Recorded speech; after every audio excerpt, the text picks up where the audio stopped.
So 60 Minutes comes on, right? Who doesn't want to watch that show and pretend they're smart? You know? I like it. So Morley Safer comes on. And you know he smells like an old person. Some old people don't smell like old people, but he looks like he smells like an old person. You know?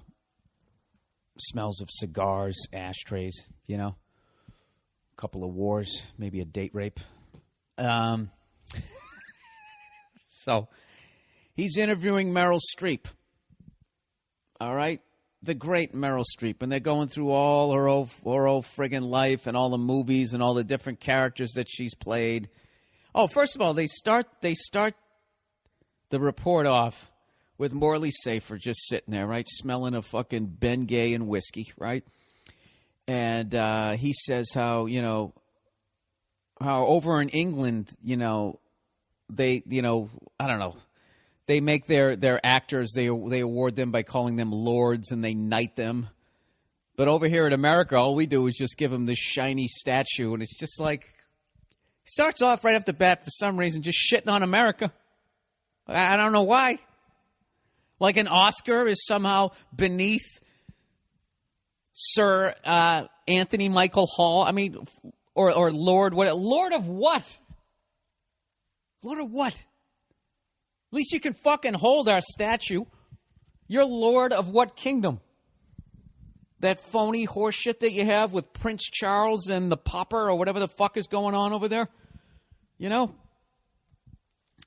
Look, if the Rothschilds knight you over there, then that fucking means something. Then you can become part of their yacht convoy as they go around the world, figuring out how to take over another currency, right? Then you're in with them, okay? But if you're fucking, Lord of this and your wingman is the Duke of Elton John, I mean, the whole thing is fucking stupid, right? So right off the bat, it's already bugging me. But I know Nia hates when I talk to the TV, right? So I keep my big fucking yap shut.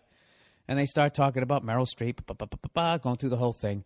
And then the old guy there, smelling of, prescription meds, goes, whenever they talk about the roles you play, they always say, you play independent-minded women, very strong women.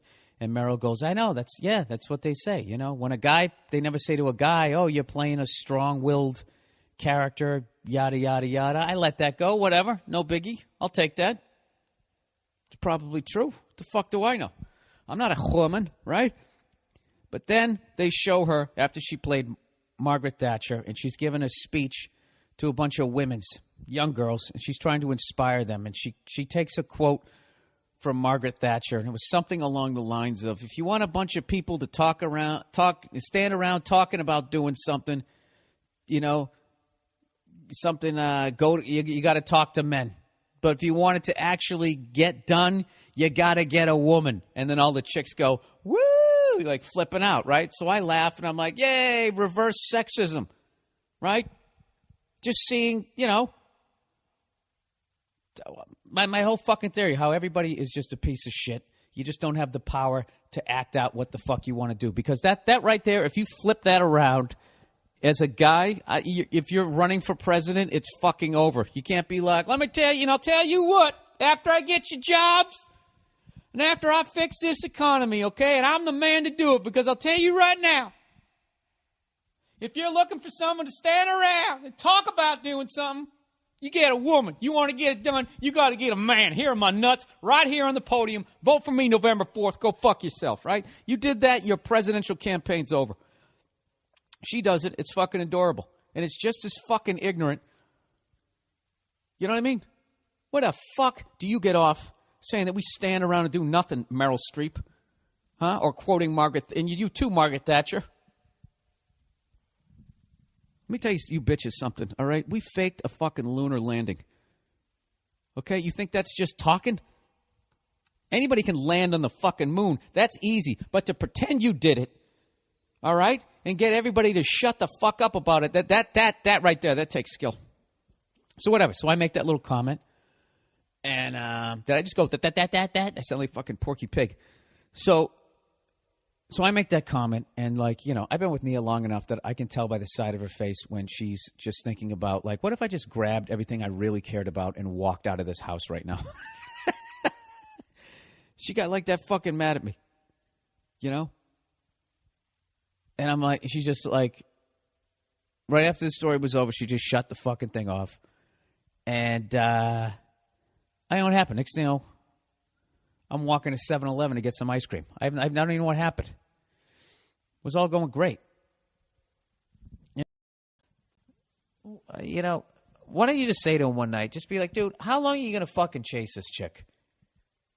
Why are you paying your bills? You're setting yourself up like a fucking sap. Do you want to bang this girl? Stop treating her like she's fucking Mother Teresa. That's disgusting. That's the wrong one. Stop treating her like she's fucking Mary. The Virgin fucking Mary who has a kid. Give me a break. Right? Oh, would I fucking give her shit if I ever saw her? If I ever came walking down the street in my sandals and my robe back in the day and I saw the Virgin Mary. Really? How did it happen? Huh? How did it happen? How did it really? You just woke up and you were pregnant? Well, congratulations, Mary. You got roofied. All right? Don't take a shower. Go down and get yourself fucking swabbed and let's figure out who did it. Wow. Oh, Jesus. Robert Kelly and Joe DeRosa, fresh off his acquittal of that 17-year-old in fucking Harrisburg, Pennsylvania. Oh, Jesus. Would you stop? Say that's really, not true. That really fucks with Joe when you say please say like that's that. not true. No, Joe. All right. Joe you is... banged a 17-year-old? No. Oh. Stop. I see what you're doing. I see what you're doing. I'm just asking questions. No, holding a hand, that's the thing. He Okay. held hands with her romantically, which is technically still on the books statutory rape. It's like one of those towns Would you stop? where they still have those laws you can't walk a pig That's not funny. down the right side of the street Yeah. at 2 a.m. So That's not funny. Joe was holding her hand. Right. He said that she mentioned that, you know, she was getting her class ring for high school and she had big knuckles, so it was weird to try to get a ring on. So Joe was examining her hand, and her chaperone saw it. And then Joe gets up. I wasn't trying to fuck her when he finally flipped out. So it was a whole case. I fronted him the money. I sent him some, I sell DVDs after my show. I sent some cash. I made it go away. Right. I made it go away, Bobby. That's good, man. Oh, Joe's getting wise. He's getting wise. He was taking the bait at first. This isn't funny. We just became Joe. Did you feel like you were back at your pool party when you were 7 years old, getting your head bounced off the fence? You guys saying mean things for no reason, you know? Hey, Bobby, be honest. Be honest with yourself, because I'm going to be real honest. Yeah. When you were a kid, if Joe lived on your block, you would have beat him up, right? I would have took his moped. I would have broke his big wheel right in front of him. Yeah. I would have took every lunch ticket he ever got. Oh, Joe, you look pained over there. No, I'm just listening. Joe, his face got all red and his glasses would steam up, which made it even funnier. I remember when I was a kid, we tied this kid to a tree and threw fireworks at him. Like, that's what we would have done to Joe. What is wrong with you? What's wrong with you? I actually took a kid's moped. That's it right there, Joe. You're not wired into the fucking animal that you really are. You're actually, you know what Joe is? Joe is a higher being when it comes to shit like that. You and me, we're just a couple of fucking cavemen. I took a kid's moped back in the day and a CD player. When CD players first came out, he was like a rich kid. He was an only child. And he had something you didn't? Yeah, so it's his fault. He had love and electronics. Yes. And in college, I get into the English class. We go around the room. Hey, hi, how you doing? I'm Robert. Blah, blah, blah. And I look at him. I notice him like, hey, what's up, man? You remember me? He goes, I remember you. Still hated me. This was in college. I was 13 when I did that. Dude, I can relate to that because I lived with this motherfucker for 3 years. I would just... Bobby's like most movies. Like, it's the first 2 acts are incredible. Yeah. And then the third act comes. Exactly. That's what I was thinking. I just want to be walking down the street and watch this kid clip Bobby behind the fucking ear. And then you go, it was revenge for the CD player. And here's where it turns on Bobby. And by hat fell off, that's the same thing, dude. Your wallet fell out of your pocket, but you were running to see your girl. You know what that reeks of? An unbelievably sad and isolated childhood. Joe, let's open up about that, Joe. All right. What do you want to know? When did you realize that you weren't going to be the hip swinger that you are today? Was it during elementary school? At what point did you know your place? I realized it when I invited the neighborhood kids over to swim in my parents' pool, and the neighborhood bully beat me up in my own backyard with my mom in the kitchen, like in earshot. For what? Because he had a pool and his parents were broke? He's just a dick. He was just he was just a dick. And and then I remember my mom coming out and having to throw the bully out of our own backyard. I thought it was going to, I thought I was like I thought I was saddling up to the tough kid. Like, I'll invite him in. He won't pick on me anymore. And no, he turned right on me in my own house. That's balls, man. So that was doubly emasculating for you, huh? You had kids over, yeah. right? You still got the shit kicked out of you.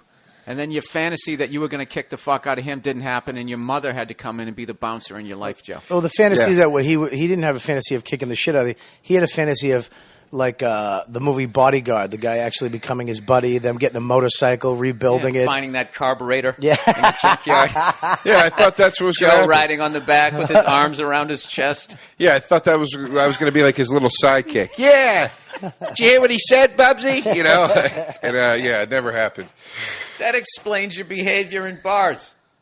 Why you always talk shit. If you're in a big enough group, you will talk shit as you back out. He's one of the great shit talkers in bars while backing out.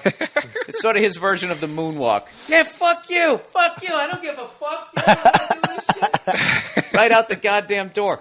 Well, let's talk about the film here. Who's kidding who? We can hang out and shoot the shit anytime we want. My honey, where the fuck have you been, you fucking hooah? It's fucking 2 a.m. What's up? How are you? I'm back from the East Coast. Back from the East Coast. I did a wonderful gig at the University of Concord in Concord, New Hampshire. I had an awesome time. I want to thank everybody who came out. I had a great time, and I don't know what to tell you. It's been a while since I did a college gig. It was actually cool because it was open to the public. Usually when they have college gigs, they're not open to the public. In case you were wondering, in case you didn't understand when I said usually they're not open to the public the first time, or whatever the fuck I said. I don't know what I just said.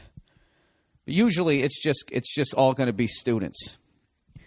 Students and then a couple of crabby teachers hanging in the background, or maybe some rat of a student who's going to sit there and wait for you to say something, and then write about it and blog about it. And then next thing you know, you're on Good Morning America. Good Morning America, right? Who pitched that fucking show? I mean, God knows it's a hit, but Jesus Christ. How did you pitch that name for a show without either snickering as you said the name of the show or having your balls pull up inside of you? I want to do a show, nationally syndicated, and it starts at 6 in the morning, and it's called Good Morning America. Good morning, America. How are you? Why would you do that?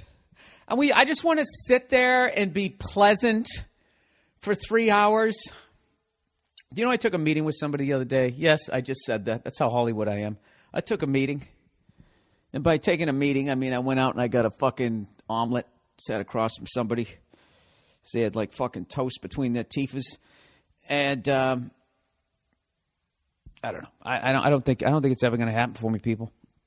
I think I'm going to be like Willie Nelson. I think I'm going to be on the road my whole life, man. Because I got to tell you what. I got that freedom in my bones, man. I fucked up. You know what I mean? I fucked up in my career. How did you fuck up, Bill? I stayed out there too long. I don't know if this is a punk thing to do, but after you break up with her, just don't answer the phone when she calls. And then she'll finally just say, listen, I gotta come by and get my stuff. Can you text her back? Fuck it, just be a man. What is she gonna do? Body slam you? She's just gonna make you feel bad. All right? Why'd you break up with me? Is it because I don't blow you enough? No, it's because you're a mopey. You're sucking the life out of me. And when you get that sad look on your face, you look like a Muppet. There, I said it. All right? There's your shit over there in the corner. I got a couple of cool ones in the fridge. So why don't you do me a favor, all right? Get over there, bend down, lift with your knees, get your shit, and get the fuck out of here. What do you say there, Toots? Your Prince Charming is out there somewhere. It ain't here. I'm not riding that horse anymore, okay? I just shot it in the back of the head. It's over. Okay, so why don't you trudge on out of here there, fucking Cinderella? Go look in a mirror, go climb up in a tower and fucking drop your hair out, whatever the fuck you're supposed to do. Kiss a frog. All right, I got drinking to do. But beat it. Something like that. Like I said, all that bullshit I said, 10 past 2, it's over by 3:30. By 3:30, you're boozing. All right? I don't know. No, they're fucking brutal. Breaking up with somebody's brutal. Not as brutal as the awfulness of this fucking podcast, but other than that, oh, Jesus fucking Christ, this is the longest. You know what kills me is at the end of all this horrible fucking podcast, I then have to get into a fucking rent-a-car and I have to drive my ass out to the goddamn airport to yet again fly across this goddamn country. This is the worst flight. You know? The only flight worse than flying across this country is the flight that crashes.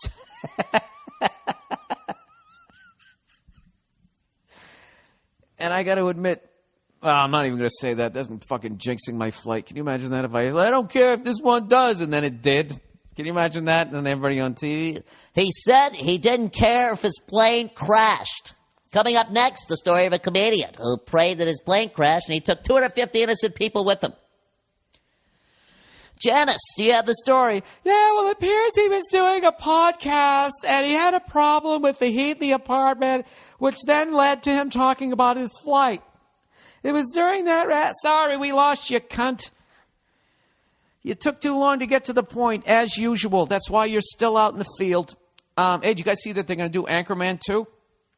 Am I the only other person who's excited as hell about that? Ron Burgundy is coming back. Right? You got to be as far north as like Wyoming. I know they get snow. But I know people in Wyoming got to have fucking air conditioning. Does anybody in Wyoming listen to this? Are you out there right now on a horse, just sitting there staring at cattle, trying to figure out what's out there that keeps killing one of your cows every fucking 8 days? Sitting there arguing with your buddies. Look at the bite mark. Look at the bite marks there. That ain't no fucking coyote. Coyote can't kill a fucking cow, you dumb son of a bitch. You know where you get that from? You get that from your mother. I knew she was fucking dumb the moment I looked down at her boots. All right? But her tits were hanging out. My favorite song was on the jukebox. So I said, fuck it. I ain't got nothing in the back of my truck. I'll lay her down there, stick my Coors Light on her forehead, and I'll tell you what, I'm going to put her right in there. The next thing you know, she starts calling me up on my CB, come in there, good buddy. My stomach's getting bigger and I ain't been eating shit. I think I'm pregnant. And I'm like, well, ain't this a son of a bitch? All right? Unless Jesus is coming back again as a baby, it must be mine. So here you are. Here you are. Half a fucking stupid telling me that a goddamn coyote killed this fucking cow. Now, I'll tell you one more time that it was a pack of wolves, and if you keep having that dumb look on your face, I swear to fucking God, I'm going to shoot you on my own goddamn property. Is that understood? Ah, quit your crying. You're just like your mother. If you're out there in Wyoming, all right? Yeah, I know you got air conditioning. You might not have teeth, but I know you have air conditioning. I'm sorry, why do I keep doing this? You know what's funny about Wyoming? A lot of it is fucking rich people who've gone out there and bought property like Ted fucking Turner. Like Ted Turner, I think, can ride his horse from the border of the United States and Mexico and ride his fucking horse all the way up to Canada. At least that's his goal, without ever not being on his own property. You know? And like most driven men, at any point does he even think about the fucking horse that does not want to walk, gallop, or trot. All the things that horses do. Shit in public. It doesn't want to do... It doesn't want to do that. It never wanted you on its back to begin with. Why the fuck would it want you on its back? Jesus Christ, you're Ted Turner. You can't afford a robot horse? Huh? with your Jeopardy mustache. Having said all that, great investment. I got to tell you that Ted Turner, when it comes to money, he understands it. It'd be great if Ted Turner just walked up to a homeless guy and rather than explain money to him, just started yelling at him about money, dressing him down, like a head coach, pissed off at his fucking starting quarterback who's making a bunch of mistakes, right? And his job is like right on the bubble, if he just came walking up to the homeless guy, throws a fucking clipboard down at his feet after he sees the guy buy some fucking heroin with a bunch of nickels. I don't got it in me to yell again. All right, I'm sorry. Just set up a total comedy scenario, and now I'm bailing. All right? I'm fucking rolling right out of it. You know why? I can't do a Ted Turner. I don't even know what he sounds like. When I picture him, I picture Norm Macdonald when he used to imitate that guy who used to hold the pen and run for president. Bob Dole. Hey, I'm Bob Dole. That's how I picture Ted Turner talking. Ted Turner talking. A new talk show. He's so fucking rich, he doesn't have any guests. All right. So anyways, I go up to San Francisco. Yeah, but that's because there's 7 billion people on the planet. You're out of your fucking... We're fishing. There's no fish left in the ocean. Okay? At this point, all right, I think you used to just get those curiosity bites. Like, what the fuck is that? I'm fucking starving. Be like if you went to a fucking foreign land and you were uncomfortable with the cuisine. You didn't know what anything was. Went to one of those countries where they have like a fucking yak face smoked and hanging in the window. Like, I ain't eating that shit. What the fuck is that a hoof? What is that, right? And all of a sudden, you're there for a couple of days. It's just like, I got to eat. I think that's where sharks are right now. Sharks are like Barry Bonds in like 1998. Okay? When all of a sudden, fucking the president is calling Mark McGuire and Sammy Sosa, and they're not calling him. So he said, all right, fuck it, here's me on roids. Sharks in the same thing. Like, you're eating all our fish. What the fuck are we supposed to do? You're going to come in here with your dad bod all fucking marbled like a fucking cowboy steak? What am I supposed to do? So anyway, somebody said there are more deaths every year from vending machines and coconuts, said April Boyle. April spelled A-P-R-Y-L, so she's difficult. Founder and CEO of El Porto Shark, an organization that analyzes and forecasts shark population data.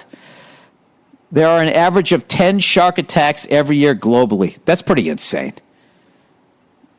My fear is pretty ridiculous. So, you know what? When you get attacked by a shark, rather than screaming in pain, I think your first thought you should just... is instead, if you have that information for lifeguards out there, if people are listening to this podcast, maybe when they get bit, they don't have that high-pitched scream anymore. They're just way out in the water, and you just hear somebody go, really? Sharks have killed approximately 50 people in the last century, while humans kill 11,000 sharks every hour. Wow, I'll tell you, these sharks got to get a fucking PR person, huh? They're still the bad guy. We're literally going where they are. Despite the low risk, if you're a true environmentalist, you got to be rooting for the sharks, right? Or does it depend what the person's wearing that they eat? Because then those flippers, if they're made out of some sort of non-natural based material, that's going to be in the ocean. The big question is, are these devices actually effective? And this is what I love about man's desire for fucking women, is some douche is going to actually go test it out. Because I know they're going to do it on a dummy first, but at some point, it's got to be the real deal. The real heart rate, because I guess your heart rate sounds like a panic seal. This is all shit I've heard in a bar, so I don't know if any of this is real. Some douche is going to go in and do it, so then he can talk loudly about, if he lives, loudly about it later on in a bar. You know what I mean? You got to ask yourself, if you knew how to talk to women, or whatever the fuck you're into, okay, whatever pronoun turns you on, if you really knew how to approach this person, would you be fucking doing that? If there's a fucking God that gives a shit, which I don't think there is, I'm actually coming back that there is a higher power and this is just all a fucking game. Okay? This eats that, and then I'll put these people at the top and they'll all fucking have egos, and I'll make sociopaths and narcissists, and they'll create money and they'll oppress each other, and I'm just going to sit back and just fucking watch it until it burns itself down. That's what I think it is. So maybe, God doesn't give a fuck when you show up. Hey, Jesus, get in here. You got to hear this one. Start over. What happened? I thought you're God, man. I thought you know everything. Come on. Come on. It's my son. He had a rough one down there. Just tell him the story. All right, well, I was testing out. No. Go all the way back. Further back. Let's start in junior high. Okay, well, that was around the time when, people started getting girlfriends and boyfriends, but it was just sort of the popular kids, so, it didn't really bug me. But then, high school came around, and, I was still kind of in the same boat, and then I thought it'd all work out in college, and it didn't. I was, pushing 30. I was still a virgin, and, I don't know. I just thought I needed something to talk about. Tell him what you did. Well, Jesus, I know you spent most of your life on land, I believe. Even when you're on water, you're walking on it. So, they got these things called sharks. Is he listening? All right. They got these things called sharks, and, so they eat people. They don't want to, so I put on a device that they said would work, and they chummed the water, and I jumped in. Hey, if you guys are laughing at me, does that mean I get in? Because I'll keep telling this story. Nothing you can do to me will be worse than what the fuck happened to me down there, man. All right, anyway, several have been tested and shown some success with certain sharks. Oh, Jesus. But I'm not aware of any. This is what one of the scientists is saying. Dr. Nick Whitney. But I'm not aware of any that have shown to be consistently effective with multiple species in multiple situations. Multiple situations. Geez, there's a lot in that little statement, huh? Multiple situations. I don't know. Bleeding profusely as opposed to paddling on a wakeboard. There's a lot of situations. Falling overboard on a cruise ship. Oh, my God, the ultimate nightmare. You're just way out in the middle of nowhere, and there's just nothing. There's nothing out there. There's nothing to eat. This is when when you're fucking driving, the 70 or the 80, east or west, when you're going through Nebraska or Kansas, and you're just next stop, 28 fucking miles. It's whatever they got to eat. It's a fucking Slim Jim or some goddamn fucking mom and pop place. You're going to stop. You might discover a species that never ate. Oh, my God. Oh, Jesus. If I ever go on another cruise ship, ever, I'm going to have a fucking cyanide pill. Cyanide fucking pill. Oh, you'd be the worst if you fell overboard and it fell out of your pocket. Where is it? I just started drinking seawater till I went crazy. Fuck. All right, let's get off this subject. Anyways, I was excited. I thought it worked. Let's get back to the drugged up guy who approached me after the show. Interested in younger girl of legal age. Okay. Dear Billy Blue Balls. In your last podcast, and many others, you talked about what you think is an acceptable age gap between people in a relationship. Oh, by the way, that, divide by 2 and add 7, that guy was taking credit for. I like to do this. You fucking hack. The French came up with that. Those stinky, smelly sons of bitches came up with that one. Actually, the younger French people don't smell. It's the older ones that have just not given in to, good Lord, those smelly menage a trois. Is that you or me? I currently have a moral dilemma that relates to the topic in which as a 20-year-old, I'm thinking about pursuing a relationship with a girl who's 16. Dude, where in the fucking world is she legal? She asked me out recently, and I'm toiling with the decision as to whether or not I should take her up on her offer. I'd like to know what your thoughts are about this. Before you jump to conclusion and start hating my guts, let me give you a little backstory.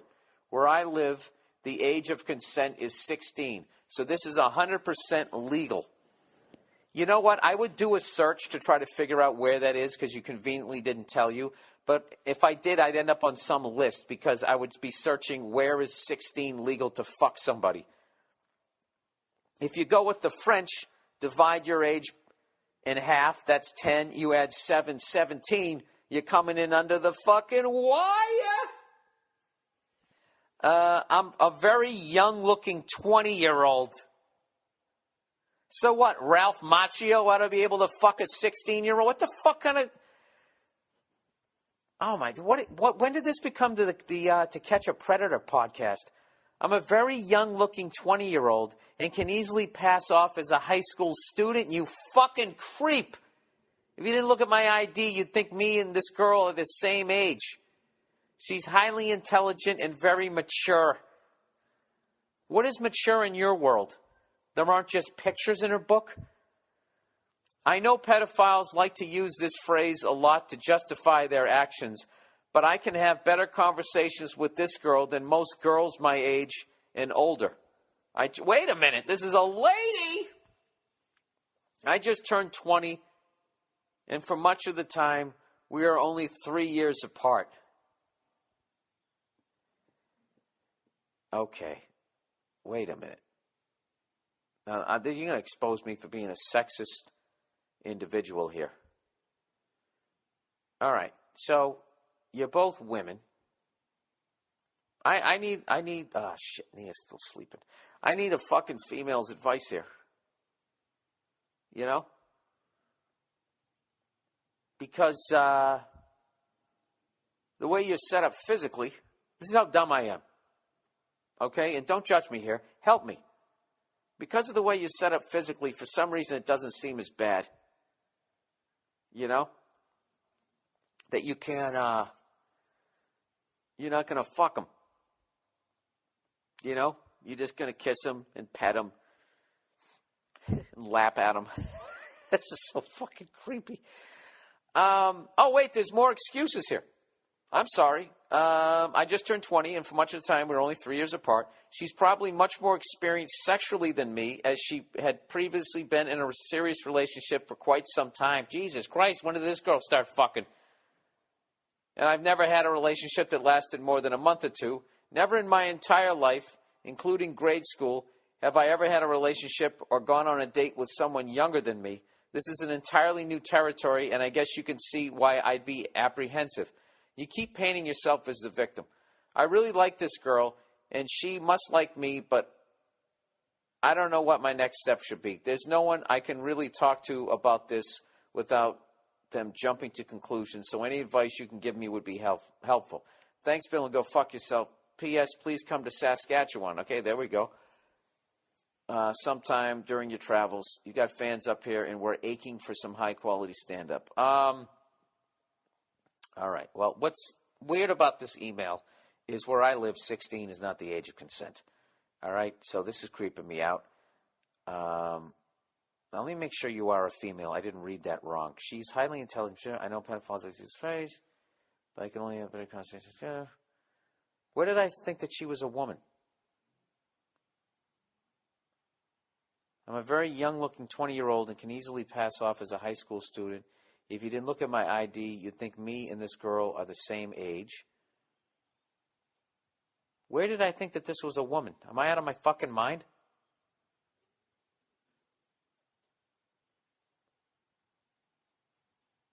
Ah, Jesus Christ. Now I don't know what the fuck to think. Look, if you're a guy and you're going to make this fucking move, it's just I can't get out of the fact that it's fucking illegal in my world. And I use the French thing, cut in half plus 7. Whatever you are, man, woman, hermaphrodite, just be like, look, talk to me in 11 months. All right, when you turn 17.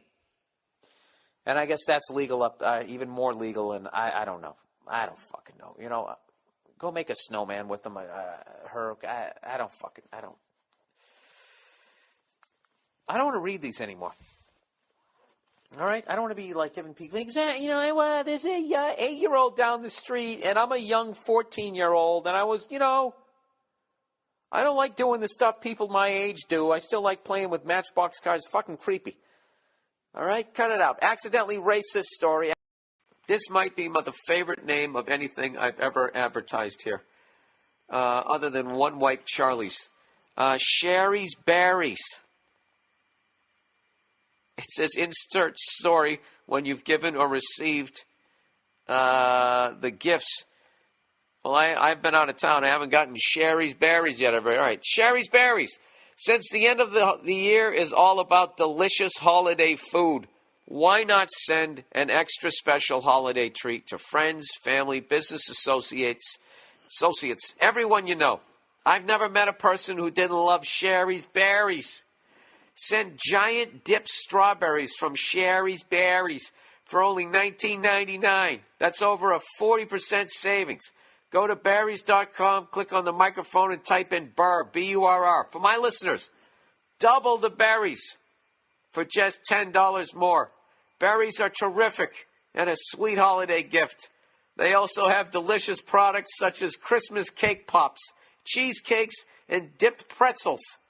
Here's the only way to get this special $19.99 Sherry's Berries offer. Call 866-FRUIT.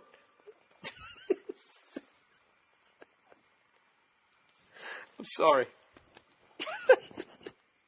What the fuck am I selling? Did I approve this? This is fucking ridiculous. Who the fuck is going to buy this shit? This is the funniest shit I've ever seen in my fucking life. Christmas cake pops, cheesecakes, and dipped pretzels. Call 866-FRUIT, everybody. 866-FRUIT-0-2. Or even better, visit berries.com. Oh, punch drunk. Oh, please spell out the words. Oh, by all means, berries. B-E-R-R-I-E-S. Berries. Click on the microphone in the top right corner and type in Burr. You got to see these enormous berries for yourself. I swear to God, this is the copy. Go to berries.com, click on the microphone, and type in Burr. Type in Burr. Dip your balls and dip your berries in that. Don't wait now. Order some chocolate berries for the fucking person in your life. Oh, shit. I needed that. That was wonderful. I'm sure I'll get some complaints on that one. We need a conference call.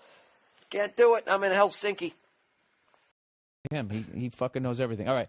Need to stop being a nervous cunt. Billy Redface. Love the podcast. As soon as I have a need for any of the services that are advertised in your show, I'll make sure I go there. So, thank you. This may not rake. Jesus, get to the fucking point.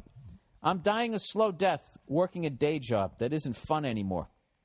The money's great. I'm 32 and make a mid-six-figure salary. But like you, I'm not really motivated by more money. I would much rather, I dream on a daily basis. He wrote that all in capital letters, about doing comedy full-time. All right, Jay, this guy's making mid-six figures. He's 32 years old. I'll trade you.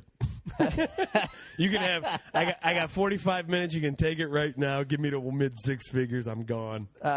Stand-up, improv, sketch, performing, writing, producing. I'd love to do it all. All the time. But the flip side of not being motivated by more money is being motivated by the fear of not having enough. See, I'm a nervous cunt, as you would say. Well, dude, once you're making mid-six figures and you're 32 years old, you're not nervous. You're also kind of rational, okay? You like that's why you try and start as young as you can, because you're stepping off a curb rather than a fucking 3-story building at this point that you own and have tenants in. I didn't start till I was 31. Yeah. No, absolutely. And what's his face retired Dangerfield, and he came back. I'm not discouraging the guy. I'm just saying that he's not. But I wasn't making mid-six figures. I don't think I would have jumped off the curb for that. Right, man. but he's look. He's not nervous, is what I'm saying. He's thinking rationally. So anyways, he goes, see, I'm a nervous cunt, as you would say, with a New Jersey mortgage, a.k.a. the land of high taxes, bills, and a 3-year-old daughter. I can't bring myself to cut and run from the corporate country I work in. My wife and I have no debt other than the mortgage. Dude, that's great.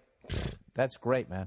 And we generally live below our income level. That's also great. Those are two things you need to do. Which people don't do anymore in this country. You really need to do that, man. But I don't think we live at or below the income that we'd have if I stopped killing myself on a daily basis by commuting to a fucking computer instead of commuting to a couch with a laptop and a giant cup of coffee just to work on comedy shit. I love how he's romanticizing being a comedian. Yeah. Although he's kind of right. It's more coming out in your pajamas with a hangover, trying to figure out how to get that fucking whatever you picked up that night out of your hotel room. And then going downstairs and having a greasy breakfast to fucking, I don't know. Anyways, I have no frame of reference to know how much money could be made or how long it would take to make it. And I'm scared shitless that I don't have the talent or the balls or both to actually get paid to make people laugh. In spite of believing in All right, my friends tell me to practice the comedy shit. Dude, I can get right to the end of this. All right, this is what you got to do. You do both. Don't quit your fucking job. This is what you do. Write 5 minutes of material and go sign up for an open mic and try stand-up comedy. Okay?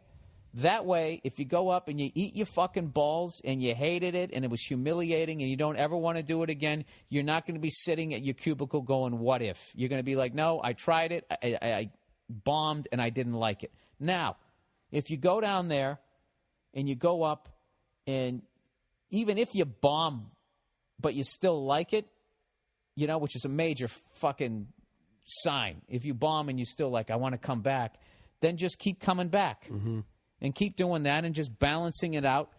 And you need to have a major talk with your wife and just say, listen, this is going to kill me if I never try this.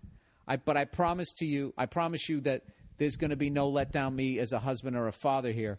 But there will be, you know, a couple of nights, a month at first, just to see. I just have to know. Okay?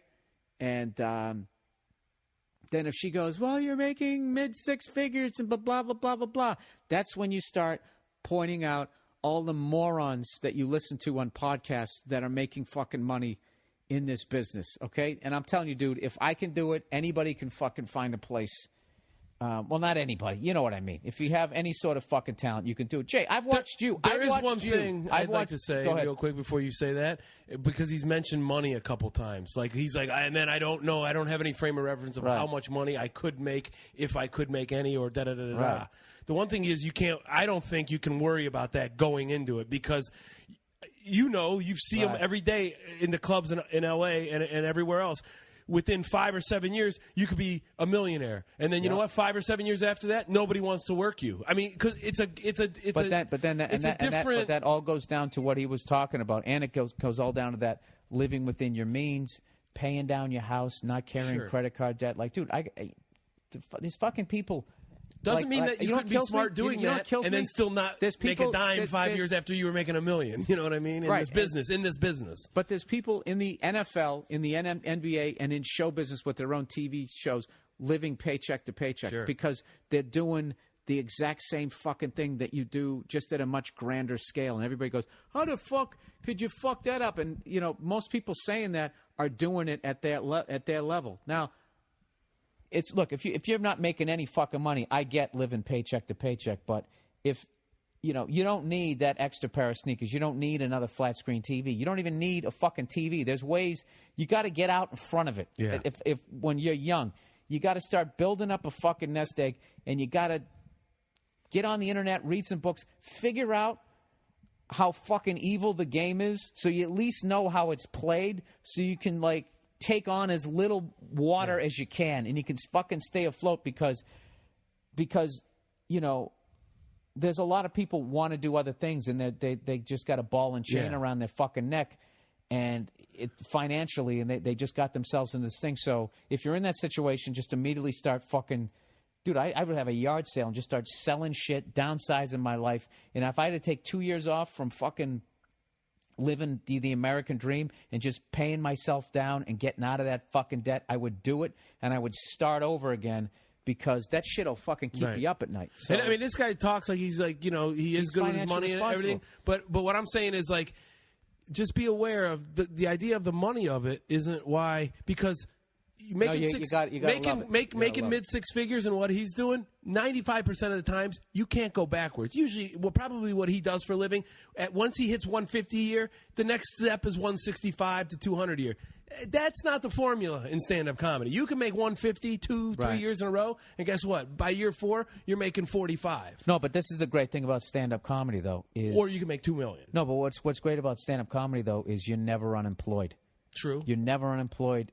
You're never employed unless unless you want to unless your ego gets in the way.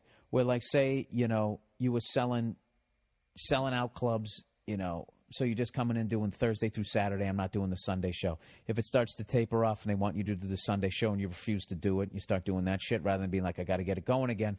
Then you can get yourself in fucking trouble. But like, I don't know how actors do it. I don't know how musicians do it. That shit's fucking hard. But being a stand-up comic, once you start, you've established yourself, you've made a name for yourself.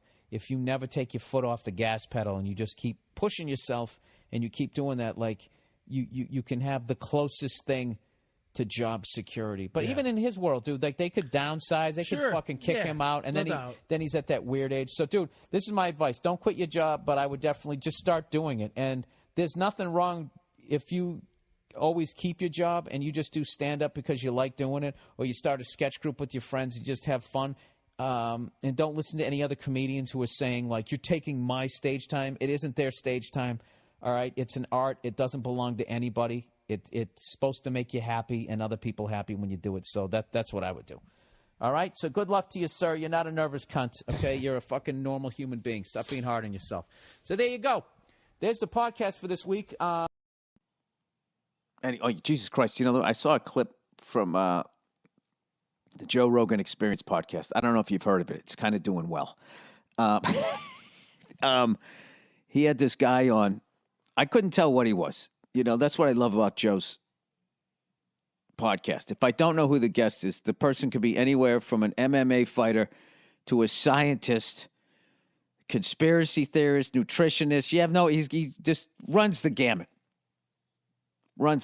So I'm sitting there looking at this guy going, all right, what is this guy? Is this guy is he a big wave surfer? Is he a martial artist? Is he, a life coach? Sounds like a life coach. Okay, he's going that way, right? Your brain is like a casting director. It just, whatever it sees, that's what it casts a person as until you hear shit coming out of their mouth. And it's like, oh, he's a police officer. Somebody comes in with fat fingers, you're like, all right, they're a baker. He's needing some dough, and he decided to do the podcast. So anyways, the guy came in there, and he said that was talking about gambling and the suicide rate, and he said that that's why in Vegas there's no balconies, so people won't jump to their death. And I never knew that. I don't even know if that's true, but that's one of those things you're like, wow. At what point were they, if that is true, the amazing thing about that is at some point the hotels had balconies. So you're sitting there running a casino and people keep jumping to their death.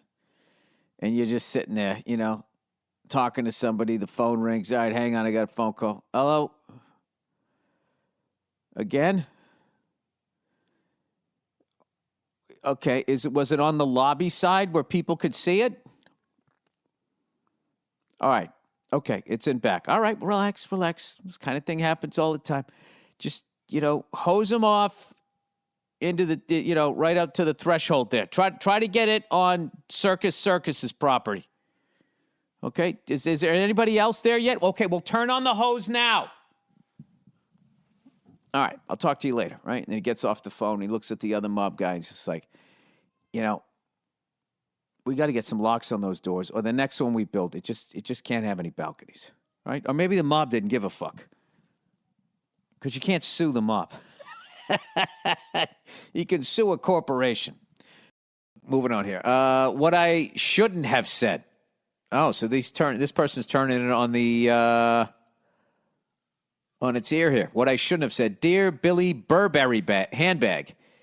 I am the type of person who rarely says what's on their mind, nor do I stand up to passive aggressive jerks. But one time, 20 years ago, I lashed out and said what was on my mind.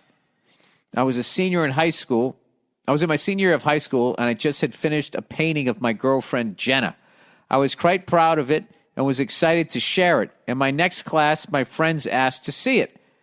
I happily passed the painting over to my peers, where people gathered around to look at it. Oh, God.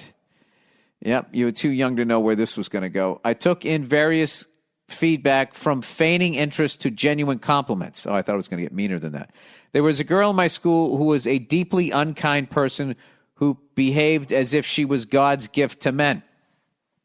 When she saw the painting, she quipped, "That doesn't even look like Jenna," in her rude, holier-than-thou way she was known for. 99 out of 100 times a comment like that would be internalized and replayed on an endless self-deprecating cycle. Oh, God, dude. I know it. I got a reel-to-reel machine with endless tape in my fucking head.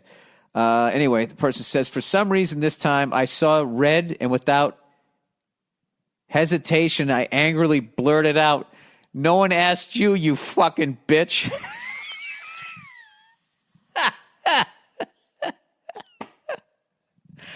Oh, my God, I love that. That's fucking hilarious. He goes, the whole class went silent. Her face turned beet red. And I was handed back my painting as I heard someone say, "Jesus Christ, Joey." I cannot say it was my proudest moment. What are you fucking talking about, dude? If I was the guy that judged you, the fucking God at the end of my life, you're walking into my waiting room to see if you get in heaven, and I'm doing the De Niro. Come here, you. Come here, you. Right? He said, I cannot say it was my proudest moment. It goes against my desire to be kind to people. Hey, no. People have to earn. If you're a good person, people have to earn that. You just don't give it to them. Anyway, but it has also become a guilty pleasure memory I like to dig up whenever I'm feeling like a handbag. Dude, fuck that, man. Dude, you painted a picture of this woman you were in love with, and she goes, "That doesn't even look like Jenna." Okay? No one asked you, you fucking bitch. Like, yeah. I mean, that's all aces. There's nothing guilty about that. I mean, that's a fucking triumph. I mean, I personally, I would watch that clip right in between some NFL films about Super Bowl victories, and that at no point would I be like, why was that in there? I would totally see a through line. Kudos to you. Anyway, P.S. I love your comedy and think F is for Family is a masterpiece. And will forever be one of my favorite cartoons. Thank you for being you. Oh, that's great. Thank you. Well, you can thank the great Mike Price, Mark Wilmore, rest his soul, David Richardson, rest his soul, Emily Towers, everybody who's written on that thing is the reason why it's that great. Crime, how hard you have to fucking work to lose weight versus how quickly you can put it on. I mean, to do it right, to keep it off, if you wanted to drop 20 pounds, say whatever, a pound a week, 2 pounds a week, you're talking anywhere from 3 to 6 fucking months. Dude, you could put 20 fucking pounds on a vacation. I don't care, I earned it. I'm going to enjoy myself when I'm out here. I mean, what's vacation for, right?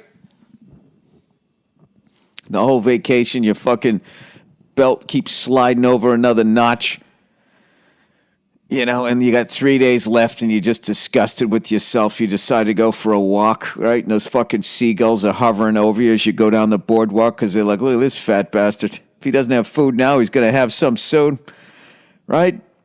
I think we got ourselves a good lead. Glenn Ross. Let's follow this fucking pasty fatso. He's not gonna be in the sun long. By the way, I fucking hate seagulls, man. These fucking aggressive motherfuckers coming down on old ladies' French fries on the boardwalk. Right? I thought this country was against that type of behavior. Terrorism. You know? Is it because they're white birds they can get away with it? Oh, jeez, he's becoming too woke. I saw somewhere, I think it was Jersey, they actually brought some fucking falcons in. You know, a couple of Bob Proberts, rest his soul, came in there to fucking, settle things down a little bit. These things were coming in. What seagulls had at the beach in Jersey was what a certain group of people have had for too fucking long, is unchecked power. And I don't give a fuck if it's a human being or a bird. Nobody can handle unchecked power. Very few. You're going to do something. It's going to be too easy, right? These fucking birds, right? They got their fucking infinity pools. They got their hooas, right? They can just fucking bang another seagull. They don't have to look over their shoulder. So what does Jersey do? They just brought a couple of falcons in, and these fucking seagulls all started screaming like little bitches, warning each other. Oh, shit. There's a falcon around. It's gonna do to us what the fuck we've been doing to other people. It was a bird of color. Holy shit. The big fear of these white birds is another fucking bird's going to come in and do to them what they've been doing to others. Oh, look at there it is, everybody. Wrap it up in a bow. I've been watching these fucking seagulls, right? And they fucking... Over in Europe, there's an island, and there's all of these fucking rabbits, and these goddamn seagulls, if they can catch one, they swing it around by its neck, and then they just swallow it whole. The thankless life of a rabbit. Or just prey. You are prey. Why do they call it prey? Is it P-R-A-Y? No, P-R-E-Y. That your only hope is that it's going to happen, and your only hope is that it's not going to be you. That's like that giant fat fucking lizard I saw out here. Big fat lizard. I mean, this thing, little gecko, right? It's the biggest gecko I'd ever seen. I put it on my Instagram page, right? I think I can post about that and not get in trouble. You know? Is this really the time for a white man to be telling this lizard story? The lizard was in my backyard. But why is it your backyard? Isn't it really Native Americans' backyard? Well, where do you live? That's not part of the narrative. Where I live is not part of the narrative. Anyway, this fucking lizard was so goddamn big. I took a step. I opened my door and it was sitting right there. This thing wasn't fat. It was fucking jacked. And I was just looking and marveled at this thing. Like, how did you, as prey, get this fucking old and this goddamn big? And I actually read because their food supply is dwindling, they start to eat each other. They're eating each other. So anyway, kind of, I filmed the thing and I left it alone. And the next day, I was cleaning up my garage and I picked up this ladder that I had on the floor, and there the thing was, sitting there again, showing it to my daughter. She was like, whoa, that's a really big one. Her new thing is, really? That's my favorite thing. Really? That's my favorite thing. All right. Buddy, I can't take you to the park today, but tomorrow after school I'll take you to the park. She just goes, really? She's hilarious. She told me yesterday, 2 days ago, she told me, you broke my heart. I was like, oh, my God. We were playing this board game, and she just was, I don't know, she was tired or whatever. She was throwing the pieces, and I had to keep picking them up, and I was like, sweetheart, stop throwing the pieces, all right? And then she'd be like, you're not being nice to me. And I'm like, I'm not the one throwing the pieces around the room, all right? Stop doing that. You do that again, the game's over, right? So we're playing and playing and playing. And at one point, she just, I don't know what. She started acting like Joe Pesci in that blackjack scene in Casino, right? Minus all the cursing, right? And she just cleared the table of the stuff, and I didn't say anything. I just picked up the pieces. I started putting them in the bag. She clocked what I was doing. She's like, Dad, what are you doing? I was like, the game's over. And then she just bursted into tears. No, crying and all that. I go, I told you not to do it, and you went ahead and did it. All right, I had to go Mr. Blonde here. They hadn't done what I told them not to do, right? And then she comes over, I want you to hug me, whatever, make me feel better. So I'm hugging her, and she was like crying. She goes, Dad, you broke my heart. It was like 3 gangster movies. That was Godfather 2. She Fredoed me. Oh, I would have carried this one. Oh, I would have carried this one. If there's one thing I cannot fucking stand, it's a passive-aggressive cunt. And you know what sucks is for some reason when I'm on stage, if someone tries to pull that shit or play the victim or whatever, I don't know what it is. I'm fucking locked in, and very rarely does it get past me. But the second I get off stage, I am I mean, you can just, all day long, I'm a day late and $1 short by the time I figure out, wait a minute, that person was being a fucking asshole. I got to get better at that shit. Listen to this, right? So, I'm hanging out with my daughter. We're having a great time. We're riding bikes and all that type of stuff. And she goes, hey, can you take me to this park? And this park she likes is, it's a ways away. We went there the other day. There was a bunch of traffic, yada, yada, yada. So I go, hey, why don't we go, if we're going to drive that far, let's go over to this other place, right? It has these fucking rides and all of this shit, right? So like an idiot, I forgot that it was Sunday. And I also forgot that it was Memorial Day weekend.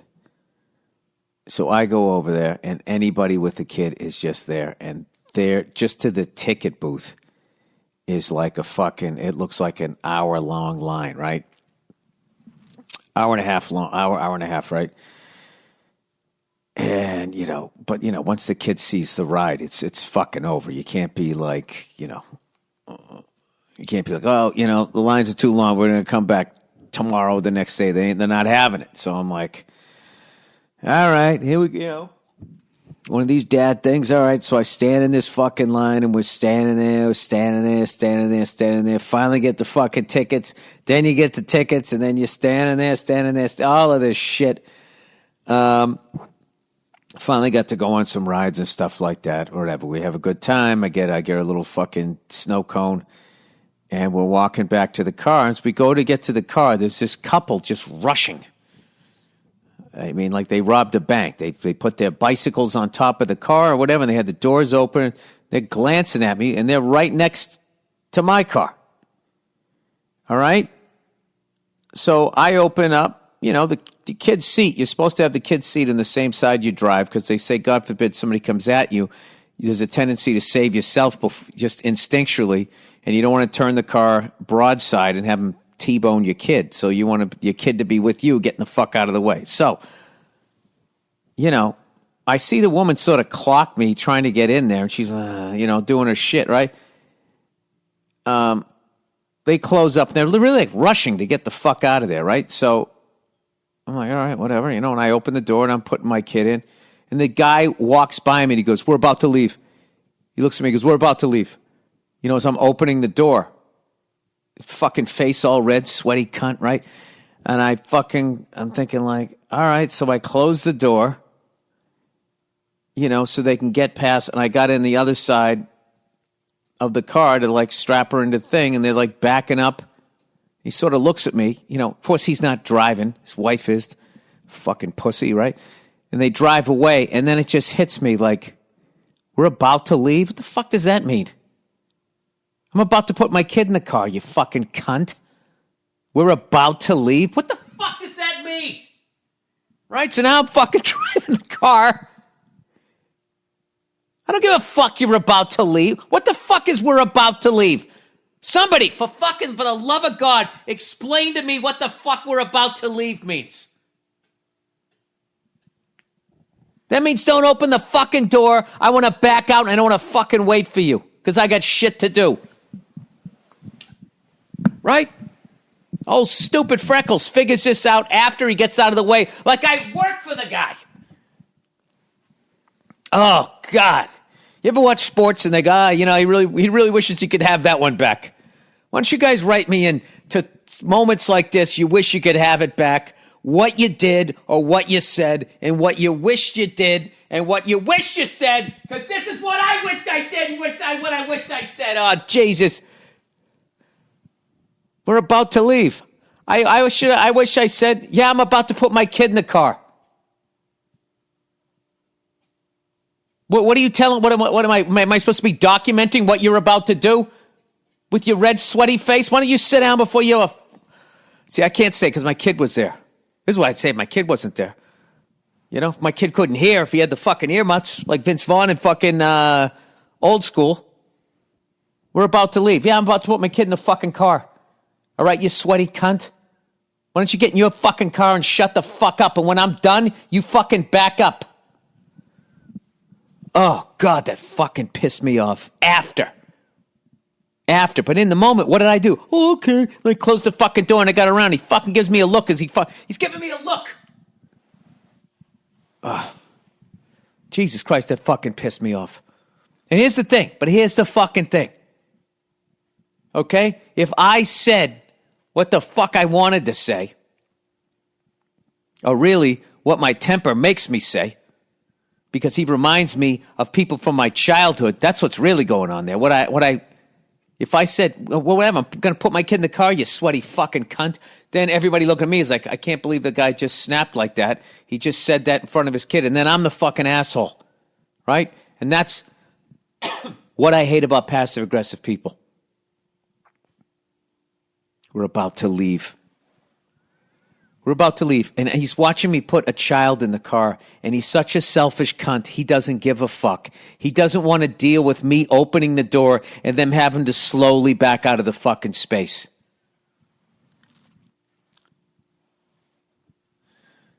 Dude, you should have seen them rushing out of there. It was like they found out, they'd been stealing money, and the feds were about to get to their house. They were trying to beat them there so they could start shredding documents.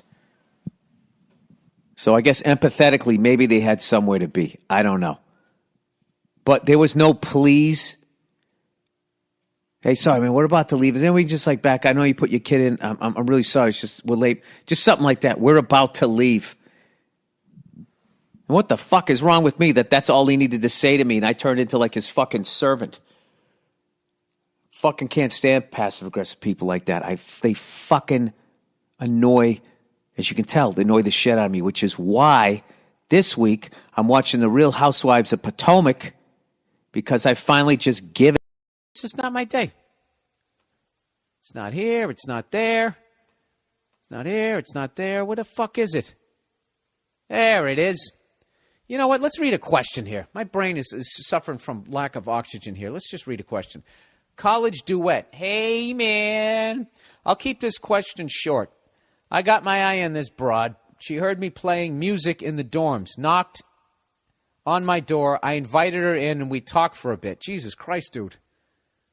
I don't think you need any advice. That sounds like you're already there. She just heard your talent and came knocking on your door. What more does she have to do? You know? Pull up her dress and back her way in? Anyways, she said she wants to do duets together. My fault. I didn't realize she was also in the business. Oh, Jesus. Anyway, second time I wasn't playing music, but she knocked on the door and started talking about duets again. Not sure if she wanted to play then or what, but I was busy studying, so I invited her in again, and we talked yet again. Dude, you're only going to get so many at-bats where it's going to be weird if you finally fucking make a move, all right? What are you doing? Where did that come from? Anyways, I figure I'll invite her down. I have a single dorm with her instrument. Once the workload... didn't really sound good. What? I figure I'll invite her down. I have a single dorm with her instrument once the workload after holidays dies down, and just kiss her and see what happens. Oh, this is just a band geek. All right, what are you doing? Hey, come on over and bring your bassoon. And then she's going to walk in and you're just going to kiss her? Please tell me there's going to be some sort of preamble of making her laugh or something. Are you at least going to try to light a candle? Anyways, he says, how does that sound? Any advice? I've had almost no interaction with her before or after this, by the way. Okay. He goes, love the podcast. Keep it up. You're a great guy. Just kidding. Fuck you. All right.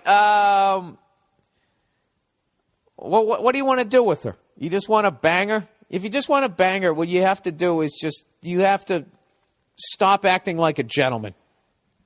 And I don't mean that in some sort of gropey, disgusting manner. What I mean is you have to not just say the shit you're thinking. All right? Just say the shit you're thinking and say what you want to do. All right? If it's one of those. But if the girl is like, I don't know, she's more walled off. I don't know what the fucking word is. I think that brain cell died when I inhaled the powder this morning. She's more walled off. I don't know. She's like a nerd. I don't know what to tell you. I never was able to interact with female nerds beyond just talking to them because they were just so fucking, everything was like awkward. So, and then after that, I was just like, you know what? I could literally rub one out faster than it's going to take for me to figure out just how to get her glasses off. So, yeah, dude, just invite her down. Fuck her instrument. You know what? Get the music out of it.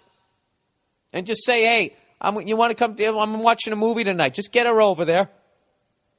All right? I don't know. I don't know where you've gone with the conversation so far. If it's going to seem weird if all of a sudden you're sitting there in your Hugh Hefner robe. But that's the vibe I would have tried to bring. If you just want to bang her, that's what I would do. If you want to date this girl, then I'd take her out. But if you just want to bang her, you have to start acting like a fucking crass individual sooner rather than later.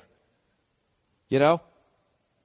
You know what's a good way to kind of bring it into the sex thing is if you're watching TV and just start talking about some fucking girl on the TV, how hot you think she is and blah, blah, blah, blah. Hopefully that'll spin her around and be like, why? What do you find attractive in a woman? And then you just fucking blah, blah, blah, blah. Well, like, take a look at you. You kind of got your fucking titties there sitting in my phone, right? And then you're in.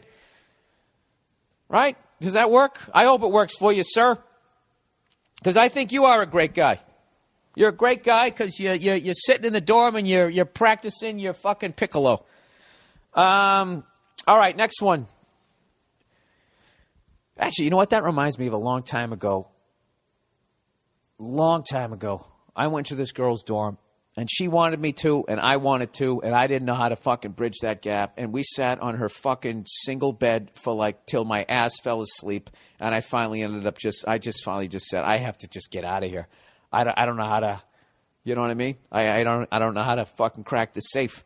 So I should have been a little more empathetic. God, I was pathetic. I was fucking pathetic.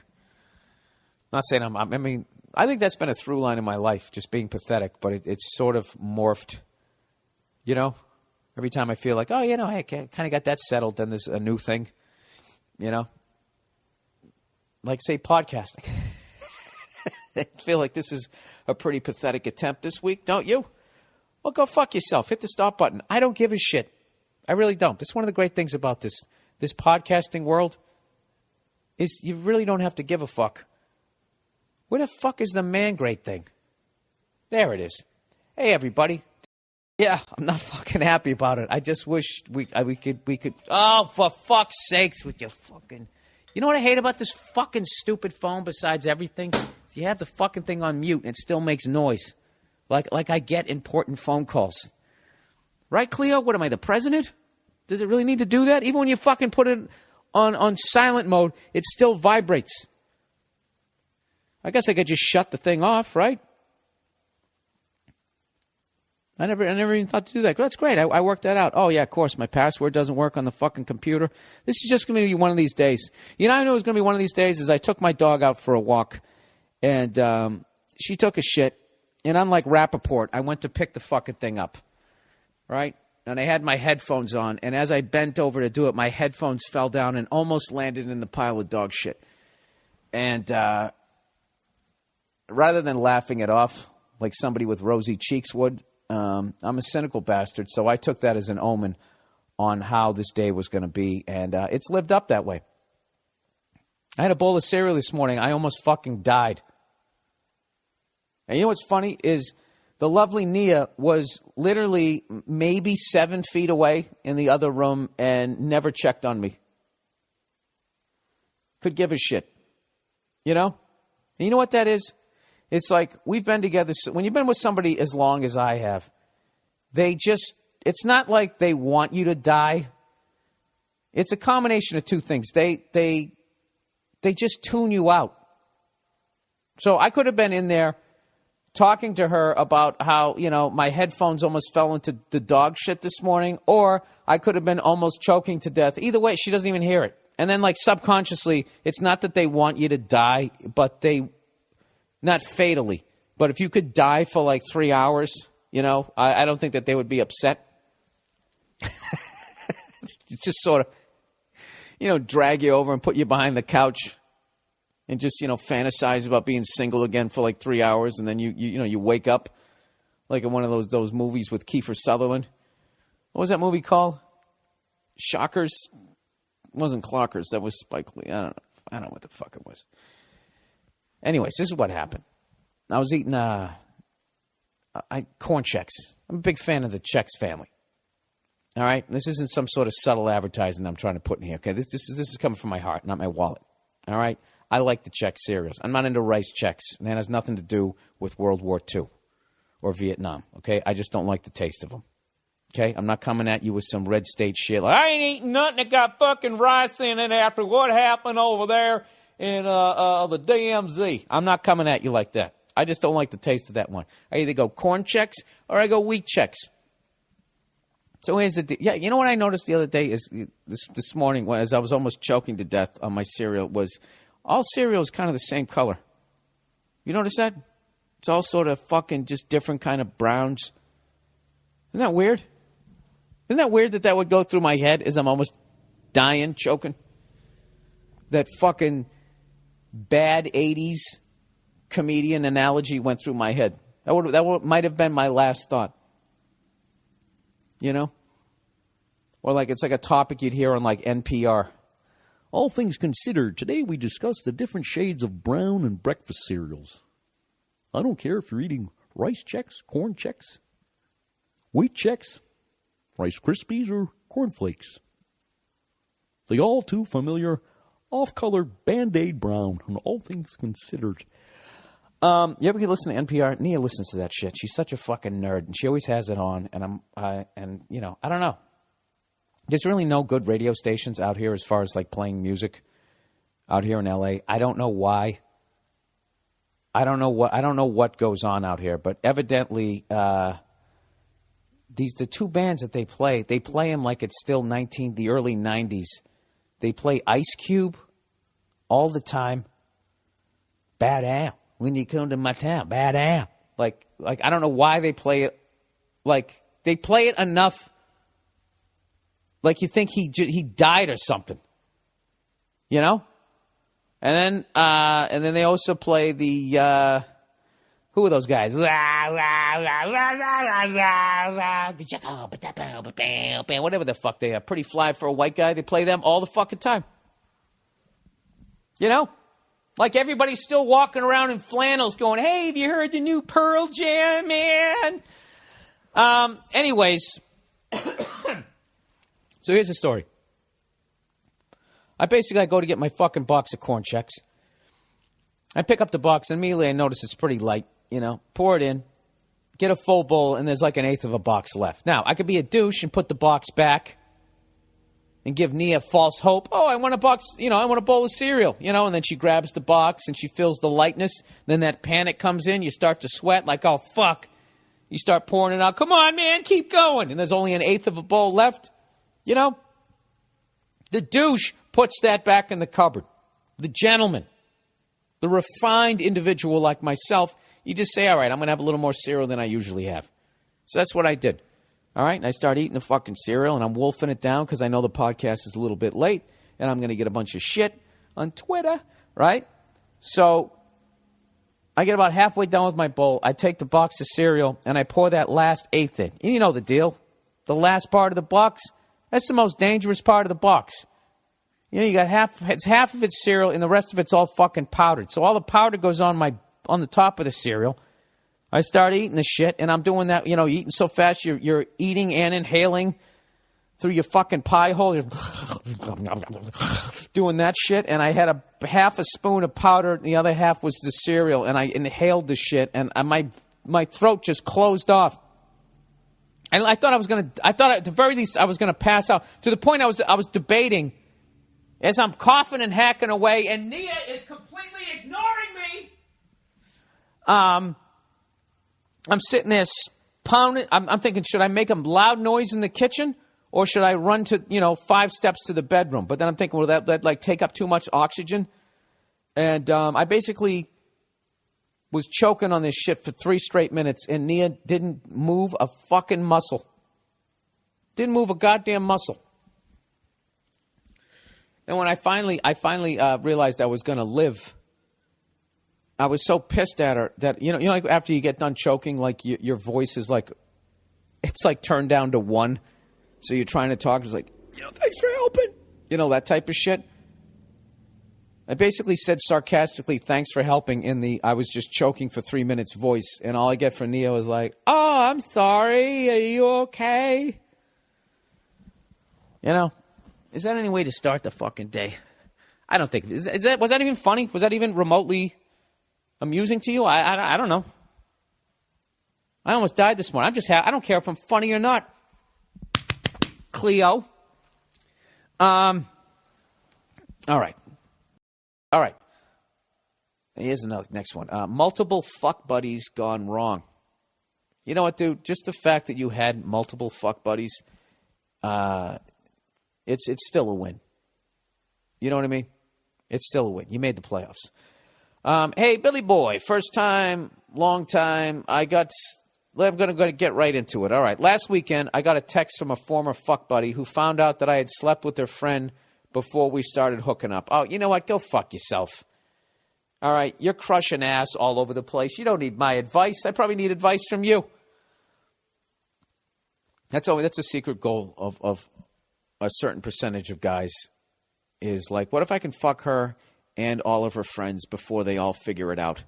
You know what I mean? It's sort of like an action movie with your dick. And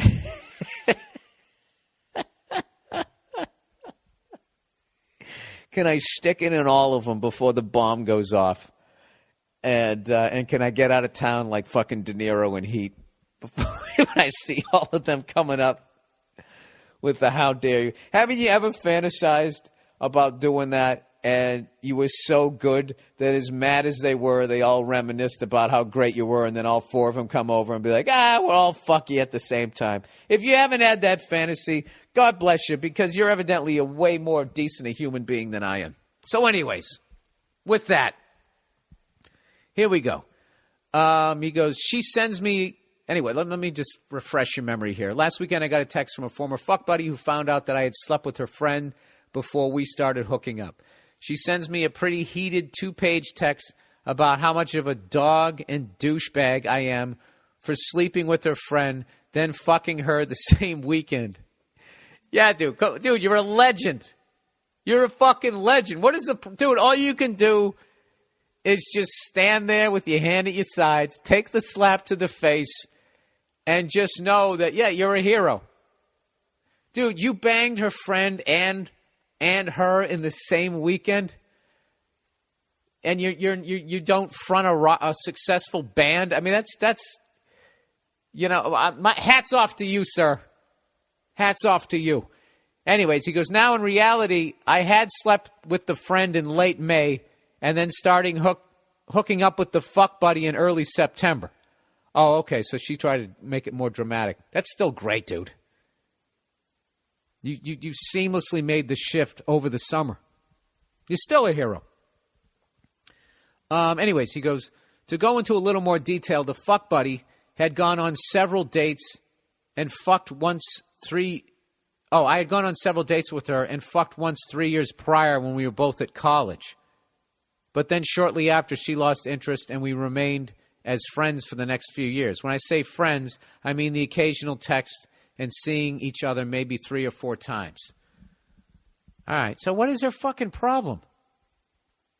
What is the rule? Shouldn't the second one be mad at you because you fucked the other one first?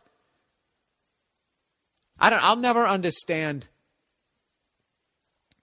I'll never understand what. Can any female, if you're still listening at this point, if I have any female listeners at this point, can you explain to me why that makes you mad? Because I don't know. There was always that girl that, when I was growing up, I can't say me because I wasn't getting anything. I didn't get anything in high school. Big fucking goose egg. My pussy getting career in high school, I was like the first year the Tampa Bay Buccaneers came in the league and went winless. What was the name of their Gary Huff? Was that the name of their quarterback? I was the Gary Huff of pussy in high school. Whatever the hell, I can't even remember the name. His last name was Huff, was the name of their quarterback with creamsicle fucking uniform. I might as well had a suit made out of that when I was in high school. But anyways, there were those girls that, my drinking buddy crew, 3 or 4 of them out of the 5 had all hooked up with her. And nobody was mad. Everybody high-fived. That's fucking great. That's, we thought it was a great thing. I don't understand why they get so mad. You know what it is? I just think that they want to... it's a big thing with them that it has to be difficult. And, and I think they just feel like if you bang them and their friend, they just somehow feel like maybe it makes them feel cheaper. That you're just fucking hitting. It's like you're a machine gun. You're just mowing them down. I think that they really want to believe that they're the only one in that area code. That they're that it's like gold rather than like pine cones. You got to dig for it. It's a precious metal. They don't want to feel like that they're just like litter in the gutter. Maybe that's what I have no idea. But I have learned something in this. Fuck buddy is 2 words. This guy put fuck buddy together. That's how much he's into sex right now. He's literally like the fuck is got the buddy part bent over, and it's all one word. They are one. So anyways, he said, to go into a little more detail, I already read that part. He said, so fast forward 3 years, and the friend of hers, that's the future fuck buddy, said that we should hang out after the Sox game. All right, I'm getting lost in this with all my rambling. What the fuck? So you hooked up with a former fuck buddy. So now, okay, so this is when number 2 comes in, before you went back to number 1. All right, so fast forward 3 years later. Yeah, so she didn't give a fuck. So who she should be mad at is the second one. No, but it's been 3 years. I really don't think anybody has a right to be mad here. All right, whatever. We should hang out after a Sox game. Of course, I see this as a green light, because whenever a girl that you really don't know says we should hang out is code for I'm down to fuck. Exactly. Did you hear that guy with the fucking bassoon? They speak in code. We should hang out sometime. That's what that means. If they say, would you ever think of taking me out? That means they want a relationship. We should hang out sometime. That's what that means. Okay? And I'm not saying 100%. I'm just saying. It's looking good. You're getting waved around by the third base coach. Anyways. Where the hell am I? Oh, for fuck's sakes. I apologize, guys. But when a girl says, hey, down to fuck. So anyway. So we end up fucking. And she gets on a plane the next day to study abroad in Europe for the summer. Exactly. She wanted some shoving off dick. You know? Let me get a little last piece of America before I go over to Europe. Tremendous. Anyways, fast forward 3 months later, and the fuck buddy, all one word, says that I should come over some weekend to hang out. Green light. We bang, it's great, and we continue to do it until the end of the month when I fly back to the place that I now live. So a few days ago, I get the heated text saying I'm a dog, I'm a douchebag, and she thought I was a friend, etc. I say that there's nothing I can do or say to change what happened, and the only thing that I can say is I'm sorry if I hurt her and that I am an asshole. But my question to you, Mr. No Relationship Psychology degree comedian, is am I a dog for what I did? No, you're not. You're not. And fuck these women who call you up and use you like a fuck stick. All right? They called you up because they wanted some dick, and you gave it to them. All right? You gave them what the fuck they asked for, and then she's going to turn around and get mad at you? And then you apologize and say, yeah, I'm an asshole? You're not an asshole. But you know something? I don't think you think you're an asshole because you're out there crushing it. You're just fucking saying what you know this girl wants to hear because probably 6 months from now she's going to fuck you again. Right? You're not an asshole. You didn't hit on the other girl. She said, hey, we should hang out sometime. Okay, she's giving you the green light. You know what I mean? You're a guy. You have to take that. You got to take it. Women don't understand that because they can get laid every night of the fucking week if they want to. They don't have to have any game. And for us, it's work. It's a skill. Okay, so when it's like you're in the wild. You got a free fucking meal. You're going to take it. You know? I learned that in Australia when I was looking at those poisonous snakes. And they're like, why does that thing have enough venom to kill 200 mice? Why does it need that much venom? It's because it's out there in the outback. And out in the outback, food is scarce. So if you get a shot at something, you got to fucking take it down. And that's what the hell you did. Yeah, I'm a fucking dog. You know, it's like, you know what? Fuck you, lady. I'm a dog? Then you're a whore. If I'm a dog, you're a fucking whore. Did I call you up? Did I come around sniffing up your skirt? No, you called me because you wanted some dick, and I gave it to you. How about a fucking thank you letter? Dude, you really should have come at her like that. You really should have. And I got to tell you something. On some fucked up level, she would actually respect you. As long as you don't call her a whore. All right? But so what is her relationship with you? You guys barely talk, and like whenever she's in a dick dry spell, she fucking goes over to you like your Hertz rent-a-car and just rides your dick, and then you're supposed to be exclusive and not bang her friend who's cut from the same cloth, who wants to get plowed before she goes over to Europe. This is your fucking fault? You're the one who should feel used. You know? Neither one of them wants a meaningful relationship with you. You know what? This is what I say. Just don't even write them back. And you know something? Fuck them again.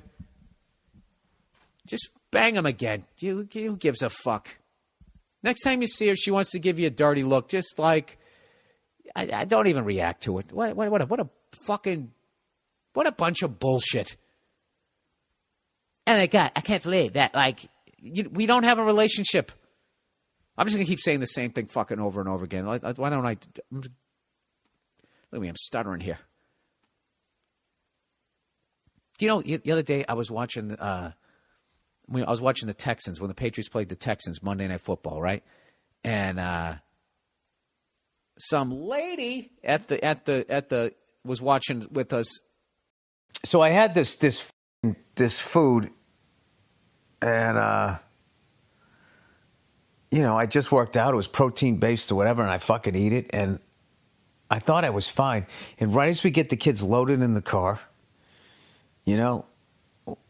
we're driving up the hill to get to the fucking highway, you know? And right as we go to get on the highway, I'm like, oh no. And I feel it, it's starting to churn in my belly, right? And my wife goes, do you want to go back? And I go, no, I can tell this is something that's going to be talking to me for like an hour before it's going to be like, I'm not going to have a choice, if you know what I mean, right? So she goes, I should have listened to her. So then I drive like another 2 miles down, and within 2 miles, at this point, we're too far away from the house. I go, uh-oh. I go, this is going to be a fucking problem, right? And she's like, well, why don't you just pull over, go into the 7-Eleven? And I go, I can't. And she goes, why not? I go, you know something? Somebody asked me one time, you know, what's the drawbacks of what you do for a living? All right, being in the public eye. The one major fucking drawback. Everything is a bonus, except when you're about to shit your brains out and you're in public. That's the only, because you're not anonymous. You can't just go in and blow out some fucking bathroom at a Starbucks and then somebody leaves and just, yeah, this fucking bald cunt went in there before me. No, it isn't. It's Bill Burr went in there and fucking annihilated. It smelled so bad that he couldn't even go in the ladies' room, right? So I dropped them off at the party, and I fucking turned the car around like I was on Adam 12. Remember that? They were never going in the right direction. I was talking to somebody about that the other day, and I just fucking whipped the car around, and I got back on the highway, you know, went down the hill, live at the bottom of the hill, down the bottom of the fucking hill, right? Got into the house and just fucking made it. And I was thinking to myself, you know, this is why. I'm worn out. I don't give I watched that fucking game yesterday and we lost. And Nia was going to go see Lady Gaga last night. And at the last second, her friend bailed. Actually, the day before, her friend bailed. So she goes, do you want to go? Would you go with me? And I was just like, yeah, I'll fucking go to that. I'll go to it. You know, I'm a comedian. I need to know what the fuck's going on in pop culture. I will go to this stuff. And I will go to this thing. And she goes, do you realize how funny it's going to be if somebody who listens to your podcast is at that thing and sees you at that? And I said, yeah, it's going to be fucking hilarious. So I went down there, getting ready to see, you know. No, let's tell this in chronological order. I'm watching the Patriots game over a buddy of mine's house, and I'm just pounding beers. I don't know why. I bought a 12-pack. They were set up, and I just felt like I had to knock them all down. And I think I had at least 7 of them, if not 8. Somebody else was digging into them, too. I can't fucking remember.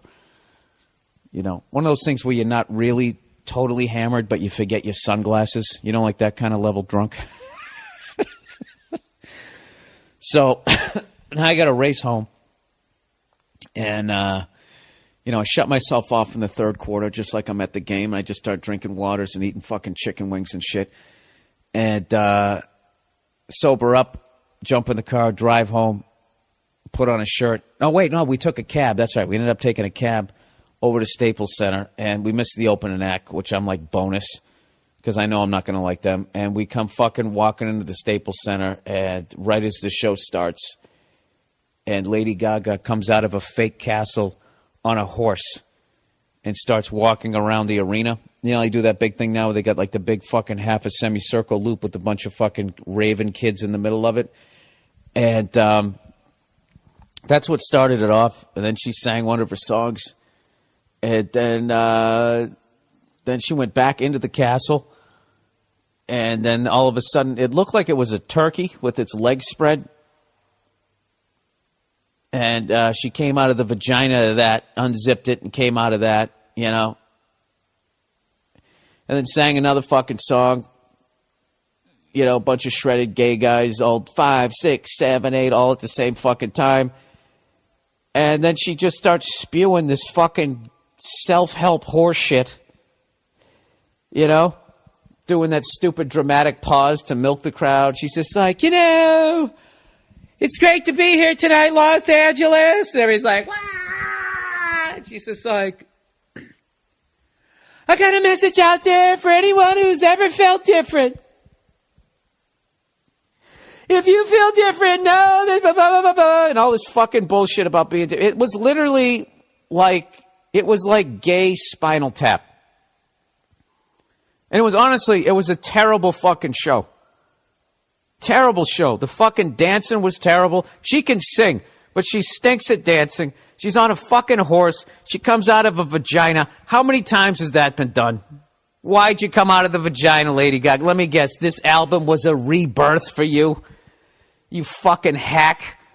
Ripping off Madonna right and left. First of all, she's got that one song that I don't know what Madonna's song is. I never know. And whenever I hear it, I start singing the other Madonna song. She's ripping off Madonna right down. She had a black Jesus. And the crowd's eating it up. And at first I'm like, you got to be fucking, she's doing the black Jesus thing? Like a prayer? Am I the only guy? And I looked around. I was like, oh my God, I'm old. I'm old. I'm fucking old. And I'm sitting there and all I want to do is just start trashing. I want to start heckling, which I did a couple of times. And Nia just gave me the look and I was like, I can't ruin this for her. She was going to go here with somebody else who was going to be waving glow sticks. And I agreed to come here. I can't be a cunt. So I'm not going to lie to you. I sat down after the first fucking song. And it was really difficult to listen to. It was really fucking annoying. Way more annoying than I thought it was going to be. I thought it was going to be all right, you know. Still going to be on some level. I'll appreciate it. This is pop shit. I can try to come here and enjoy this shit. And it just really wasn't a good show. I can't fucking... Oh, with the stupid dramatic pauses. Why do singers always have to look up in the air halfway through a sentence and just get another applause break? I saw a band the other night in this little fucking club and the guy was doing that. He was like, you know, this is the first time. Then he looks up at the ceiling and it's just dead silence. And then the crowd always gives in to the fucking silence. I don't know if they feel uncomfortable with it and they just feel they have to fill it up by going, woo! And then the guy finishes the sentence, that we've been in Los Angeles in 3 years. It's like, why couldn't you just complete that sentence? Why couldn't you just go, hey, you know, this is the first time we've been in Los Angeles for like 3 years. And we're happy to be back because you guys are great fans. You could do that in like fucking, what was that? How long did it take me to say that? 3.5 seconds? It takes him like 30 seconds. Los Angeles is a city.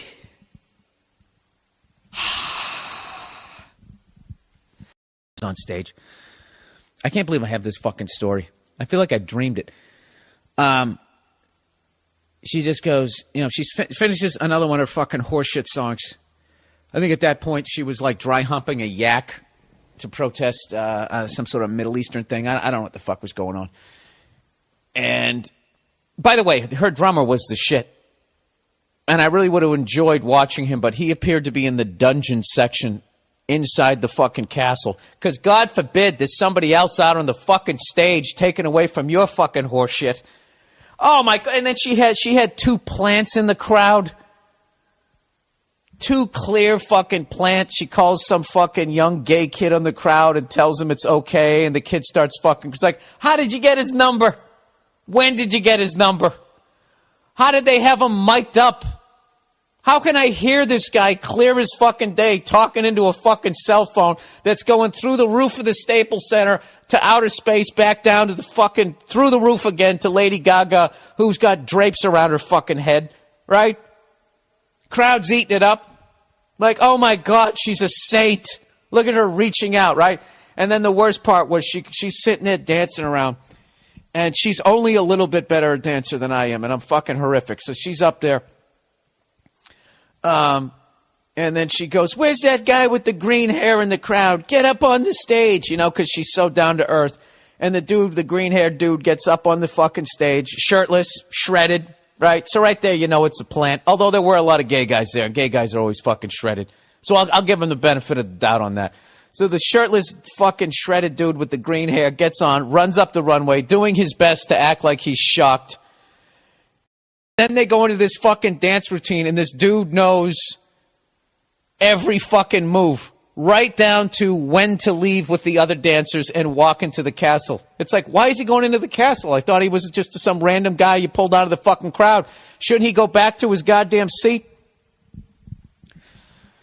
How much of a grumpy cunt am I that I'm really ripping this shit apart? It was fucking, I gotta tell you, I was really disappointed.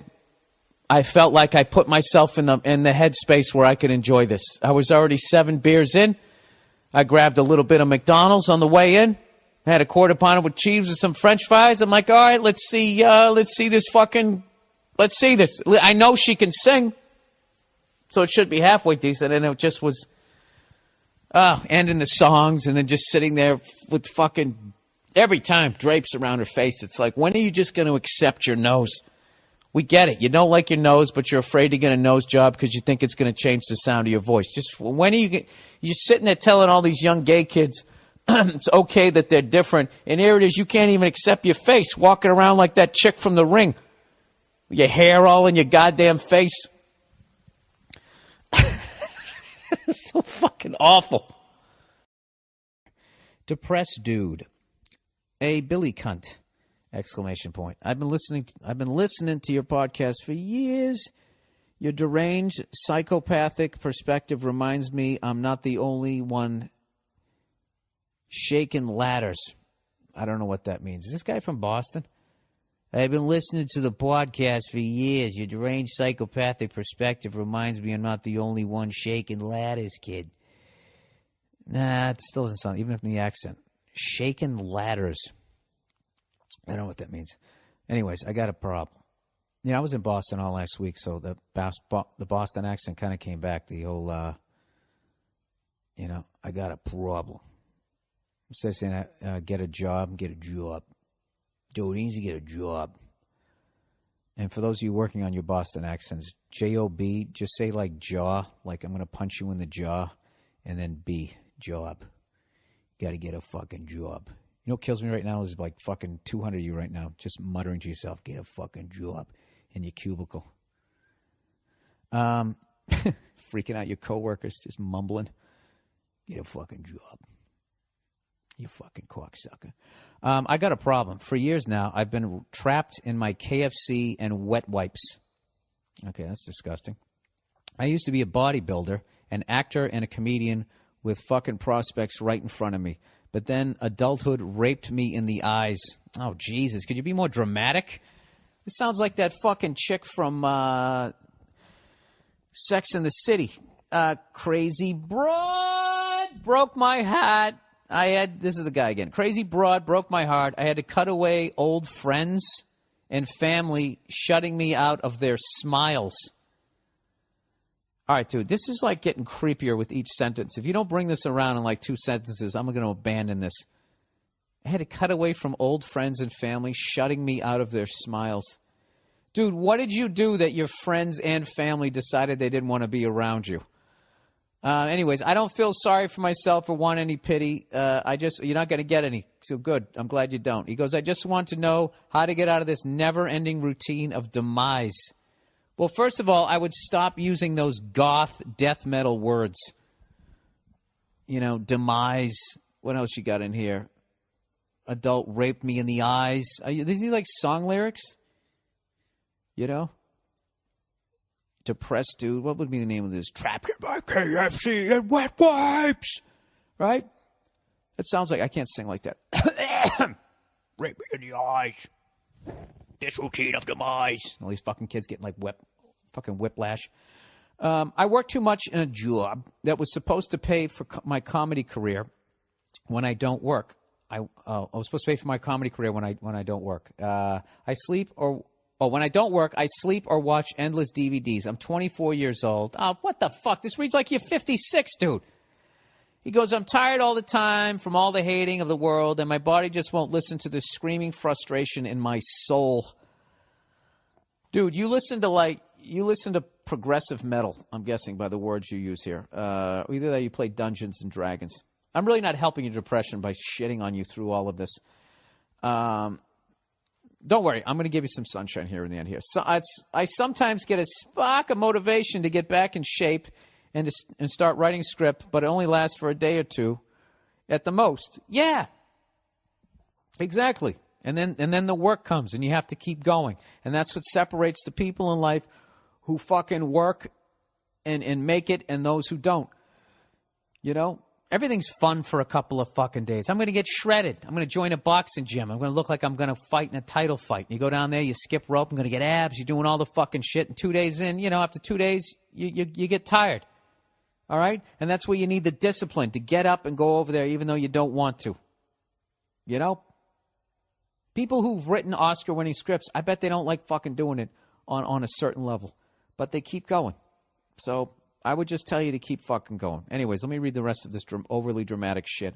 I've lost all faith in the world, have nothing to fight for anymore. I respect your go fuck yourself attitude and want to know what you did to finally pick yourself up from your dark-inflicted depression. Sorry it's not the funniest emails, but I could really do with you guys. I know, dude. I'm fucking with you. I know you're going through some shit. So here we go. I'm going to help you out here. First thing I would do, get rid of the KFC and wet wipes. All right? If you're already kind of a depressed dude, if you eat bad food, that's just going to add, because I'm just speaking personally. Once again, not a licensed guy here in case you throw yourself off the fucking roof, all right? Yeah, number one, this is what I do. Go out and get something healthy to eat. Drink some water, okay? Get 8 hours sleep, wake up and eat something healthy. Then go to the grocery store when you're full and go buy a bunch of healthy shit. Okay? Chop up the veggies, chop up the lettuce, get a fucking salad already made in there so you don't have to think about it. All right? Cook up some fucking chicken, chop that shit up, make some chicken salad. You got that in there too. Get yourself some fucking lunch meat and get yourself some real bread from a fucking bakery. Start with that bullshit. You start eating right and then just start working out. You're automatically going to feel good about yourself and fucking stick with that. As far as that other shit goes, dude, you're 24 years old. All right? I started comedy when I was 24. You sound like you've already been doing it and quit. So you're ahead of where I was at your age. So there's no reason to be depressed. All right? This is how I got beyond my depression was I just started observing it. I looked at it as a spectator rather than feeling a thought and just accepting it and then being dragged to the bottom of the fucking ocean with it. I just started to pay attention. I just sat there and listened to what my brain was telling me. And it was a bunch of negative, oh, my God, I'm going to fail. I'm going to have to go back, move in with my parents, and they're going to die. I'm not going to be able to afford to pay for the house, and then I'm going to be homeless, and then I'm just going to die. And, nothing's ever going to work out for me, Those were the thoughts I was having. So I just sat back and observed them, and I just started going, I don't want to think that. I want to think that. And I would just, as I felt them coming, I would just replace it with like a positive thought. I know this is really corny and simple, but I kind of started doing that. And the more I did that, because it didn't quite work. It actually didn't work in the beginning at all, but like I just kept doing it more and more. And then I just became conscious of when my brain was going in that direction. And working out helps me. Eating right helps me. Going down to a comedy club telling jokes helps me out. Playing drums. Wrestling with my dog. Taking Nia out to dinner. Just go do something like, it's just a choice. July 30th, it's only going to happen once. Am I going to fucking be a miserable cunt on this? Or like I said, July 30th, 2012 is only going to happen once. It's just a fucking choice, dude. So, if what you're dealing with is clinical, then it's obviously way beyond me. So I don't need, and then I don't have to fucking apologize like Fred Willard. I'm sorry that you didn't go to a psychiatrist and you went to a hacky comedian instead. Evidently, that's my fault. I got in touch with my wife's people to try and see if I could book her on the podcast, and she was nice enough to take time out of her busy, beautiful schedule as being the greatest mother ever. Welcome back to the program. Thank you. Nia Hill. Thank you so much. Thank you for having me. Oh, well, what was it like to work with Tom Cruise? Oh, my God. He is so amazing. He is just so generous. Did he do his own stunts? Actor. He did his own stunts. He does. Right? So like, he really incredible. Banged you in that scene, right? Oh, my God. It was great. He didn't let the stuntman do it? No. He stared his at me. His commitment. He stared me in the eyes the entire time. Unreal. And I was like, wow. Unreal. It's like we're in a real relationship. I'm telling you right No, after So he I got feel the very after he got blessed. the Invisalign Uh-huh. and he fixed that snaggletooth, I just felt like it all just went to another level. His agree. commitment to the craft. Yeah. Excuse me, ma'am. We're trying to do a podcast over here. I got the little one out here too, and she has her favorite show on, the one created by Harlan Williams. I can't say the name of it, or she's going to freak out because she's kind of looking at it like, why is there no sound? What is? It's almost the 2020s, not the 1920s. There. Why don't you have some old lady playing a piano in the corner? All right, Nia. I know you have a Yes. lot of stuff to do. Yes. So we're going to do a little bang bang here. All right, Okay. going right into it. All right, great. All right, best friend's wife from Best friend's wife. All right, hello, Billy Baldwin. Oh, Get nice. it? You like it? Yeah, but I Very win in nice. that. I like that I win. Yeah, that's nice. I'm bald and I win. Right. Do I? I don't think so. All right, recently, I'm listening.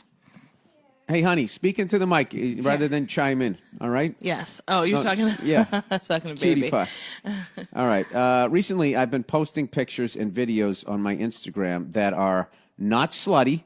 not slutty, but I wouldn't show my parents either. Period. Now, where would you call it? If you had to rate that as a movie, where is she? What do you mean? Like As a movie. PG, PG-13, R.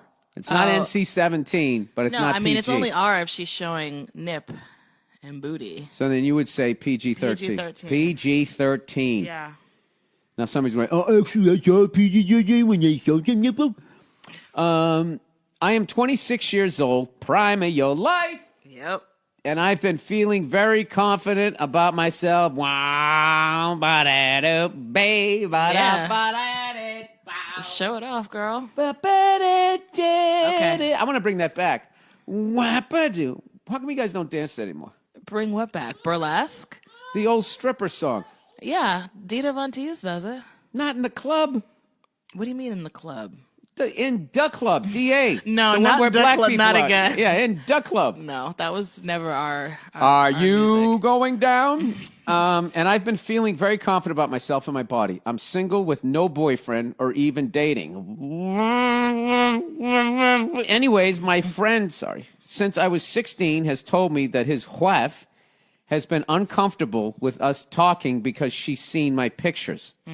So they've been friends since camp. So what happens at camp, Nia? Stays at camp.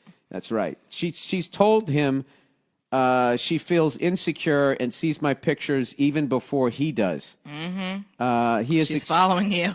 Yes. She's watching you. Private eyes. Yeah. He has expressed that he may not be my friend anymore because of this, and this is not the first time I've been blocked by male friends because their female counterparts are social media stalking me and claiming I'm trying to get their man. First of all, nobody's stalking you. You're on social media. Right. If you were hanging these up in your house and you looked and she was staring into your window. No, but you can like go and just be like really looking through someone's feed and just be like every time they post looking and not only looking at the picture, see who's liking the picture and the tag, like all that kind of stuff. All of So- that is all out in the open. I know, but like you can pay like just a little bit more attention to it than a normal just scrolling through. Oh, like. It's like a little kid playing hide and go seek. The first time they hide, they lie down on the floor, face down, and then cover their eyes. I'm hiding. You're not hiding. You're putting this out for the world to see and judge. Yeah. I've been told to maybe tone down my post or not write how I feel because the girls take it personally and take it out on my friends. And are these my real friends, or do their girls have legit reasons to be upset? Yours truly, a huge fan, and love to Nia and the baby. Oh. Well, first of all, I have to say I don't know why you're surprised at this reaction because you're out there thirst trapping and these girls don't want their men to get caught in your trap. So even though you may not be trying Can you break to, that down for the white audience? What? Thirst trapping. She's out there thirst Thirst trapping. trapping means like you post photos that are intentionally like sexy or provocative because you're trying to get likes. You're trying to get While noticed. you pretend that they're not, you're just, No, this I is don't just even- me eating cornflakes with most of my breastises out. No, I don't think that you're necessarily acting like it's not, but you know, that there's just like certain photos that are going to get like the ay reaction as opposed what? to the like ay. Is there any DT going on here?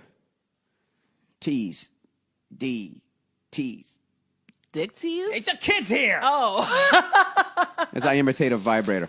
I don't know that it's a DT, but it's definitely like showing you what your life could be. Yeah, what you could be throwing around the bedroom for sure. So I mean, it's not surprising that their girlfriends and wives or whatever are going to be like feeling some type of way if they're liking your pictures. So, I don't know. I don't think that you're doing anything wrong, but I didn't write this. I don't think that, they're necessarily wrong either. But here's the thing. I feel like that we're going back to one of my earliest appearances on the podcast. But the only thing is she's been friends with this kid since she was 16. So that's different. That's fine. But I also noticed in her letter that she said that like all of her male friends or most of her male friends. So is this another situation where you've got a girl who's got a lot of male friends, nothing wrong with that. Involved male friends. Involved male friends, and it's, oh my God, they're stalking me on Instagram, and oh my God, they're such haters, and like, are these men really my friends? And it's like, listen, you just have to understand, like, you have to kind of be a grown-up about this. Like, it's one thing for you, like I said, to post thirst-trapping pictures. All your girlfriends are going to be like, yes, oh my God, you're giving me life, you're so hot, look at you, bam, all that kind of stuff. That's what your girlfriends and, like, your gay friends are for. What does thirst trapping mean? I just told you what it was earlier. Did you? I said when you're posting a picture that's intentionally provocative or sexy to get likes. That's like a thirst trap. Oh, in other words, you're not really going to hook up with anybody. No, you're just so all these posting a sexy photo, but thirsty you know, for women, guys are showing thirsty up. for attention. That's what it is. All right, sorry. I'm the white cop on Sanford and Son. Thirst trapping. So, I mean, I'm just not surprised that they're. So what should she do? Should she step away from these people? No, I mean, step away. How? Step away from the car with your hands up. No, you have to understand that if you start to move into this space where you're posting sexy photos, your viewership and the way people look at you is going to change. Huge point. If you're okay with that, then keep doing what you're doing. But if you have a problem with it, then maybe you want to pull back a little bit. But yes, people are going to look at you some type of way. Women are going to look at you differently. Men certainly are going to start to look at you differently. And I didn't like the certainly, but go ahead. What comes with that territory is that women are going to be like, oh, I saw you liked her photo when she was like, you know, bent over being like, you know. Yeah, Nia, I actually, if I could just. Meet cute or whatever. I don't know what people If I could write. just insert a point here. They're both certainly going to You're not going to insert anything. That's what I know. Hey, welcome to married life. Tell you, it's a rough one. Both men and women equally are going to look at her differently. Right. Okay, so let's not turn this into yet another. That's what I said. You said women are going to look at you differently. Men are certainly going to look at you differently. So you know how they do. Yeah. Well. Okay. So what does that mean? Just say what you're saying. Just don't. Yeah. Well. Okay. Me. Just yeah. please. I mean, I stand by what I said. You think that? Well, why can't you say that so we can discuss it rather than doing that? Yeah. Well. Okay. If Lola wasn't here, right now I would transcribe what you just said to me. Which is what? I can't. There's too many F words in it. That was like if you put a bunch of F words into a shotgun. Right. Yeah. Well, so I think women know what other women are doing. I think you have to expect that, you know, if these women are already uncomfortable with your presence in their man's life, if you start, you know, posting booty shots and all this other kind of stuff, and they see that their dude's liking it, they're going to be like, well, she didn't say that she was bending over and any of that type of stuff. She just said this is some stuff that, you know, it's a little more risque, but I wouldn't show my parents. Right, exactly. Meaning it's, yeah. It's, well, you know your parents. sexy. I can see your knees. Get back in the house. Right, you know, exactly. She could have like a priest. But I think for you a should dad. post whatever. Actually, you can't in the Catholic Church. If you're feeling good about yourself and about your body, you should post all the live long day. Just know that it's not going to be this perfect scenario where you can just post and no one's going to look at you differently. I disagree. Fortunately, unfortunately, that's just the way that it is. I disagree with that. With what? With that you should go and post all these sexy photos of yourself and put them on social media. Women should not be doing that. Why? Why are you telling women what they should be doing with their bodies? There it is. There it is. Oh my God! Yeah, exactly. That was so there it strong is. and so brave. Yeah, and there it is from you too. Tell it like I don't think women should post it. Like, who are you? You don't get to decide what people do with their bodies. Can you please not say that expression? What? You don't get to just. You I guys can all sound say like children. Whatever I want to say. You haven't even heard. Stop trying to police my words. You haven't even heard what my point is. What's your point? Okay, my point is. Bah, I don't want to hear it. Nia, you have the way you wish the world was and the way it really is. Okay. Okay?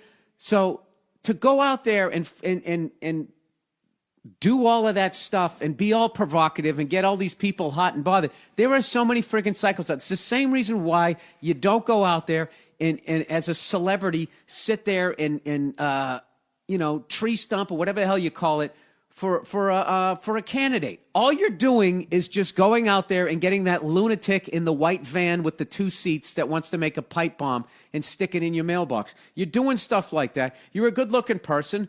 People are going to know you're good-looking. Like literally, social media's been around so long that people aren't even understanding. There's no perspective on it anymore.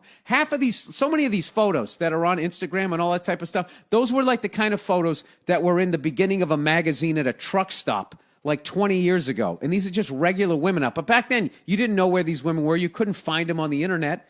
There wasn't CVS taking everybody's information, and you can go on and find everybody's address out there. And you're going to go out there thirst trapping or whatever the hell you're calling it, showing your goods. And you're playing there's not a person in law enforcement that would not 100% agree with what I'm saying. This has nothing to do with a guy telling you to do what you should be doing with your body. It has to do with somebody looking out for your own personal safety. And doing that is no different than these effing morons you see out there riding a bicycle in L.A. on busy streets, allegedly in this bike lane that's not even painted, and they have their headphones on. You have completely no responsibility for your own personal safety. And then when something happens to you, there's 100% looked at that you're a victim. You are a victim, but there's nothing looking at like some preventative measures. Like, why would you go on the internet and do that?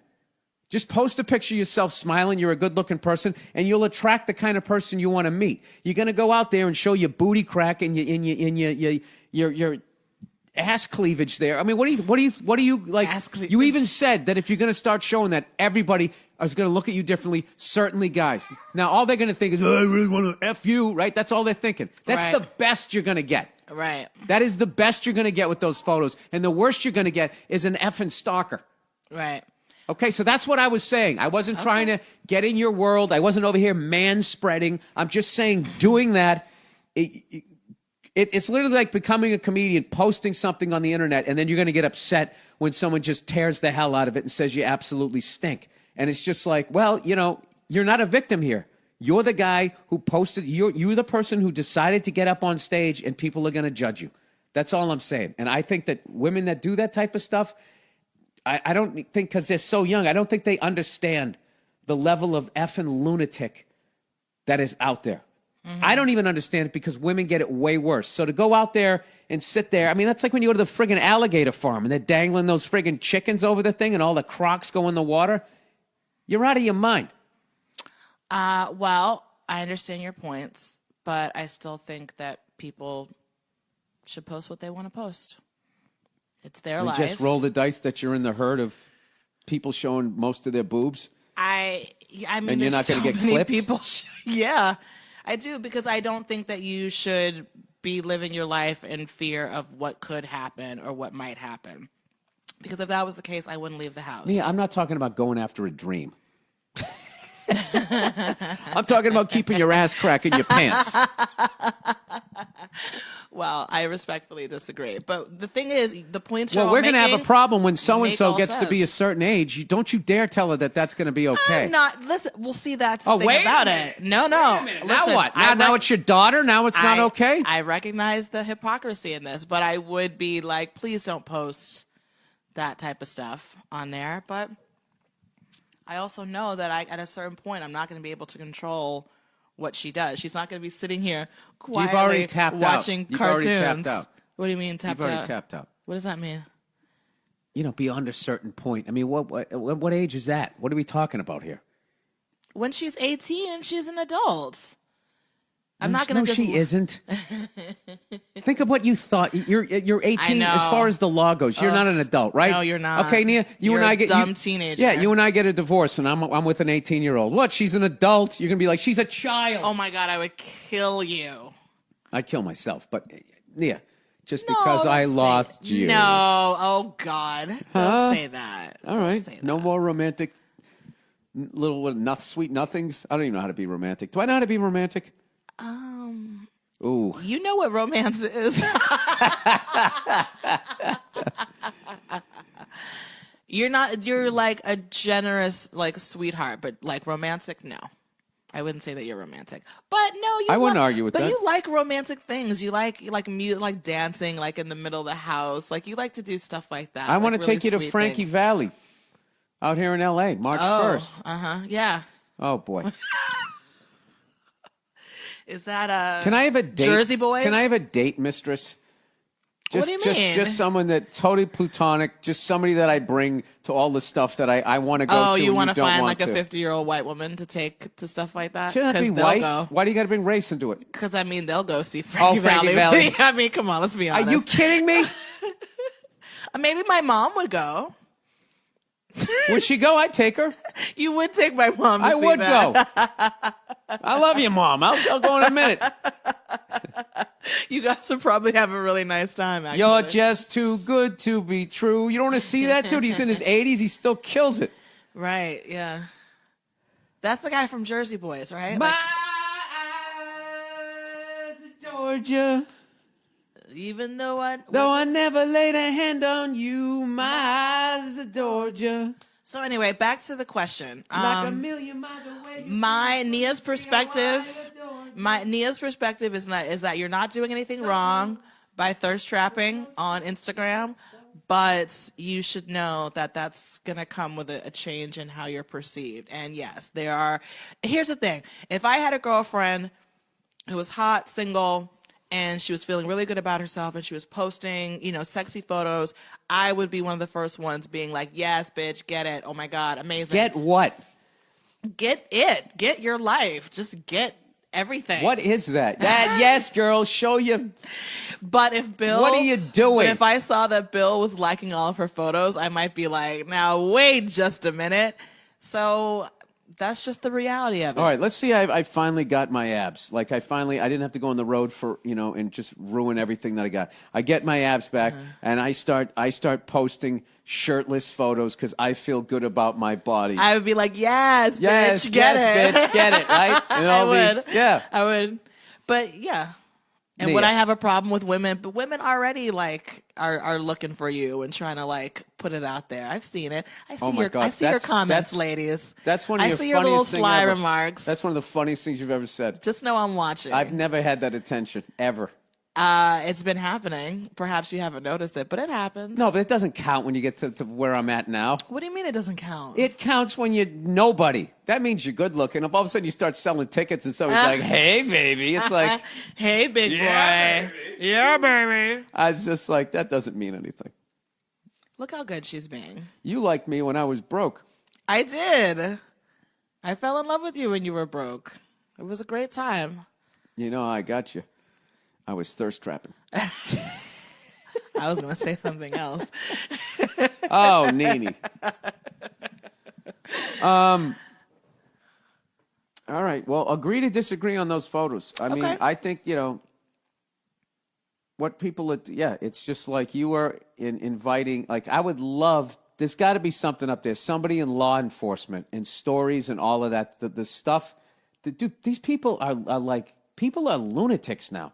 Like, people were already nuts, but this computer with all of this stuff that you can look at, like, you couldn't do, you know what I mean? Like, back in the day, Nia, if you had, like, a crush at somebody on work, I mean, you needed your imagination when you went home to conjure up some sort of fan. Now you just go to their Instagram page and just sit there like an absolute voyeur. It's not even considered voyeurism anymore. Right. And you just sit there. It's weird. The whole thing is weird. And you can go further down, and then their pictures aren't enough, and then you need video, And then the video, oh my God, and then there's some weird thing, the way she like cracks an egg when she's just showing you how to make a over easy egg or something. And you get all of this psycho world. And then what happens is you get so into that virtual world that if you ever asked her out and she actually approached you, you then have a performance problem because it's too intimate because you're used to this stuff. This thing there is a disease.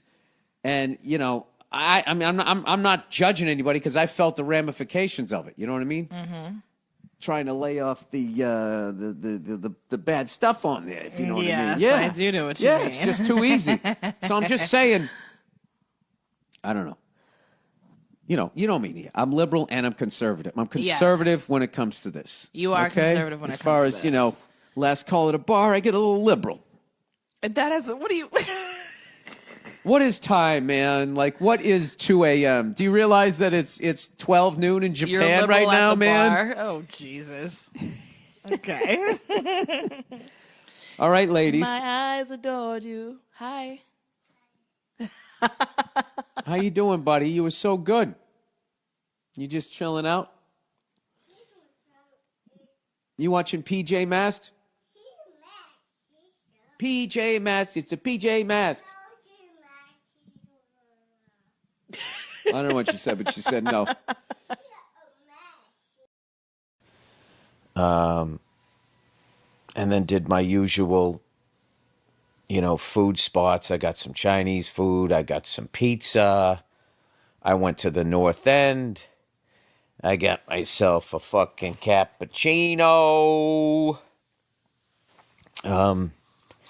Walked around, tried to walk around a bunch of areas where I hadn't been before. I usually go over to that place, Polcari's, for coffee.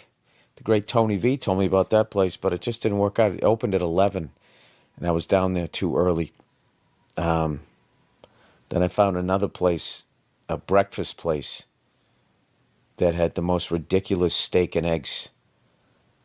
I mean, it's like they gave you 2 steaks. They were fucking... I didn't order them. Somebody next to me ordered them. I was like, fuck, I should have got that.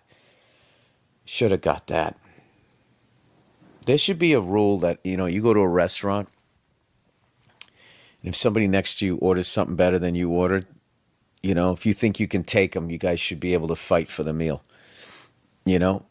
And whoever wins, you got to pay for the meal. You get the meal, but you pay for the other guy has to eat what you ordered. That's perfect. You kicked his ass, and then you paid for his meal like you made him your girlfriend. This is totally emasculating. I mean, just imagine the excitement that would bring to the dining experience. And if you have the right to refuse the fight, but if you turn down the fight, you have to pick up your plate, and everybody in the restaurant, as you walk, you have to eat it outside. And as you walk out, everybody chants, shame, shame, shame, shame, shame. And you go outside, and you fucking eat it. And then you have to serve a 3-month suspension for being a pussy and not accepting the fight. You can't go back to the restaurant. You're on a 3-month suspension. And then it'd be funny for women, right? If if you get into a new relationship and, I want to go, a restaurant I want to try. And then you have to be like, yeah, I can't go there. I can't go. What do you mean you can't go there? I don't want to talk about, did you turn down a fight? I don't want any shameful cock in my fucking, in my life. And then the person's like, oh, is that all it is to you? Huh? Fighting over food? What about what's inside? Where are you going? That would be amazing. I don't know if that's the stupidest thing I just said or a hit reality TV show. It's like that UFC show, The Ultimate Fighter meets Anthony Bourdain. Parts Unknown, is that what it was called or something like that? Fights Unknown. Because you had no idea you were going to get into a fight and you have no idea who you're fighting. People, it's just an idea. But this right here, this is how creativity works. It starts with a ridiculously stupid idea that you pursue, and then eventually you fucking whittle it down to something that the masses can accept. Because even if we got that thing greenlit, you know, all of these fucking people would come like, what are we doing? Like, what are we saying? What are we promoting? What are we encouraging with this TV show? It is amazing how, like, not thinking is the way people above you make money. Like, the more you don't think, the more they make money. It's really funny. And then simultaneously, every dumbass thinks they have the answers now. Like, supremely confident. Like if you're sitting here right now and you're standing or walking on a treadmill, whatever the fuck it is you're doing, and you kind of feel good about your worldview, like, you know, I think I got it figured out. That's because you're dumb.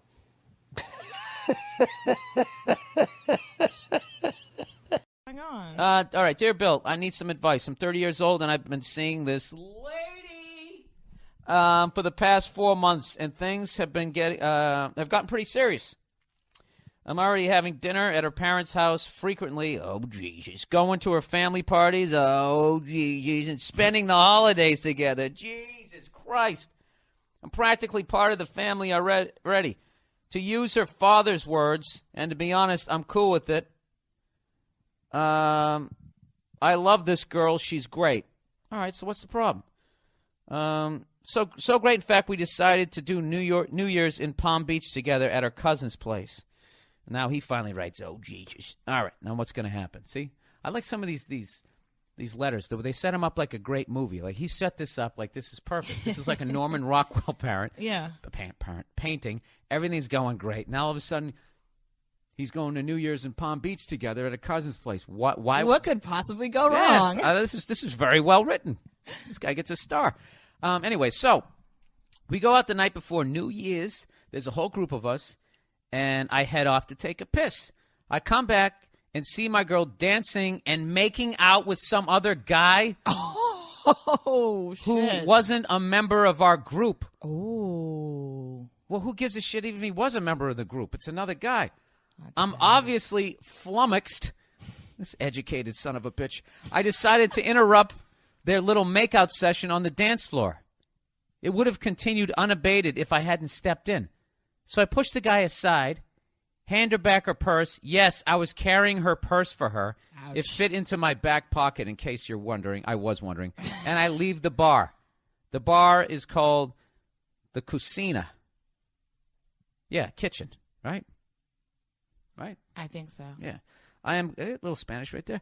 I am outside just beside myself with anger, and she doesn't follow me out.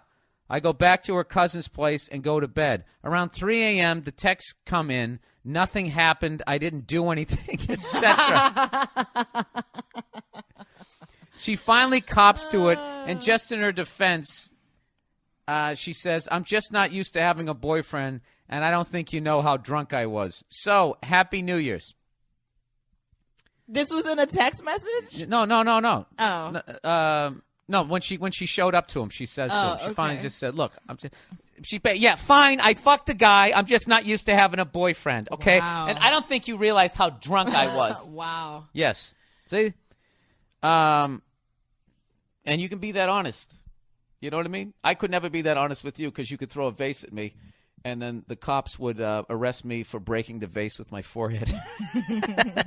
Anyways, he goes, should I chalk this up to a dumb drunk mistake and patch things up? No.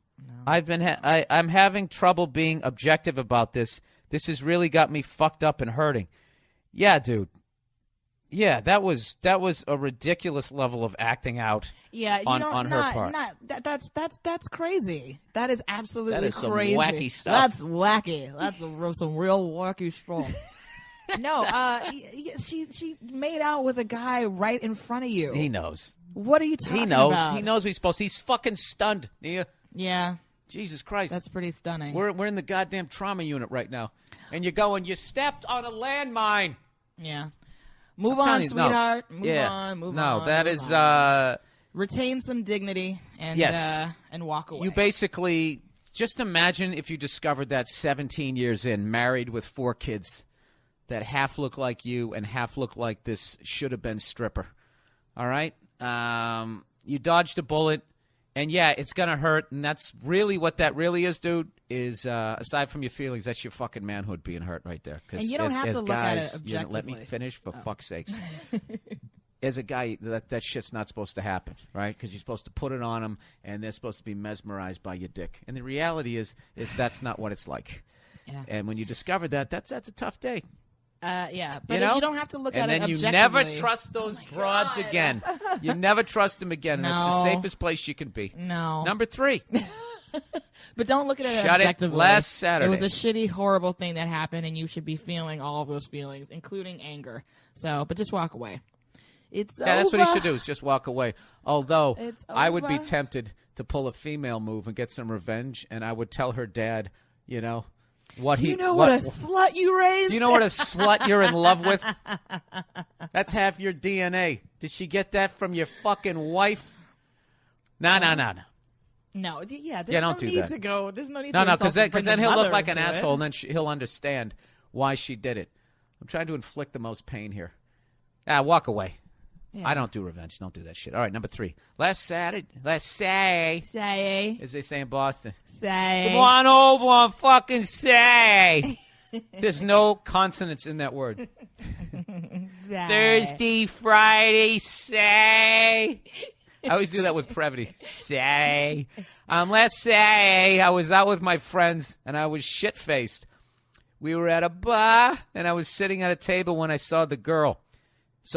She was absolutely beautiful. I don't know why, but something told me I had to go up to that girl. See, they always start fucking phenomenally. The sun was out. Jesus was walking on the clouds. She saw me looking at her, and I give her a wink when she smiled at me. Jesus, you went with that? Did you give her the double point too? I then turned to my friends and said loudly, "Give me a fucking pen." Oh, Jesus, is he drunk? Give me a fucking pen. They gave me a pen, and I wrote my number on a napkin and went over to her and her friend. I slapped the napkin. I love this guy. This guy's got. You're wearing a scarf too. This guy's like the most interesting man in the world. I love him. He's wrestling a badger in the corner. Hang on a second. Give me a pen. He goes. I slapped the napkin on the table and went to her ear and said, "I don't drink often, but I think you are fucking beautiful," and walked away. What? No, he's hammered. This is fucking hilarious. I totally missed the joke in this. This guy is completely fucking hammered. Right. So he's sitting there, head bobbling, winks I at don't her. drink often. I think you're fucking beautiful. Okay. Call this number. It's going to change your life, sweetheart. Oh, I love this guy. So anyways, being shit-faced, I didn't know any better. And I guess I went to the table and put my head... What? I went to the table and put my head was down at that point, according to my friends. She wanted to know what my name was and stuff, so my friends went over and talked to her and talked me up. Before she left, she came up to me, this guy's still in the game here, and told me her and her friends were leaving to go to a different bar. I asked her name, we talked a little bit, and she left with her friends. I told her, please text me. 3-4 days passed, and I hadn't heard anything. I couldn't get her out of my head. She was seriously the most beautiful girl I had ever seen. Yeah, after drinking a 12-pack of Keystone. Say. And there was something about her. I know I was shit-faced, but I have never felt that way. I looked online for her on Facebook. The other person she was with had gone to high school with. We weren't friends, but we knew each other. I found the girl on her friend list. There we go. I know that is creepy, but I want to message her and tell her I am sorry for being so drunk, but I really want to talk to her. I feel she wouldn't have come up to me before she left, and asked my friends my name if she wasn't somewhat intrigued. I don't think that's creepy. Nowadays, the old school, when I grew up, that's not creepy. No, it's I not think creepy. if you just say, listen, I'm sorry I was so drunk the other night. I really meant what I said, and I'm sure this freaks you out. I don't even say freaking out. Like, I'm not trying to invade your privacy. I just wanted to say I meant those things that I said. Yeah. Respectfully yours. Here's my phone number, my address, and Yeah, and just leave it at that. leave it at that. There you go. No more communication after that, because then you're venturing into weird territory. All right, what time we got on the podcast here? What am I? 1:02:19. All right. Well, we're getting close to the end here. We got overrated and underrated.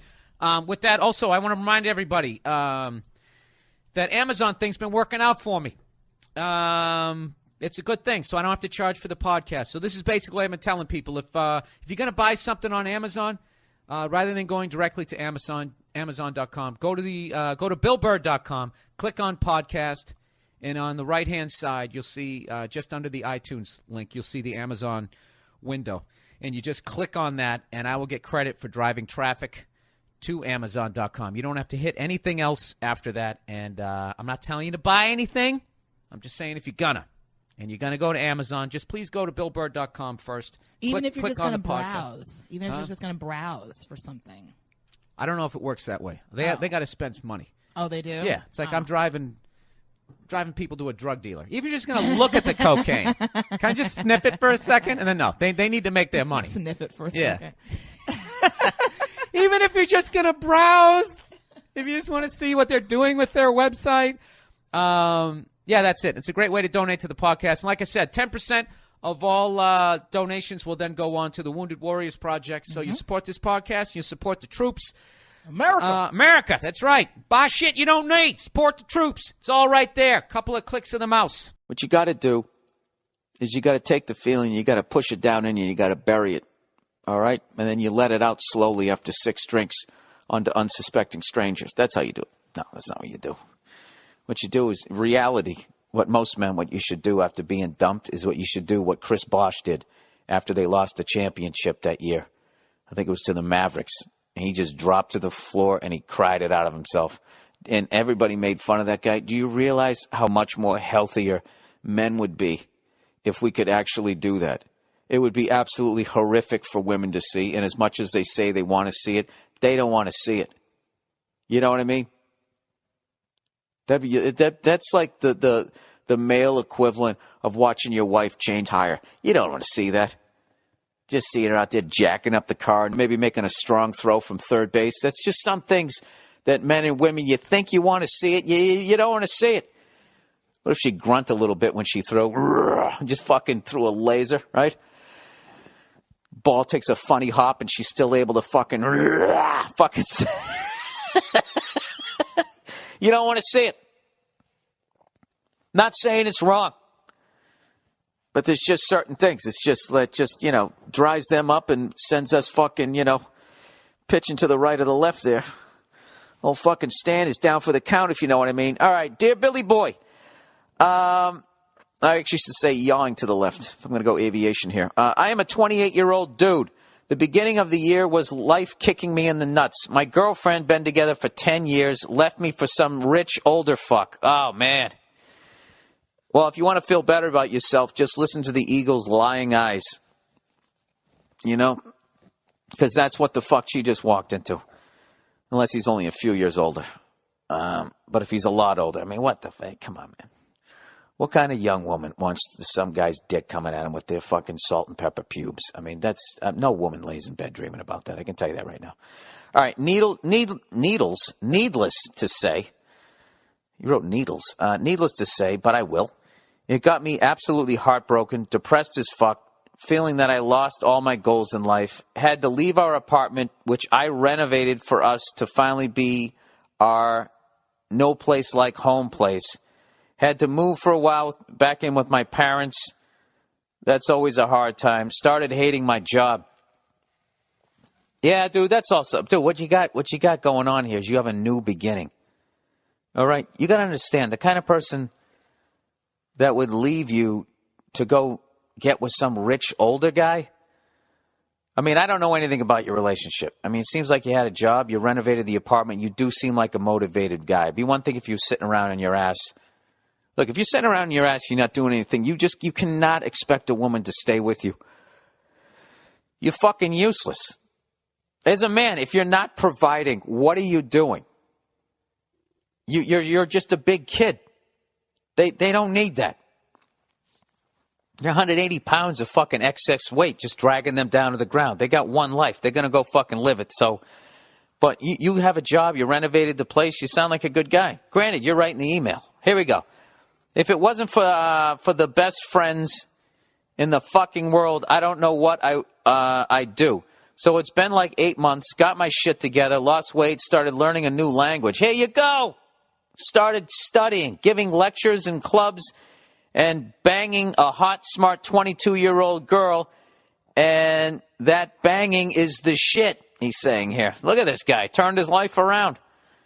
You know what? I can tell you all your friends wish that they got dumped at this point, seeing you all of a sudden walking around like you're the new Johnny Bravo there. But the shitty thoughts about the ex still stir in my head. Well, it's natural, man. You were together for 10 years. 8 months later, you know, one 22-year-old in a new fucking language. That's normal. He goes, I feel bad because all that crap lands on this new girl. Oh, dude, that's the first wrong thing you've done. 10 years of sharing experience is kind of hard to forget, and it always pops up. I'm smart and sensitive enough to know what I'm doing is wrong. Well, there you go. Look at this. You're an evolved guy. He says, although something inside says, dude, the fuck is wrong with you? You should never say that to her. Never compare her to the ex. Yeah, don't do that. Never demand something she can't deliver, but somehow I still do it to the new girl, and it hurts her. How do I get to stop being a douche to this chick? Well, step one is you're admitting it. And how about this? There's a huge difference between 22 and 28 in a level of maturity. 32 to 38, there's not that much different. But 22 to 28, you basically go from being a kid to being an adult. Even though legally you're considered an adult, that's a huge difference, you know. I mean, if you're 28 years old, you go out on a date with somebody and you go, what's your major? That should be the beginning of when it starts feeling creepy. You know, I don't know. I always did. I was just kind of like, oh my God, this person's still in fucking college. You have a teacher in a semester. You know, what the fuck? I mean, you can't even relate to it. So how do you stop being a douche to this chick? I would actually sit down with her first off, and I would apologize for doing it. That's the first thing you need to do. And get it out in the open and just say that, you know, I'm going to really work hard to not do it. And please call me out when I'm doing it. And I'm going to do my best to immediately stop it. Just know that I'm coming down from a 10-year dump here. And it's going to take me a little bit. So if you can be patient with me, but the last thing I want to do is hurt you, and this is not fair to you. That's the first thing I would do. Yeah, I would get her flowers, and I would totally fucking apologize, and be on my fucking best behavior, you know, for a while, man. Because it's really a horrible thing to do, to take out your life on somebody else, take out your childhood and other people, which I did for fucking like 15 years. You know, it's bad. Remember that? What was that fucking show where that guy? My name is Earl. You know, I could do that just with my fucking relationships with women. It was fucking bad. Anyways, all right. So I'm not saying I'm above you or anything like that. All right? See that? Put myself right on your level. I've done the same fucking thing. So if I could go back in time. All right. Advice. Bill, since you've given great advice on relationships in the past, I'm wondering if you can do it for me. I've been with this lady of mine for years. And we're planning on getting married. Oh, Jesus. We're both only 20 years old. I'm a college dropout since I'm certainly a more blue-collar individual. She is going to college to work with children. We both work full-time jobs, mine being the night shift in a warehouse selecting orders to go to individual stores, stressful and physically challenging. Hers being a phone-answering day job from 8 to 5, working with customers in a graphic design shop, boring and easy. Okay. He's defined his job as stressful and physically challenging, and her job is boring and easy. Never underestimate how tedious a boring job can be. I'd rather do your job. Walking around breaking balls. Look at his fucking shirt, dude. Fucking queer. Drive by on the fucking forklift. Right? Guys start a softball league, you have a great time. Rather than sitting there having your ass fall asleep in a cubicle, listening to people bitch because they can't figure out how to work their set it and forget it. Grass is always greener, my friend. Why don't I shut my fucking pie hole and read the rest of this? All right. Since we started dating, she seemed to do everything to keep me interested. Make me breakfast in the mornings on some days. Go to concerts with me when she didn't necessarily like the music. The whole works. But I've noticed that she's without question just been lacking in the care department. She just sits and watches TV every night and eats and complains about gaining weight. I come home in the morning to do the dirty dishes that piled up in the sink from her having friends over while I'm at work for the night, and get yelled at for not cleaning them when I saw them sitting there, but I had no part in making them dirty. Dude, what the fuck? You can't have that. She leaves clothes laying around every room in the house, and that's not even how she is with me. She has seemed to develop some kind of self-righteousness where everything that she... Yeah, dude, I really got to proofread these. People, so many spelling mistakes. She has seemed to develop some kind of self-righteousness where everything that she says throughout the day should be my main concern, and I should go out of my way to make her life easier. I do her college homework. I take care of the $2,000 dog I bought for her. I work on her car when she nearly runs the damn wheels off the thing, and I do chores for her family she volunteers me for. Dude, she has your balls in a little, that little engagement ring you bought her? If you bought her, yeah, your balls are in there too. The next part is the icing on the cake. She goes as far as to dictate what time I have to go to bed and wake up in the morning. Evenings, since I work at nights. What I can and can't spend money on, who I can hang out with, what days I can see friends, and require me to call her every time I arrive at work and text her in the middle of the night when I get off work, and I request her to do nothing outside of what she does on her day-to-day routine. To sum all that up, I feel like she's forcing me into a cookie mold guy when I actually let her make her own decisions, like some strange thing called an adult. All right, I'm going to stop right here, dude, because this is just going to be more fucking misery. All right. This is what I've said this before on the podcast. You have to, I don't give a fuck how good the woman is that you're with. You really have to be careful, because all this shit you see on TV where women are just constantly, there's all this fucking information out there about how guys are assholes to women. There's just reams of it. And there needs to be, because guys are assholes to women. So women, I think, are more aware. Or at least they should be more aware, because they got all these fucking goddamn shows with either from 1 to 4 twats sitting around bitching about guys and all the shit that we do. But there's no show on TV where you have 4 guys just sitting around a coffee table, drinking some hot cocoa with some pillows and wearing sweaters and their favorite shoes, talking about, not losing yourself in a relationship. That's what you've done here. All this shit that she's doing is your fault. Okay? And what's great about being a guy is you can blame the victim, which is why we're better problem solvers. All right? This is your fault. This is all on you. You don't like any of this shit. You have to sit down and talk to her. Okay? You're not required to call her. You can go to bed when you fucking want to go to bed. And you can just sit there and tell it, you did those dishes, you clean it up. Okay? Now here's the point. This is the key with broads. This is what you got to do. You can't be mean. There's no reason to be mean here. There's no reason to yell. There's no reason to be angry. Okay? All 3 of those things is what she wants you to do. Because she knows, she's going to know she's fucking wrong. If you made the dishes dirty and every day you're telling me to clean them up, you treat me like I'm fucking Alice on the goddamn Brady Bunch. Everybody knows that that's fucking wrong. So what women do when they're fucking wrong is they try to make the argument about something else. All right? So she's going to do that anyways. So, but you're going to make it easy if you're angry and you yell at her and you call her fucking names. So what you got to do is you got to keep your fucking cool. That's what you got to do. Keep your fucking cool and say, listen, I worked all night.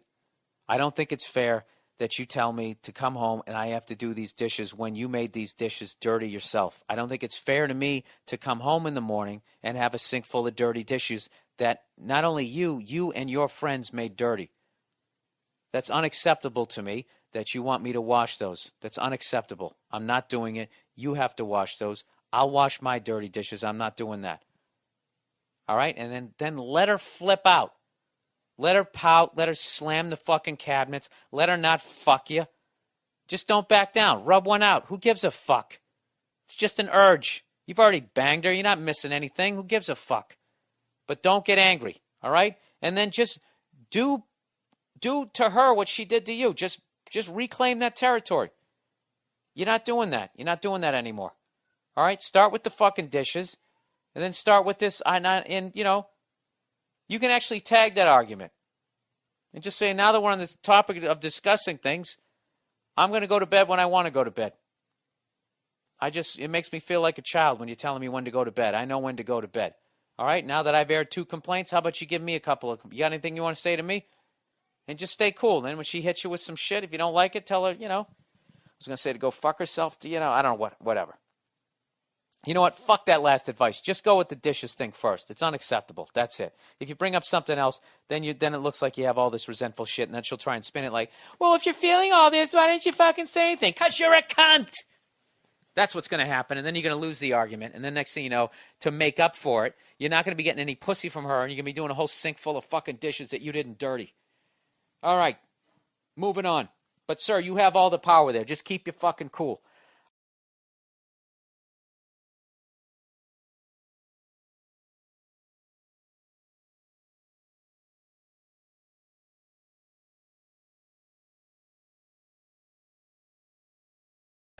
Is namaste like a yoga thing, or is that just that's the yoga people act like they went to India and learned from masters, so now they know how to say like adios, or like I know how to say thank you when I'm in Sweden, tack. I've been a loyal listener for quite a while now. As the title suggests, I'm from Nepal, the tiny little country sandwiched between the China and India. I thought Nepal was a city in India.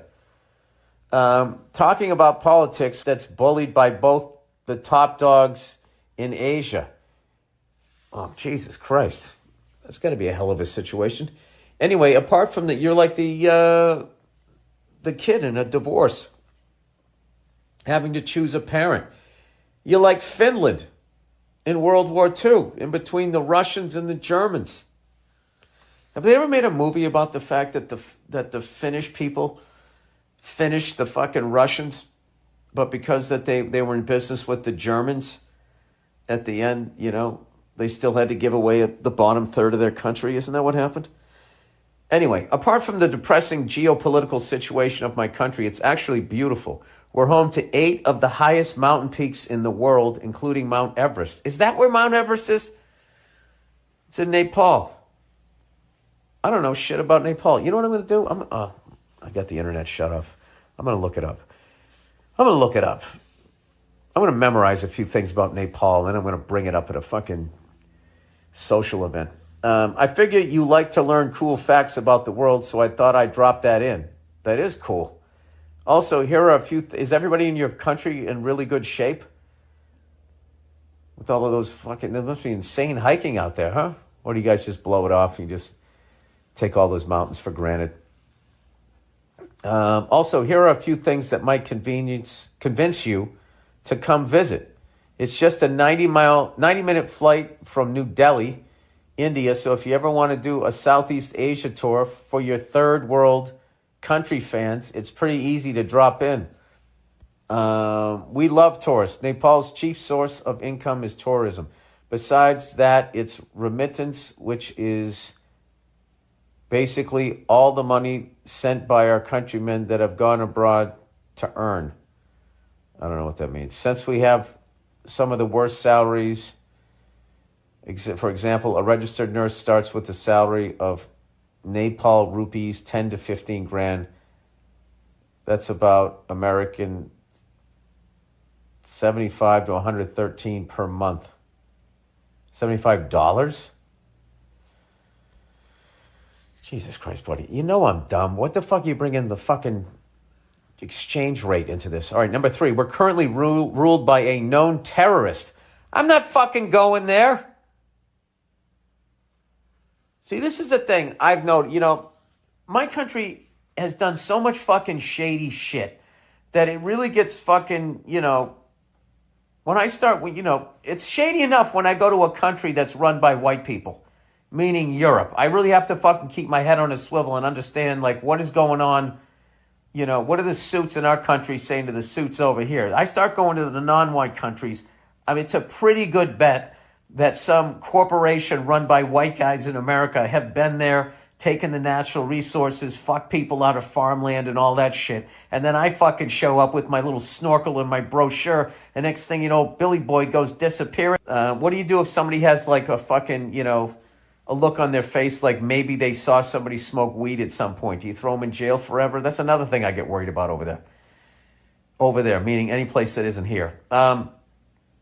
Okay, so you're currently ruled by a known terrorist. Our prime minister was the leader of the Maoist regime that fucked with the country for decades. After we killed out royalty, that's an entirely different email. Killed our royalty, and switched to democracy, the Maoist regime came into power. All right, so you ruled by some kings and queens, some family. You whack them to get democracy, and then you end up with the terrorist. Well, I mean, that sounds a lot like over here.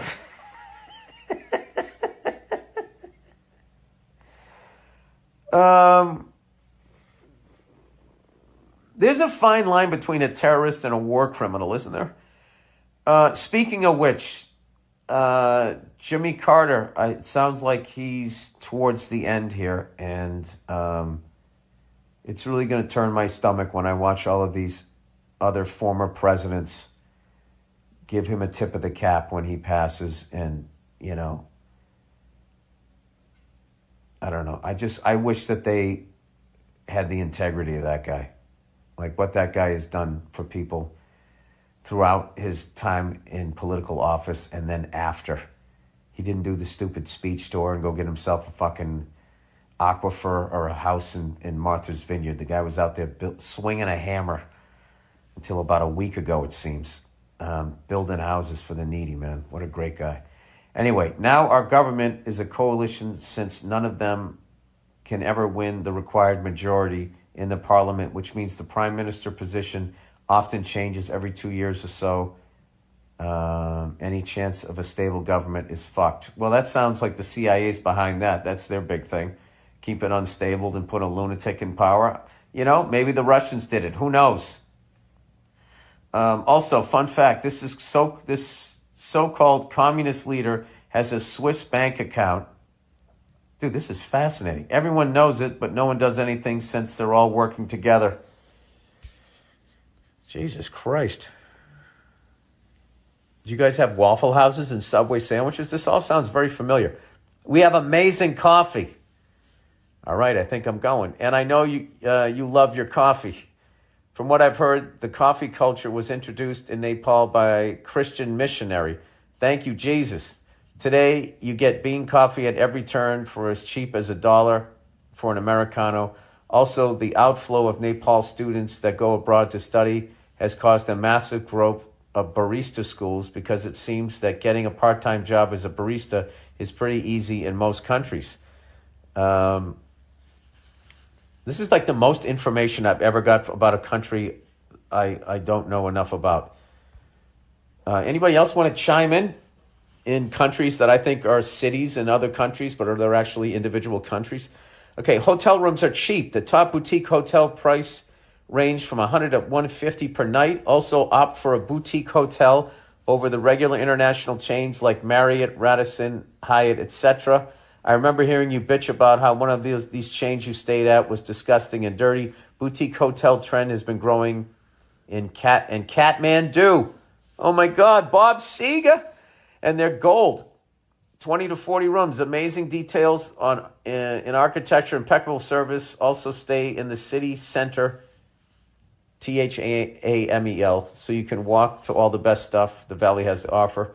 All right, I'm turning my internet back on. I'm going to take a peek at what this person's talking about. Let's take a look. This is like one of these. Okay. This is one of these things. Sorry, my fucking phone's telling me to shut off airplane mode. I know. I mean, that's what I was trying to do. I know, Uncle Freddy. Where is it here? The fuck is the internet? All right, here we go. Nepal earthquake. Images. Let me see. Nepal plane crash? Jesus Christ. Oh, here we go. Nepal, best places to visit. Oh my God, it's fucking gorgeous. Isn't that wild? Someplace that beautiful could be run by a terrorist. You know. Congratulations. You live in that's like, closest we got to that is New Hampshire, maybe Utah. Anyway, let me get back to the fucking email here. What the hell is it? There we go. What are we doing? Hotels? All right.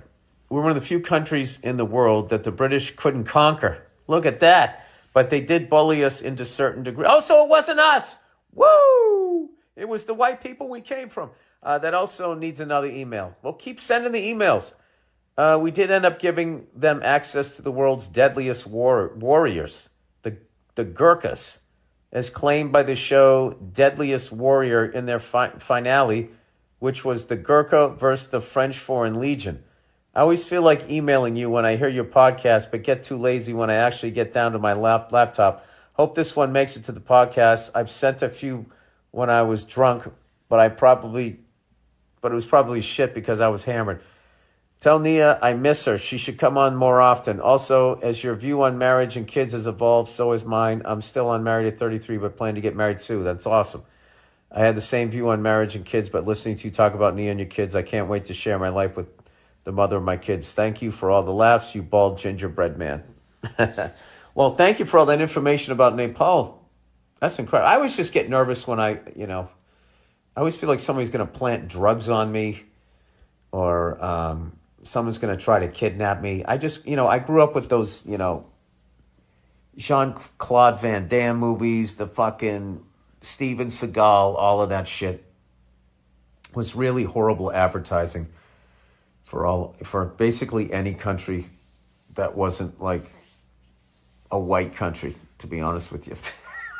It just is what it is. That's what's always so funny about those award shows.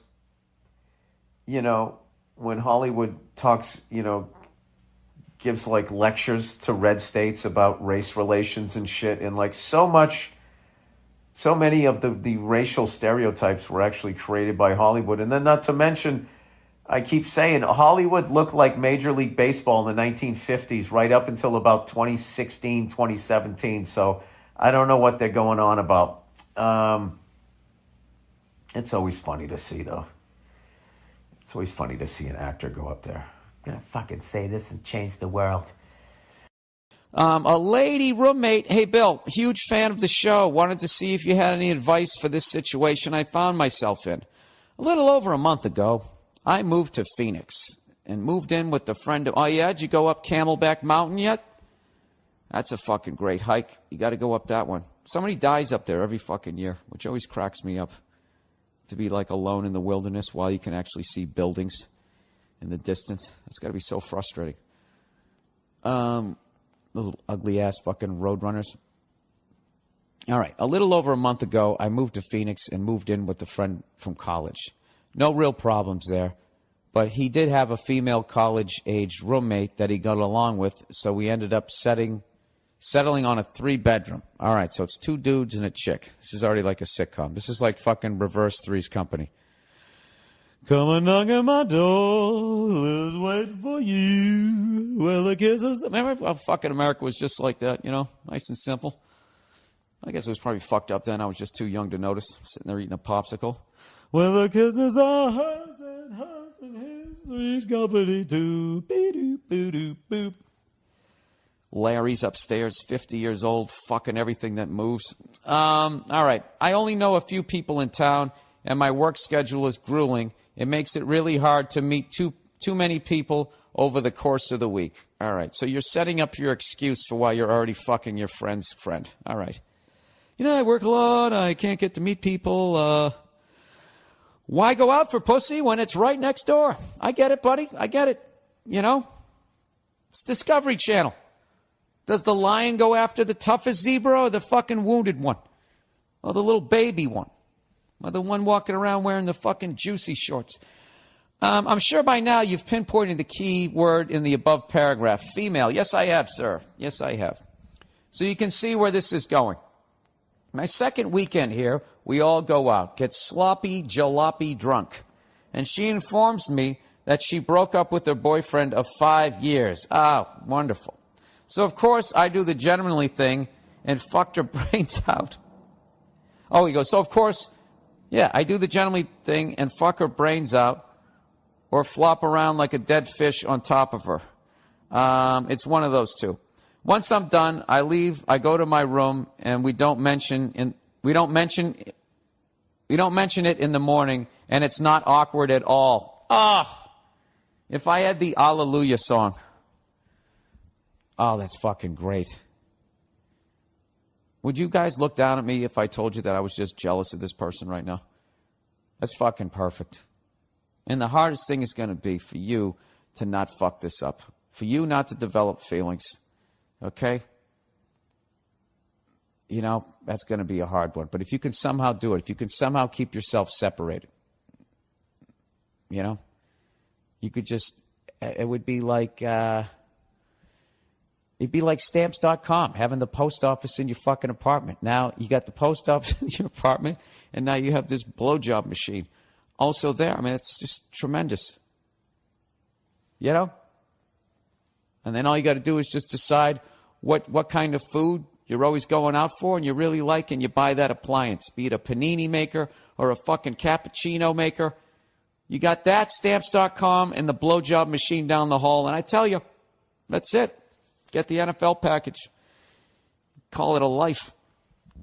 So anyways, he goes, we've gone about doing this for a few weeks now, but since I'm never home during the week and she works during the day on weekends, we don't exactly see each other. And when we do, we literally never say anything about it or hint at it at all, etc.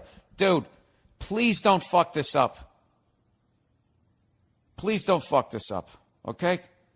He says, my question, being as this is the first time something like this has happened, is this a time bomb waiting to happen where all the crazy is going to come flying out like the Ark of the Covenant? Or is she just rebounding and I'm the free and clear until I settle in and find something else? Keep in mind that Jesus Christ, sorry, I didn't go to church today, has died for us and has risen from the grave. He did it all for you. There's no way for you to thank him. Unless you give us a bunch of money. Keep in mind, I've never been accused of being good-looking, and she's pretty cute with a grade A ass on her. Any advice is appreciated, and I guess go fuck yourself. Okay. All right, you did the right thing. You know you got a great situation, and you don't want to fuck it up. You know, this is like the first time I went deep sea fishing and I got a bite, and I looked at the dude next to me. Am I doing it right? What do I do? Oh, let it run a little bit. Let it run a little bit. Hey, bring it in, right? You're doing the same thing. All right, so what is your question here? Is this a time... This is... Okay. There's the wild card that she's a psycho, but she would have shown her colors by now, I would think, if she was a psycho. You know? There would have been some sort of... You know, God, you work so much, I don't get to see you. I just want to see you more. She would have been doing that, you know, fucking twisting your arm hair or doing something fucking annoying, some sort of annoying sort of touching, right? So she hasn't done that. She's totally putting out the vibe that she's basically in the mindset, this thing seems like it's exactly what it is, you know? She was in a relationship for 5 years. 5 years, man. She's got to decompress from that. All right? She likes to go out and get hammered and get fucked and go to bed and not see your dumbass for the whole week. All right? Just keep it at that. This is the deal. You don't ever bring it up either. You don't ever bring it up either. Just keep it the way it is. All right? If she's barely talking to you, you barely talk to her. And you just have fun with it. And this is another thing you do. All right? Have fun with this shit. What are some things that you always wanted to do with a woman and you haven't done yet? This is the girl you do it with. All right? And she's going to probably do it with you too because she doesn't give a fuck about you, which is a great thing. What you have, sir, is a fuck buddy. Congratulations. This is your first one. This is what men dream of. This is what men really want this is what we want for Christmas. You know, if we could just have a fuck buddy. Somebody who was clean, with no diseases, you know, and somehow then had this pill they could give you that you drank, you know, you washed it down and it got rid of any sort of fucking guilt. It would be perfect. But you're single, dude, so there's no guilt. So my thing is just don't open your mouth and fuck this thing up. All right? You got a great thing going. Okay? Just keep doing what you're doing. And the only thing I would correct is this whole thing where you say, you know, I'm not that good looking a guy. You know, work on your self-esteem. She's pretty cute. Hey, you know, good for her. She's got a nice ass. Why don't you go fucking do something to it? But not during the week. No fucking during the week. You focus on your job. You have a great fucking time. Now, I know it, you know, I guess eventually if you do meet somebody and you start bringing them around, there is a potential, but you just got to nip that shit in the butt. I guess if you actually met somebody that you liked, Jesus. I didn't think about that.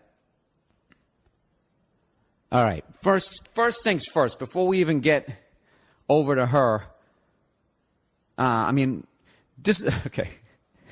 Whole new can of worms here. Dude, you have to be cool first and foremost, all right? Because eventually, you know, if she meets some other dude, you got to make sure that you're not going to flip out. So do not develop any feelings for this girl.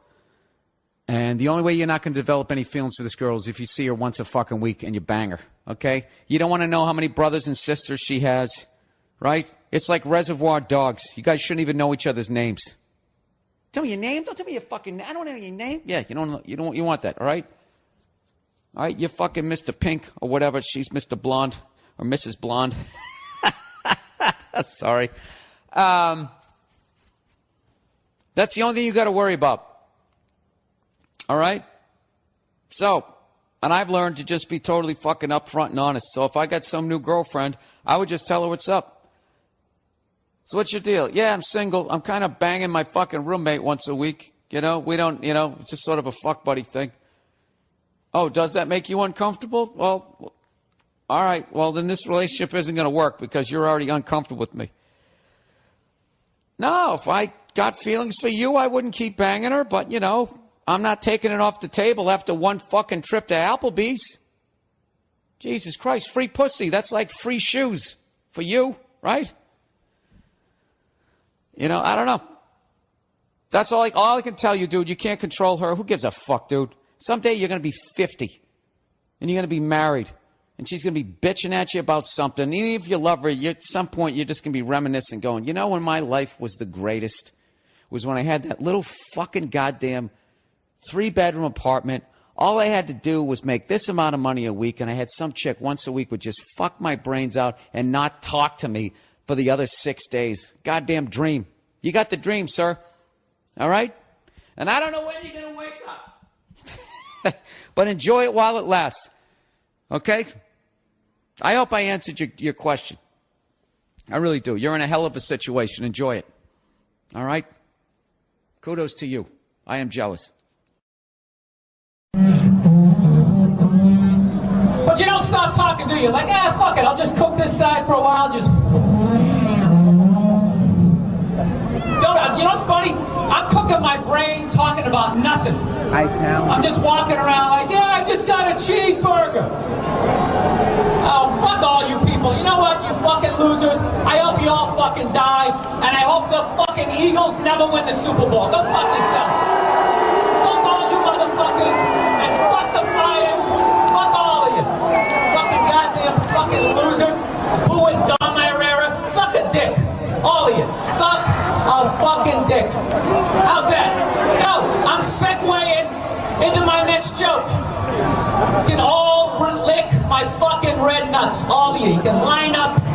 in your Harold Carmichael fucking jerseys, and one at a time, you can all suck my dick. City of brotherly love, you bunch of fucking cocks. Just walking around again. Fucking goddamn losers. 52 fucking hours into a show. The fuck am I gonna do at this point? You people are on goddamn acid.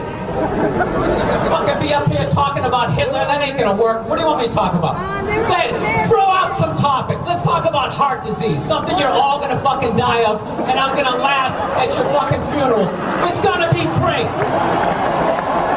You're all gonna get fucking cancer, which is fantastic because all your fucking heads are shaved anyways. No one's even gonna notice. You're gonna get fired for coming to work too late because they're not gonna notice that you have fucking bone marrow cancer. The only thing's gonna give it away is me laughing at you in the fucking background. You fucking bunch of losers with your fucking cell phone pictures. Fucking suck a dick. Fucking assholes. 11 more minutes of this. I hope you all get in your Ford Focuses and fucking drive off the side of that faggot-ass Ben Franklin Bridge. You fucking one bridge having piece of shit city that no one gives a fuck about. The terrorists will never bomb you people because you're fucking worthless and no one cares about you. You are this high above New Orleans. No one gives a shit. FEMA would never show up for you fucking assholes. I hope your mother has herpes in the center of her asshole and you go home tonight, you lick it, you get it on your tongue, and some other horrific shit happens that involves cancer.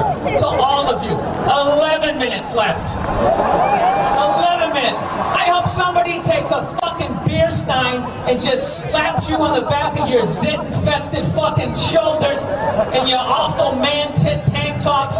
I hope that happens to you. I hope the glass fucking digs into your fucking shoulder blade. And then I see you afterwards. Hey, how's it going? You enjoy the fucking show? That's great. And I grabbed you by the fucking hair, but you don't have any. Did it really have to come to this, people? Did it really have to come to it?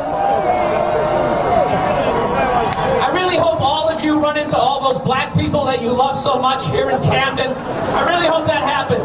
I hope there's a line of all of you guys getting fucking carjacked and they take out their big black dicks and they just shove them right in your fucking mouths, each and every one of you, and somehow they just keep repeatedly coming right in your fucking eyeballs until it builds up so much that your eyes, they fucking crust over. You can't see shit. And somehow there's another dick in there for you to suck. 10 minutes left. Look at you. This is what you want. Is this what you want? It's a fucking... Bunch of fucking losers. Fucking Rocky is your hero. The whole pride of your city is built around a fucking guy who doesn't even exist. You got fucking Joe Frazier is from there, but he's black, so you can't fucking deal with him. So you make a fucking statue for some 3-foot fucking Italian, you stupid Philly cheese eating fucking jackasses. I hope that cheese melts your fucking faces off. All of you collectively suck a fucking dick. A fucking booby. 9 hours into a fucking show. Look at you in your fucking Donovan McNabb shirt. I hope he snaps both his fucking ankles in the first goddamn game. I hope you go 0 and fucking 16. I said suck a dick.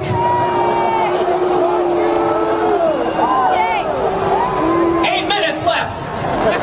8 fucking minutes left. The Flyers, do they even fucking exist anymore? Bunch of goddamn pansies, haven't won shit since fucking Gerald Ford was in office. Why don't you just have the fucking ice capades down there, you assholes? You probably wouldn't even notice the difference. That fucking pussy teams, remember they had that whole season where they wore the slacks? You bunch of faggots.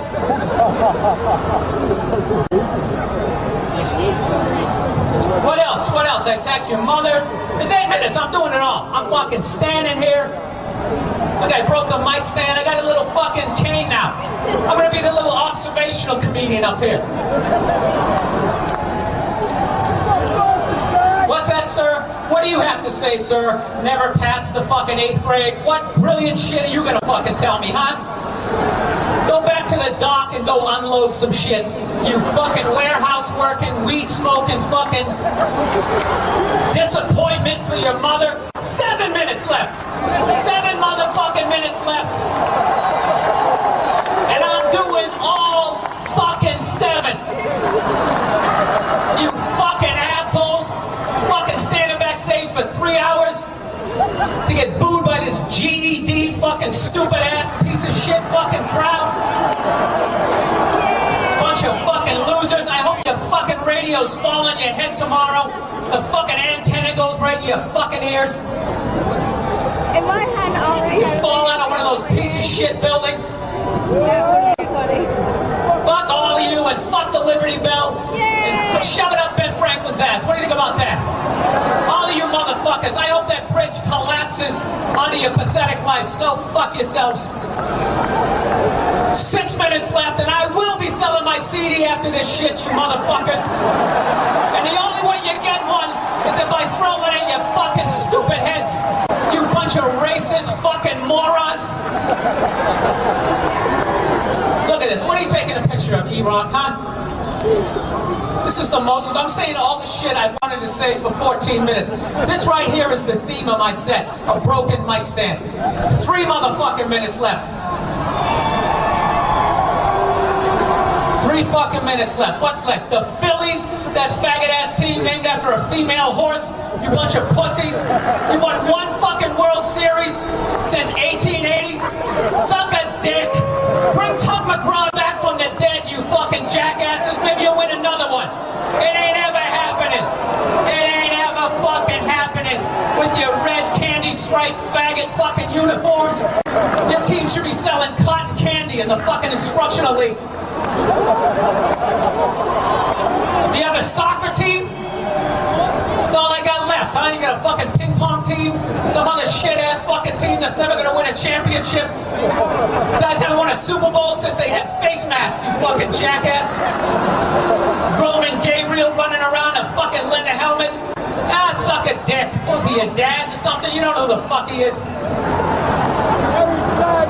Ironed my fucking shirt for this shit. Went to the Banana Republic, picked a $20 shirt off the rack.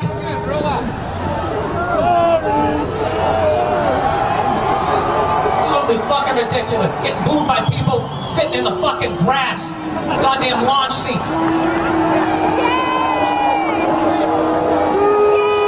It's fun, isn't it? It's great. I'm actually getting fucking paid right now, people. I'm getting paid to shit all over you guys and your stupid fucking rock t-shirts of bands that no one gives a fuck about. 4 minutes left. You with your Rush fucking t-shirts. I beat the shit out of my girlfriend.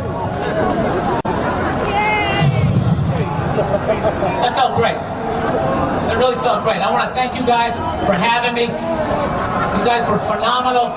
Each and every... Oh no, I got 4 minutes left. I got 4 fucking minutes left to fucking talk about you cunts. That's not bad. That's not bad. 12-minute rant. That's the first time I said cunt. That's a fucking record. I'm going to finish my set by taking this mic stand base like a fucking disc. I hope I hit a baby in the fucking head. The one fucking kid who would actually go to college in this fucking crowd.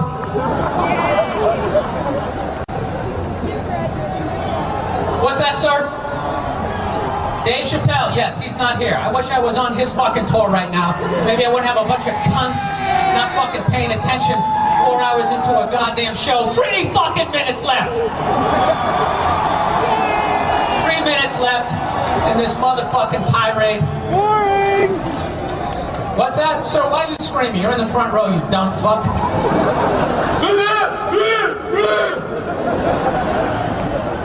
God, I hope this whole crowd, I just hope mass AIDS full blown, like fucking you get weak as you walk to your fucking cars, you just pass out, and they just find you next to your 83 fucking Monte Carlo with gravel embedded into the side of your fucking bald ass fucking heads. Bill. Yes? What about Vincent Papalio? What about what? Vincent Papalio. What about not fucking interrupting me, you jackass? Play a fucking that was record, Patrice's son of a idea, bitch. sorry. I'm fucking trying to deal with this bullshit. Jesus Christ, the goddamn people on the show are giving me shit.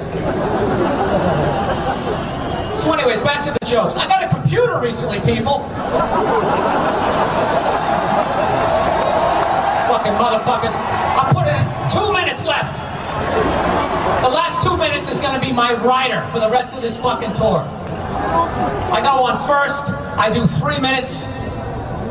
That's it. I come out here with a fucking gun, right? That's what I do. I come out with a fucking gun, hollow tip bullets, and I just start fucking shooting people, okay? And everybody's chained to their fucking chairs. I just blow all your fucking brains out, like just one after another. Just fucking walk, 2 to the back of the head, never ending, coming out like a fucking Mexican with those 2 fucking crosses of bullets. I just blow all your fucking brains out. I would really enjoy blowing everybody's brains out. Just fucking, just the next day, somebody mopping up the 3 pounds of fucking brains that are actually in this goddamn crowd. 1 minute left in the period. Alright, listen. This doesn't change anything, this set. I still fucking hate you people. And I hate this fucking city. I hate the way you eat, your little shitty ass fucking Subway. And why don't you fucking build something for Joe Frazier and get that fucking idiot. You guys all gonna go see Rocky 19? Oh, dude, I think you can win. Listen, I'm out of time. You guys were here, man. Thank you very much. All of you go fuck yourselves in your own assholes. Have a good night. Thank you very much.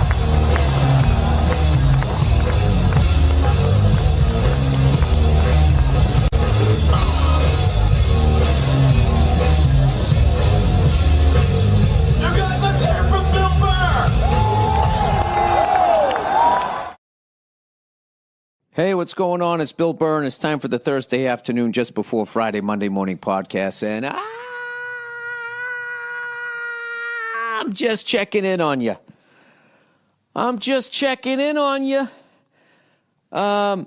Seeing how you're doing, seeing how your week's going, getting adjusted, trying to get comfortable here on the bed. But, you know, I don't apologize to the guy at the bank. I owe taxes, right? I owe taxes up in fucking Canada. So my accountant goes, you have to go to the bank. I'm going to send you an email with all the fucking account information. They can wire it up there. Bing, bang, boom, done. So I say, fine.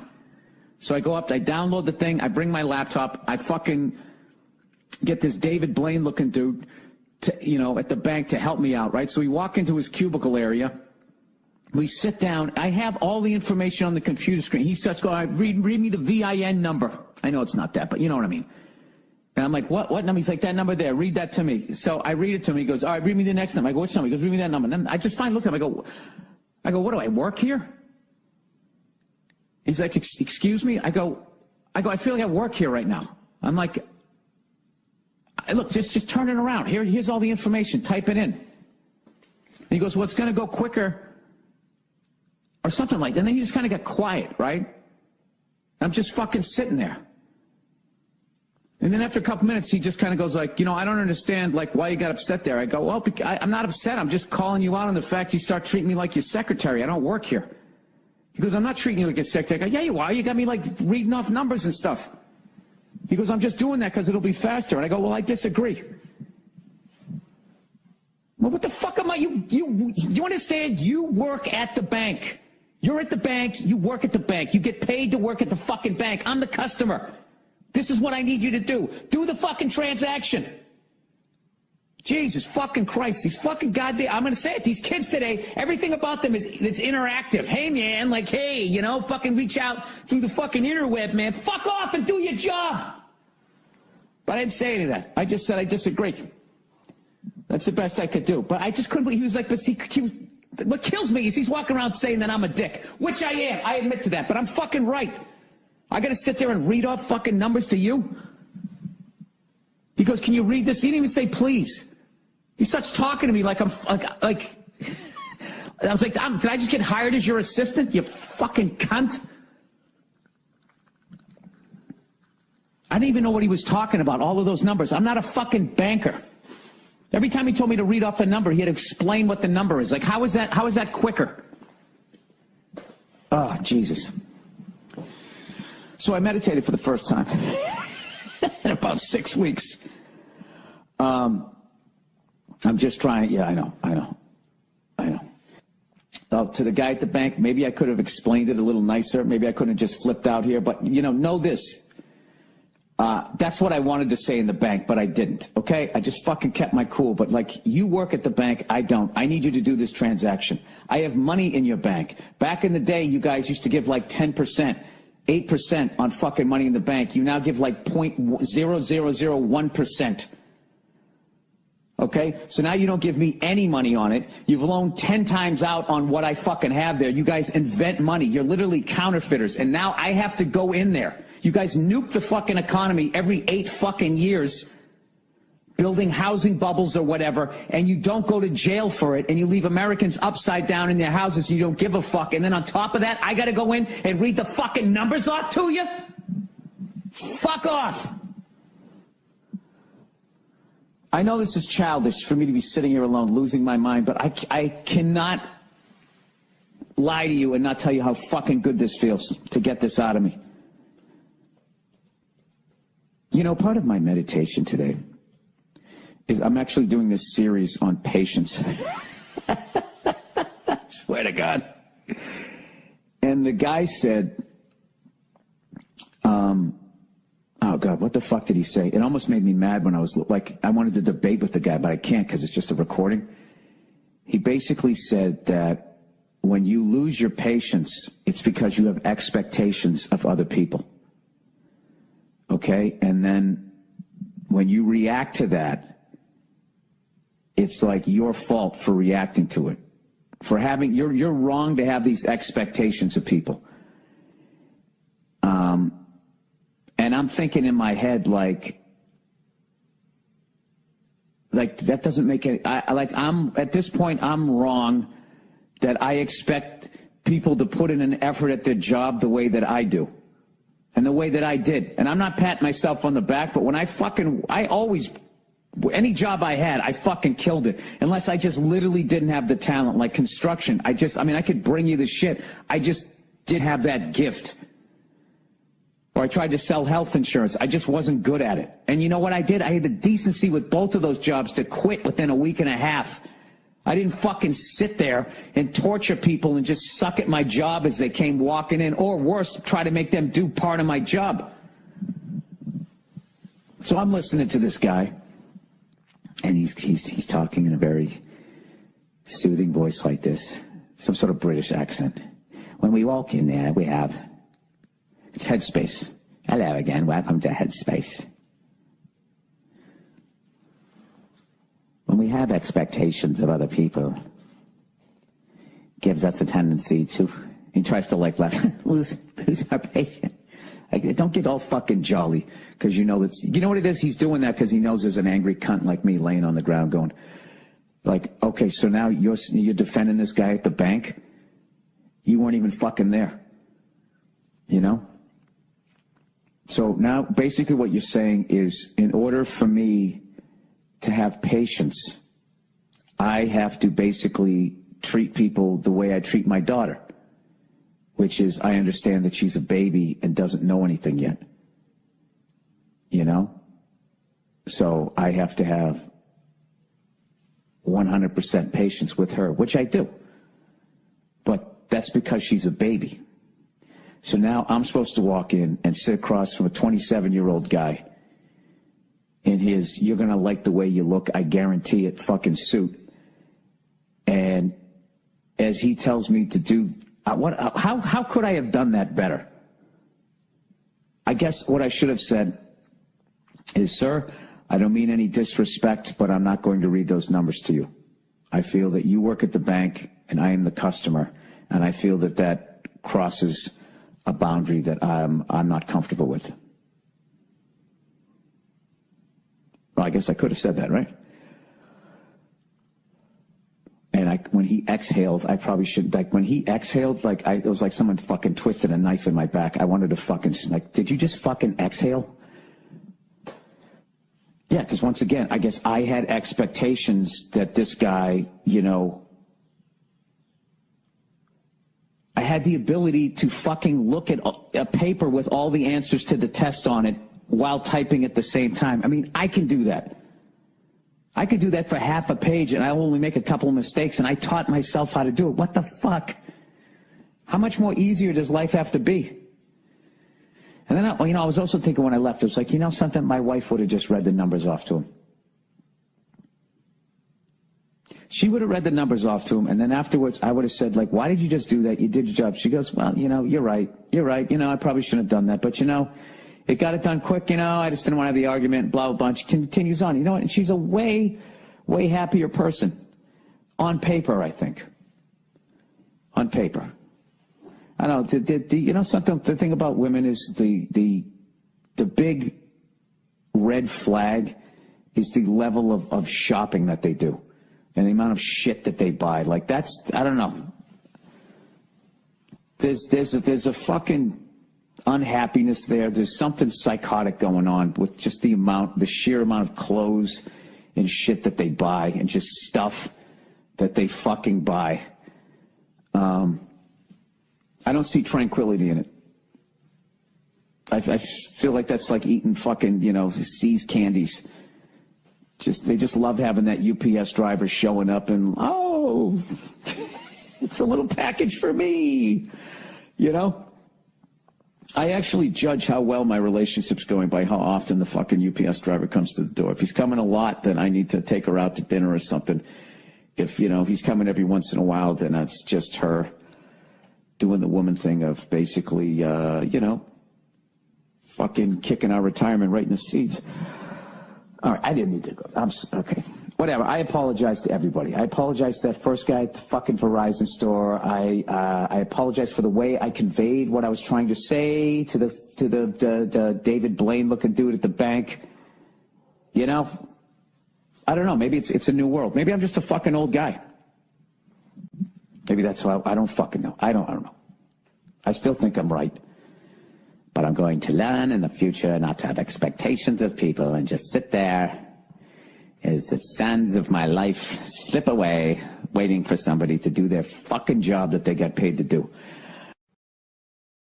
It's not easy to find. But anyway, so I did that, and then last night I went down to the Comedy Store, and they had actually had a memorial service for Robin Williams, and it was awesome, man. It was, just like so many people from back in the day came out that were down there. I'm wondering when the last time all of that group of people were down there. And they were all telling stories. It was like, I got there late, unfortunately. But Norm Macdonald, Yakov Smirnoff had some great stories. Jackson Purdue. Then there's a couple of people that were in part of his improv group. We're all telling all these great stories, and it was a really great thing. But I got to tell you, man, that was it's not like I knew the guy or anything, but that was brutal. Fucking brutal when I heard the news about that one. That one really, there's one of those things where you think, yeah, I love that guy. I love his movies. I think that guy's hilarious. You don't realize it, and then something like that happens. You're just like, wow, man, I had no idea how much that guy affected me. I did get a chance one time to do a show with him. He always... he would just come down to clubs. I'd always heard about it. I know he did it. He lived up in San Francisco, but people were saying like, yeah, there's this open mic he went to every single week. Bartnick told this great story about how he was at a concert. He was kind of like the unofficial mayor of like San Francisco when they needed like a laugh or something. Like I guess Bartnick was at some big concert and it was an outdoor thing and it rained and.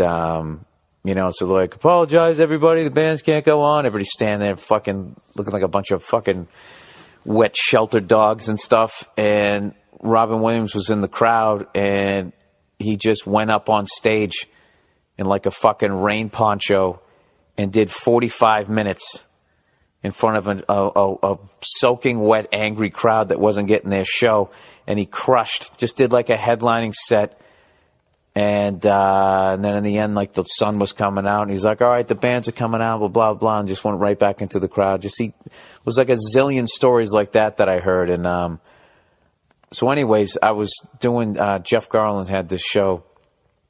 He does every now and again down at the UCB, and it's this really cool format. In the end, he has like this improv game called the Combo Platter.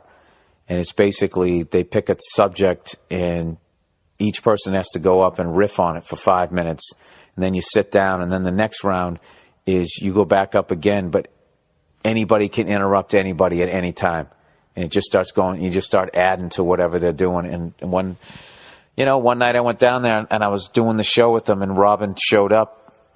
And Garland knew him and everything, and they went in with the show, and I actually got to do improv. I was standing right next to him doing improv. I literally felt like I was on comic relief, I mean, we were sitting in the chairs, right? It's just like such a fucking weird moment, but I was sitting in the chair next to him. He had that thick arm hair. It's like the space between us was a little tight, but it wasn't anywhere where we still should have been touching. But his arm hair was so fucking thick, it actually was touching my arm. I had to move my arm. I remember thinking all those jokes that he used to do about how he felt like he was wearing a sweater and all that type of thing. But it was obviously one of the great things I ever got to do. And fortunately, because he was such an open guy and such a nice guy, sweet guy, he didn't come in with that, I've been doing this forever. Get out of the way, kid. He didn't have that vibe at all. He was like a really vulnerable kind of vibe that because he came with that vibe, I was actually able to like enjoy it as it was happening rather than look back on it and be like, oh, I got to do that. But I was so in my head, I had to like knock him down, That's like something I have to do sometimes when I get a gig that's so big. I literally have to develop a certain level of hatred for this person that I don't hate. I have to be like, fuck this guy. Fuck this guy for making me feel so fucking uncomfortable with his success or whatever. But the way Robin was, you didn't have to do that when you're around him. So, thanks to Jeff Garland for fucking, having that show so I could have that memory. But it's definitely a huge, huge, huge fucking indescribable loss. And, it just sucks. I hate that it ends that way. So, anyways, isn't that happy? Isn't that happy to fucking have to talk about that? Yet another fucking person in this business. What was fucking weird is I got like 3 texts within 24 hours of Robin's death, asking me if I was okay and then telling me not to kill myself. And that just struck me as funny. Like, it's like depression and suicide are not like a, like a stand-up. Like, if a fucking plumber kills himself, do people reach out to other plumbers? Hey, man, I know you haven't got a lot of sinks lately. It's been mostly toilets. And, just reaching out that, it's going to turn around,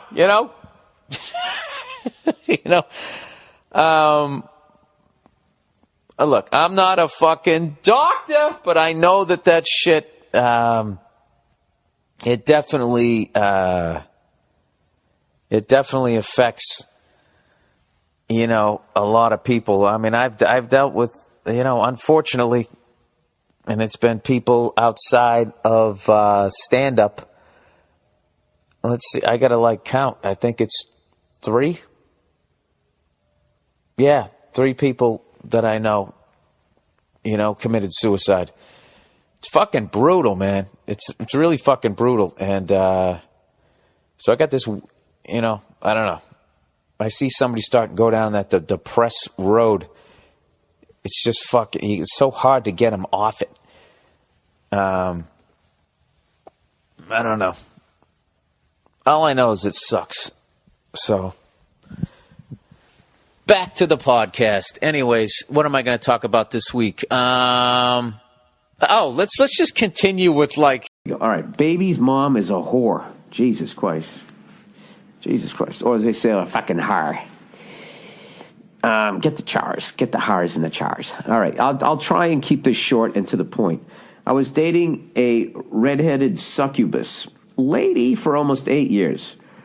What does succubus mean again? That's the one who basically takes over your life, kills you afterwards. I remember the South Park was the first time I ever heard that. Chef was warning them about a succubus. Succubus, a female demon believed to have sexual intercourse with sleeping men. What? That appears in dreams, takes the form of a woman in order to seduce men through sexual activity. But then what does she make you do afterwards? Hang on a second. Appears to take the form of... The male counterpart is the incubus. Oh, is that how they got the name for the band? Religious traditions hold that repeated sexual activity with the succubus may result in the deterioration of health or even death. I really don't see the downside to any of that. All right, let's... Is that supposed to be scary? It's fucking great. Sleeping, she comes in, she takes care of you. We need more succubuses in the world. All right. Her and I conceived 2 sons together. Why do people date and have kids and buy houses together? And in that time, we were talking about getting married. I loved her very much with all my heart. We rented a house and lived together for most of our relationship. I've always treated her with respect and tried my best to be the best provider for her and my 2 sons, and her 3rd son, whom she has with another guy.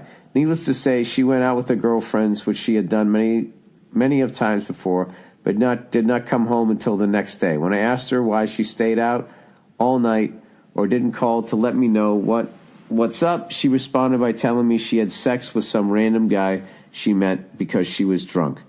I was like, what the fuck? How could you? Why would you do that? Her and I started to argue. In the course of the argument, not only did I find out that she had cheated on me, but in the entire time her and I were together, she just admitted to cheating on me with 12 other people in our 8 years together. What the fuck? Doesn't quite put my feelings into perspective. And the only reason she gave was she wasn't happy with me. I don't understand that, and to this day, she still will not elaborate on that. So I've since then moved out back home at my mom's. I feel crushed, like my entire life with her was a lie. It was. She betrayed me in the worst possible way and completely destroyed my outlook on love. But not only that I feel like I'm failing my family, my kids, and even that red-headed whore, because I couldn't keep my family together. I've offered to go to counseling. No, dude, fuck that. To try and work through this, but she's not interested. She acts like our 8 years meant nothing. It didn't. It meant nothing to her. That doesn't mean you're a bad person. She's been bouncing from guy to guy since we split up. The whole situation's kind of fucked up. Yeah, and you got kids there, and she doesn't care. It's been several months now, and I still feel like shit. I've been slaying bar sluts right and left, starting to work out, trying to focus on bettering myself and my son's lives, trying to keep my mind positively occupied, but I still feel this pain in my chest like something's missing. Her, I guess, I don't know, still feel lost as shit. Dude, all of that's totally normal. You're supposed to feel that way. She probably doesn't feel anything, or maybe she does, and that's why she's going around there, fucking everybody. Maybe she had an asshole dad. I have no idea. Or maybe she's a succubus. I have no idea. The only way to get past this, dude, is to continue doing what you're doing. Go to the gym. I'm not saying you got to fuck every woman that moves, but the only thing that cures this is time. Time, and don't try to block it out, dwell on it, cry it out of you. All of that shit you're not supposed to do as a guy. That's what women do. They sit down, they talk about it, they cry it out, and they get past it. And we fucking hang on to it forever. And it kills us. So cry that bitch out of you. Here's a big thing. Never trash her to your kids. Because as much as she fucked you over, that's their mom. And it's going to fuck them up. And it's going to make them pick the wrong kind of woman. Or it's going to make them treat women disrespectfully. So, I think what you got to do is it's all about you now. Obviously, you have kids, but I would just try to become the best guy you could and go meet a woman that's worthy of being with you. and then have a great fucking life together, and you'll never need to trash your wife in front of your kids. They'll figure it out. They'll figure it out. That's it. And if she trashes you and says all this shit about you, just be a great dad to him, and it'll that aspect of it will work out. But as far as like feeling lost, feeling like a piece of shit, then that just is how it goes. I mean, I had that happen. I mean, I never had kids, but I had women cheat on me. I've been an asshole. I've cheated on women. I kind of gave and took equally in my dating history, but especially when like I was younger. I dated a fucking older woman. She fucking ran around and I was an idiot. And then I was going like, oh, they're all fucking like that or whatever. So whatever, you work it out. All right. This might be the favorite name of anything I've ever advertised here, other than One White Charlie's. Sherry's Berries. It says insert story when you've given or received the gifts. Well, I've been out of town. I haven't gotten Sherry's Berries yet. All right, Sherry's Berries. Since the end of the year is all about delicious holiday food, why not send an extra special holiday treat to friends, family, business associates, everyone you know? I've never met a person who didn't love Sherry's Berries. Send giant dipped strawberries from Sherry's Berries for only $19.99. That's over a 40% savings. Go to berries.com, click on the microphone, and type in Burr, B-U-R-R. For my listeners, double the berries for just $10 more. Berries are terrific and a sweet holiday gift. They also have delicious products such as Christmas cake pops, cheesecakes, and dipped pretzels.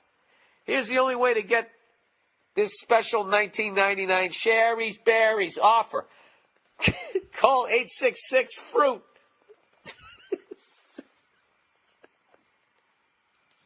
I'm sorry. What the fuck am I selling?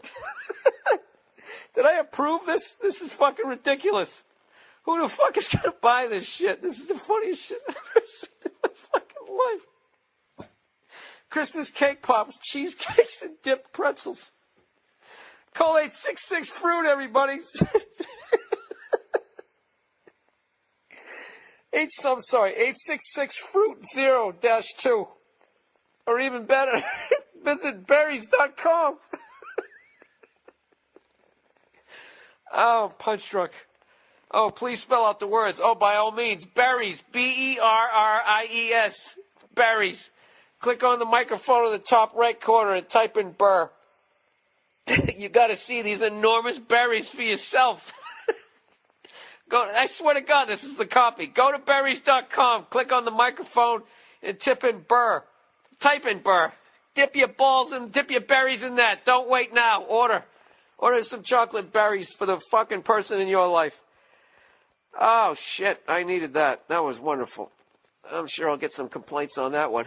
We need a conference call. Can't do it. I'm in Helsinki. Hey, you cunts better buy some Sherry's Berries because I'm going to get in trouble with that fucking read, and I'm not changing it because that was hilarious. Wiping tears away here. And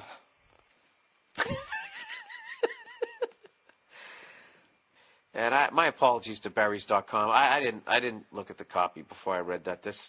I'm too fucking immature to read shit like that. I'm sure you have wonderful chocolate covered berries.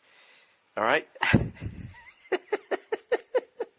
Let's talk white women here, shall we? Let's talk white women. White women, you're amazing. Amazing your accomplishments over the last few years. I got to tell you, the way white women somehow hijack the woke movement, generals around the world should be analyzing this. Just to refresh your memory, the woke movement was supposed to be about people of color not getting opportunities, the at-bats that they deserved, finally making that happen. And it was about that for about 8 seconds.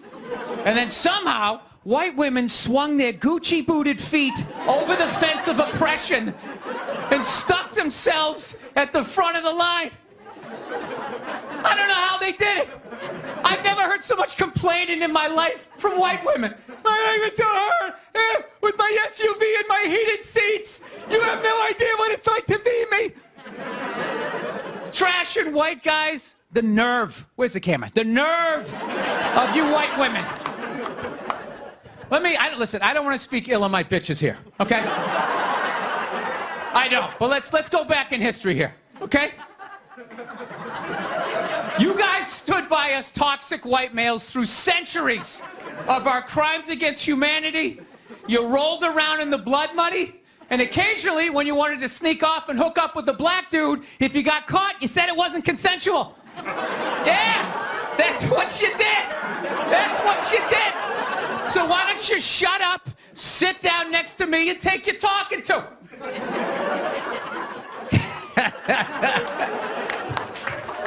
Thank you. So, I don't know what it is. I don't know what the fuck is going on. But I think white women started it. It's the worst.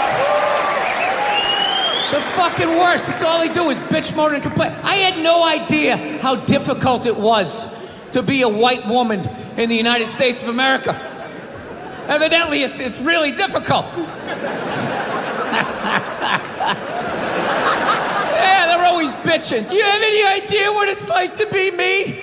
Well, I imagine it would be slightly less awesome than my life.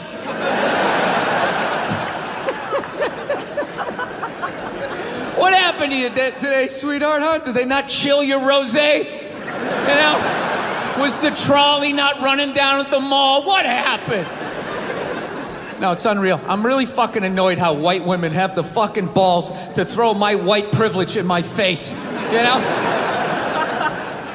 Sort of separate themselves from these white males with their white male privilege. It's like, bitch, you're sitting in the jacuzzi with me. The fuck are you talking about? Yeah, quit your fucking whining.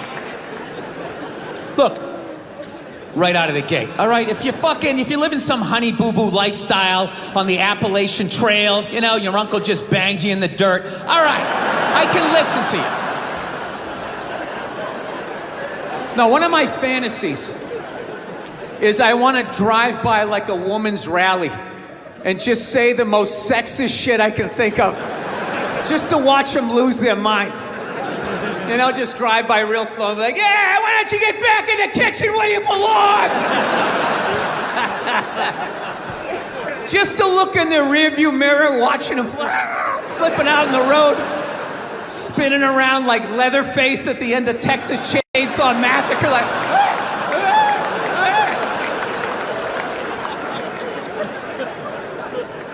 yeah. No, it's a very, I don't know. Times are changing, I guess. I don't know. Yeah. Michelle Obama's doing an arena tour. That's another thing going on. I'm going to say that again. Michelle Obama is doing an arena tour. She's not playing comedy clubs. She's doing arenas. When did first ladies start acting like they got elected? You know? Dude, being a first lady, that's not a fucking job. Right? Look how quiet is it in here. Why is it so fucking quiet? You think that's a job? It's not a fucking job. Dude, if you really think it's a job, just look at him. Right? Look at Obama. When that guy got elected, he looked like he was about 41 years old. When he left office, that guy looked like he was about 73. Right? Look at Michelle. She looks younger now than she did when that dude got elected. What has she done for the last 8 years? Yeah, other than lay in a giant vat of Illuminati-level lotion, just sitting there floating. A couple hours, a shapeshifter comes in and dumps another bucket on her. She pops her head up. Hey, Bam Bam, tell Stevie Wonder to come down and play some songs tonight. Now, I found out she's doing a tour because she's doing a book tour. Yeah, she wrote a book. She wrote a book about not having a job.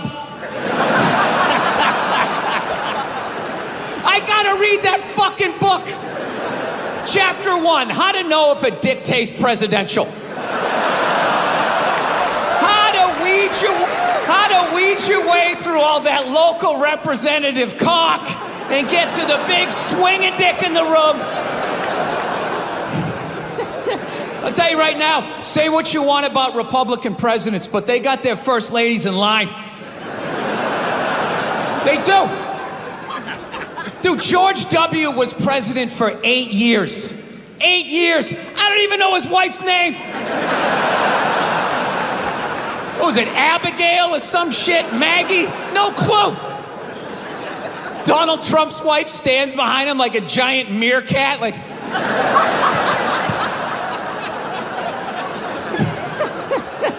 Bill Clinton was president, his wife never shut up. I want to do health care. He fucked around on her so much, he's like, all right, whatever, just do it. But I'm telling you right now, I'm gonna check out that fucking tour. I gotta see what that's all about. You know? Who opens? Who opens on that fucking tour? Was it Oprah Winfrey's husband? You know? Does he fucking come out and talk about what it's like to walk her dogs? Dude, enthusiast, and I gotta bring him around. Look, I'm sure that there's some feminists in the crowd right now not appreciating this joke, feeling triggered, feeling like they need to fucking put out a hashtag or some shit and be brave and speak out. You know what? You're full of shit. You are.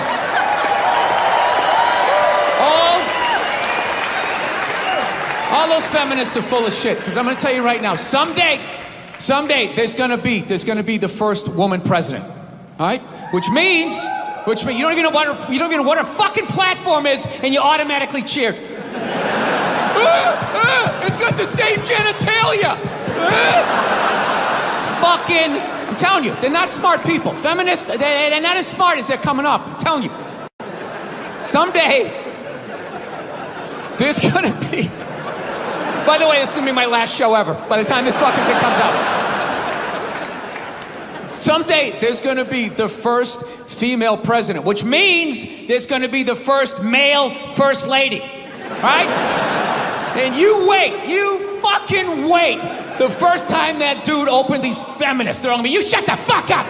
You shut the fuck up! It is her time now! It is her time! She was elected, not you! Go pick out some plates, bitch! You are the first lady! He's gonna get treated like Tom Arnold when he was with Roseanne. Secret Service name will be like Appendix, or doesn't matter. Not worthy of protecting. Just entered the Oval Office. Not worthy of protecting. But I have been having... I had a brutal flight.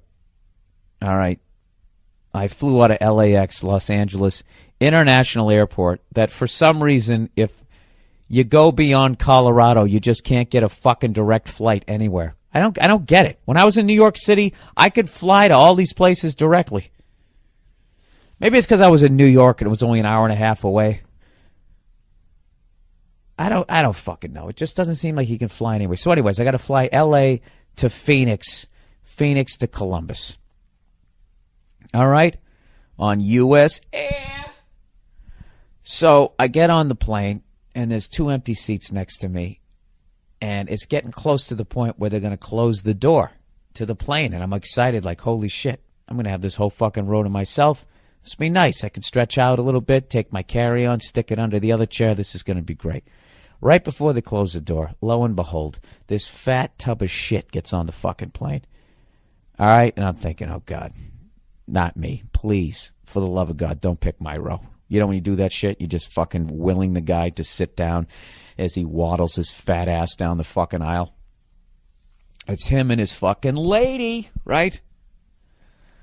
So he fucking comes all the way up, comes to my row, and he's just standing there. And I'm hoping he's just standing there because he's putting his stuff in the overhead compartment. I can literally feel the fucking heat radiating off of his body from the 22 years of mistakes that he's put in his goddamn stomach. All right? And what does he do? Oh, yeah, I'm in that row. I'm in your row, so I got to get up. And what does he do? He lets his fucking girl sit by the window, and then he sits in the middle seat. And this fat fucking tub of fucking shit This dude was so fat, I was sitting behind his back fat. You know what I mean? He was like fat and round. It was like sitting next to a planet with a head. You know, it was like the roundness of this guy. Okay? So he's trying to be less fat. God bless him.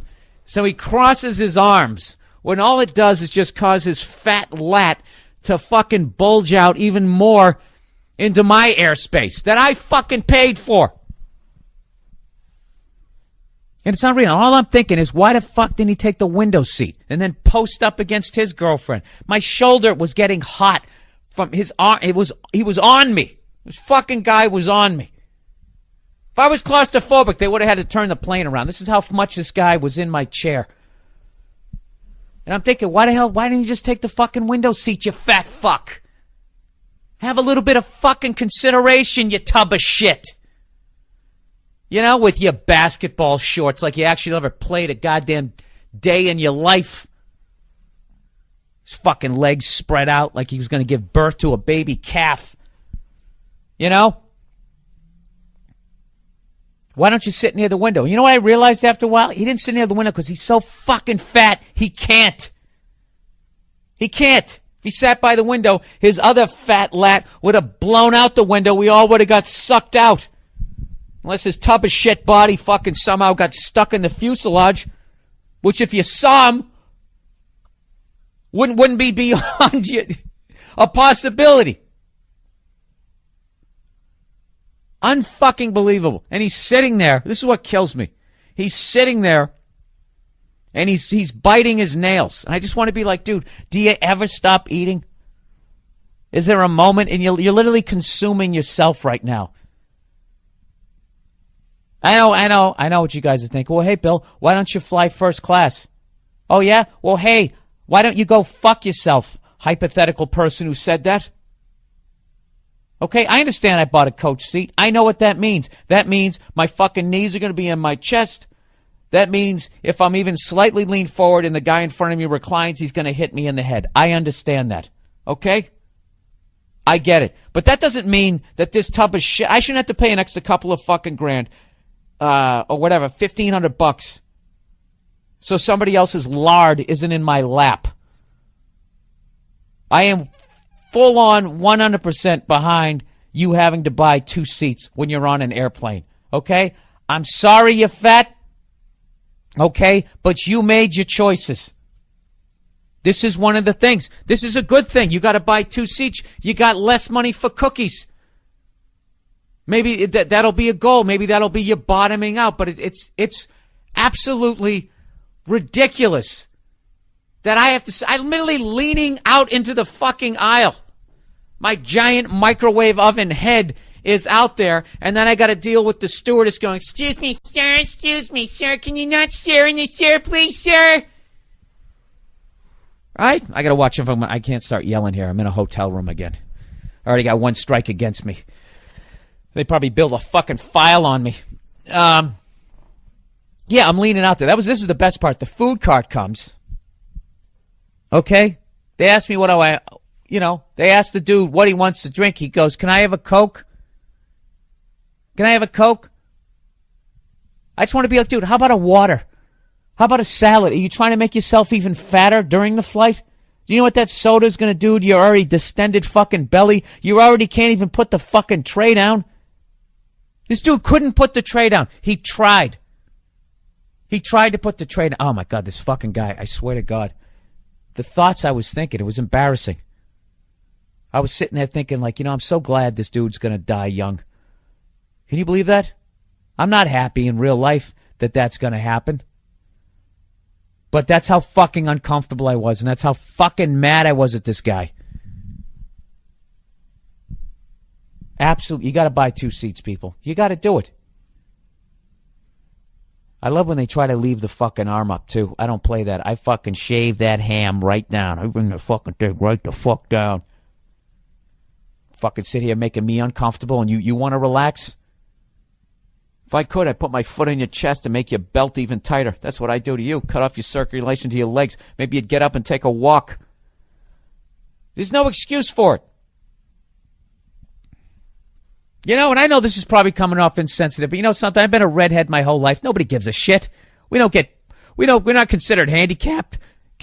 We're not considered handicapped. This always happens when I scream all weekend. We're not considered handicapped. We don't get our own parking spaces. These tubs of shit, they're getting their own parking spaces now. Making a shorter walk to the store, making them even fatter. The only positive thing I can say about this guy was he only went to Phoenix and he didn't smell. I got to give him that.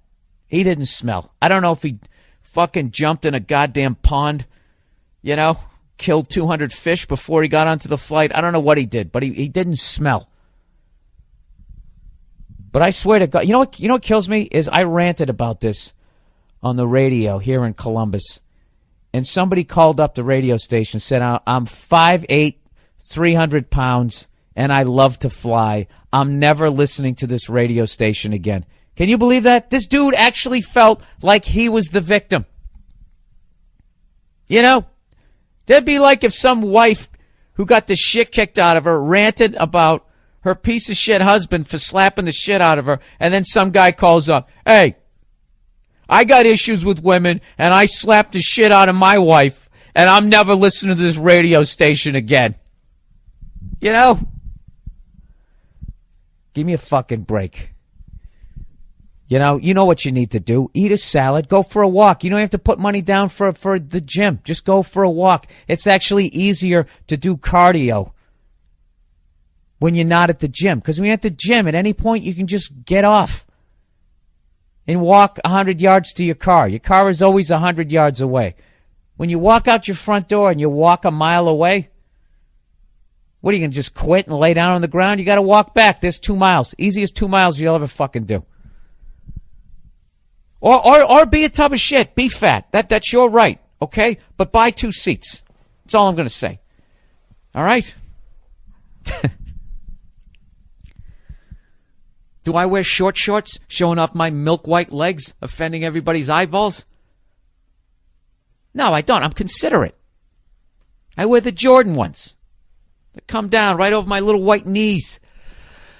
You're listening to the Monday Morning Podcast, and yes, it is insensitive. Doesn't mean it's wrong.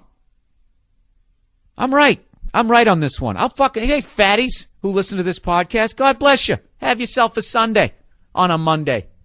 Right? I understand it. You're emotional leaders. Something fucking bad happened to you. So food is your friend. And then you go in there. I get it. I get it. I want you to lose weight. I want you to feel good about yourself. But until you're at that weight where you're not, spilling into my seat, you got to buy 2 seats. I shouldn't have to suffer because you ate all the cookies in the house. That's not my fucking fault. Oh, Jesus, Bill, we got it. I actually tweeted this week that fat people are the new secondhand smoke.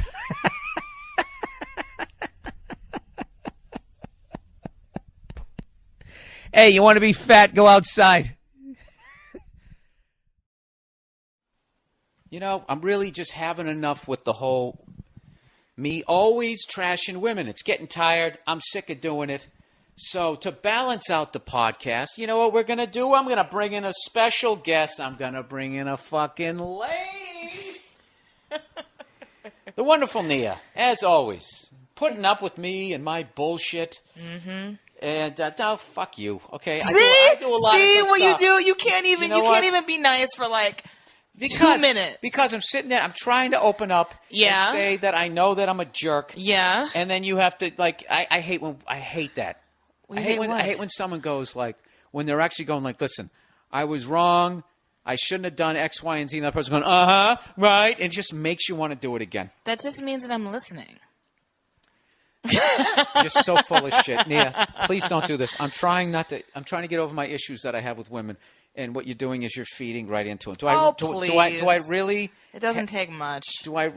That's true. But do I really have to listen back to the way you went, how you just did that? At least that's the way I heard it. At least that's all right. I brought you in here because You done? Yeah, I'm done. Great. You know what? Just to make you feel better, I'm getting sick of me and my tired fucking views. Join the rest of us. Fuck you. All right, here we go. What is this now? this is the advice. Oh, okay. The advice, okay? Right. And this is from a woman here, and I really need your advice on this one because I just some woman just wrote in, and I'm feeling bad already because I think she was kind of nice, and I immediately just started trashing her, which really had nothing to do with her. It really had to do with me and the issues that I have. Is this letter or something previous? No, that was the previous one. Oh, okay. If you were listening to what I said a few seconds ago. Did you apologize? Huh? Did you apologize? Did you admit that you felt that maybe it had more to do with your issues than what she wrote? Yeah. Okay. And that was a very nice segue to coming in here. So are you happy now? I Did am. I do the right thing? Yeah, that's great. Okay. All right, here we go. So here's this lady. This lady writes in here. A bit of advice here. I need a bit of advice here. I feel guilty as I feel as though I am the friend. Jesus, let me start off. I feel as though I'm really having a rough time. Get it together, BB. I'm really having a rough time here. I feel as though I am the friend that breaks up romance. I feel guilty that I am the one who caused problems to the relationships of my guys' friends. I'm not sure what it is, but I think my friends talk to me more than they talk to their women, and jealousy develops. Oh, my God. Let me finish. Purely factual, I know I was better looking than them. Wait, but I wouldn't say I'm Megan Fox either. I have been compared to Katy Perry. I guess she's pretty too, but whatever.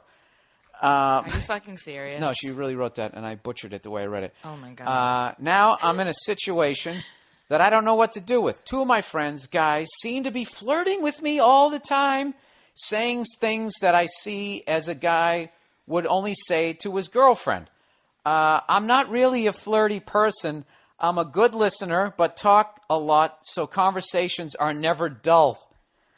Is it me, or does that just say that she dresses like a fucking hottie and steers it towards sex? No, I'm reading the rest of this. Yeah, just read the rest of it because then I wanna unload. Chime in. I need to unload. Okay. I was told twice after my friends broke their relationships off with their girlfriends that their girlfriends were jealous of me. But what do you expect? Of course, we're going to have our inside jokes and lots in common. I have strong friendships and have known my friends usually longer than they have known their girlfriends. Isn't that convenient? I actually am pretty lucky when it comes to guys. I'm always treated like a princess, which I adore, of course. Partially because I'm not a horny slut who chooses hot guys who are assholes just to fuck. What? The downside, I'm not making this up, the downside of it all is I always feel bad about the whole situation. So bad about the whole situation. So I never get into relationships myself. So I thought I would ask you for your viewpoint in addition to my girlfriend's. What's your opinion? Should I draw myself back or go with the flow and then see what happens? P.S. I know your answer is going to be rude and biased, but it's okay. I get a kick out of it. What does that mean? Go with her? What is that last sentence? I think she's talking about. She said, "Back off. Go with the flow." I think she's talking about. I can't tell if she's talking about letting herself go to get into a relationship, or if she should back off her guy friends when they have girlfriends. You know what? Okay. I have this to say to this girl. And I'm going to refer to this person as a girl because only a girl would be so blatantly narcissistic and manipulative and then have the balls to act like she doesn't understand why the other girls don't like her. Okay. You know, it's like, you know exactly what you're doing. What is she doing? You're being a manipulative little narcissist that has to be the center of attention, and the other girls know that you're doing this. That's why they don't like you. So they're not jealous of you. They see exactly the kind of girl that you are. And let me guess. You're the kind of girl that, like, I don't really have, like, a lot of female friends because, like, girls are bitches and, like, will backstab you. So I just, like, hang out with guys and have, like, a beer or whatever because I don't care. You know what I mean? Yeah, she's one of those girls. And the reason that is because you are everything that most women hate, but you're too dumb to realize that you are the one that's doing it. Let me guess. So you hang out with all these guys, your guy friends that are like confiding in you and being oh so flirty with you. You're hanging around this guy, but I have a feeling that you suck out all the air out of a room anytime you're around. So whatever girl they're around immediately hates you because we hate women like you. And you're throwing around enough of a whiff of pussy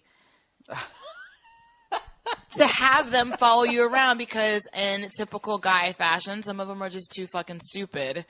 and they're hanging on to this hope that you're actually going to fuck them. And you're doing this because you, even though you're a narcissist, you have all this self-loathing. Like, you don't feel like you can get a good guy. And I'm not buying I'm really lucky with guys. They treat me like princess and I adore. So why aren't you in a relationship? Why don't you have a boyfriend? Why are you always hanging out with other people's boyfriends? Why don't you get your own man? Jesus Christ. And back the fuck off. I hate You would women. get an I hate applause girls break like this. on every talk show. All you needed to end that with, and you need to get a job. And I cannot stand girls like So this. let me ask you this. Okay, This is the most ridiculous thing I've ever. I like so- how she casually throws out how I'm no Megan Fox, but I have been compared to Katy Perry. Bitch, please.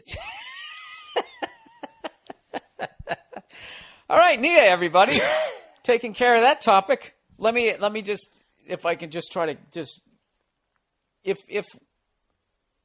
she walks into a bar, and okay, she's already in the bar. This is what I'm picturing. She's already in the bar, or she shows up.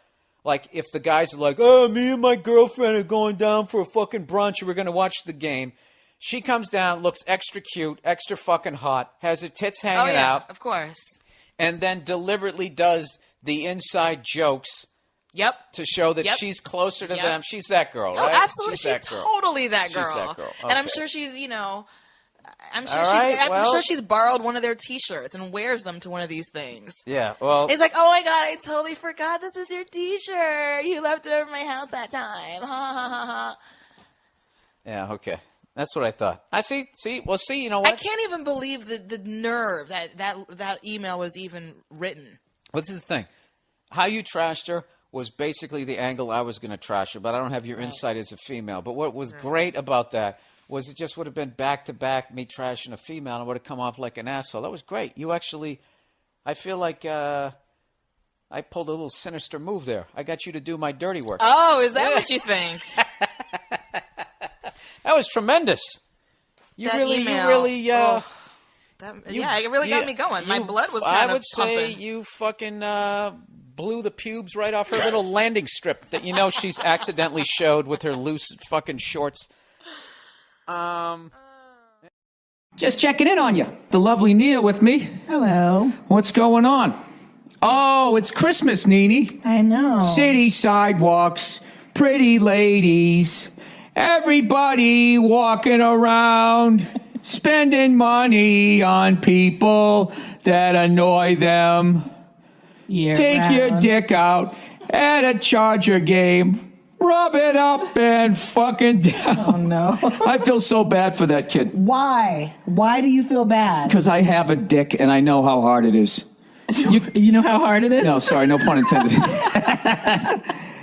He was in public. I know, but he just looked like that kind of guy. He didn't know how to talk. Look, if he's a fucking, seriously, I mean, if he's fucking, If he can't control rubbing his dick in public, it was entrapment. They had 12 fucking scantily clad women, and the whole thing. Entrapment, Bill? Let me ask you a question. He was at a game. There's cheerleaders there. And how are they dressed?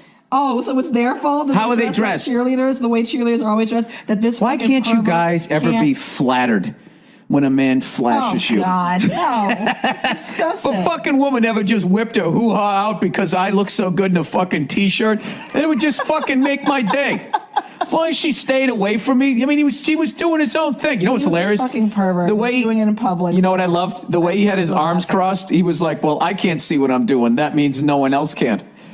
He had a new technique. I never tried the overhand before. Oh, God. The No self-control. The crossover overhand. That's like Olympic level jerking off through his pants. Look, everybody, that's how you get caught. He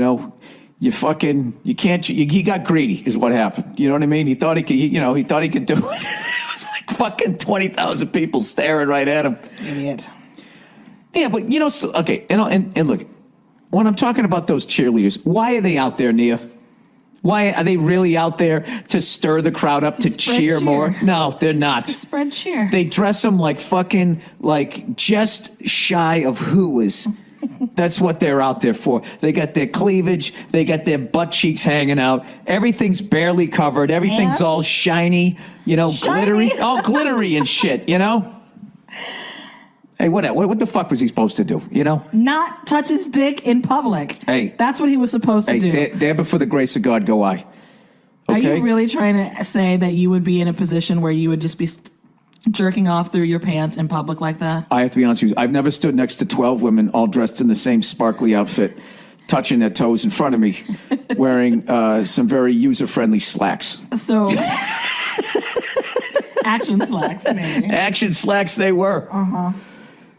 And if you were, you're saying you wouldn't be able to control yourself? I would say... You have to touch your If I have to take my life savings, there's no way I'm betting on black slacks. I'm not... There's no way I'm going to put it all on one thing. I don't know what I would do. If I had a couple drinks in me, who knows? Might do the old... who knows? No, who knows? Yeah, every guy's done that.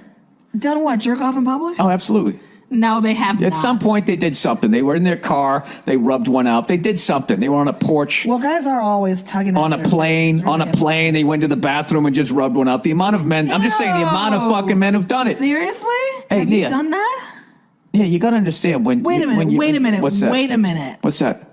Are you saying that you've gone into a plane, like a bathroom on a plane, and jerked off? I swear. No, to God, I have not done if that. You tell me that. What are you going to do? I don't know. All right, then. I Scold me? Yeah, scold you, shame Listen, you. I know. publicly. Listen, guys, I've this talked guy to other guys, shit that they've done or whatever.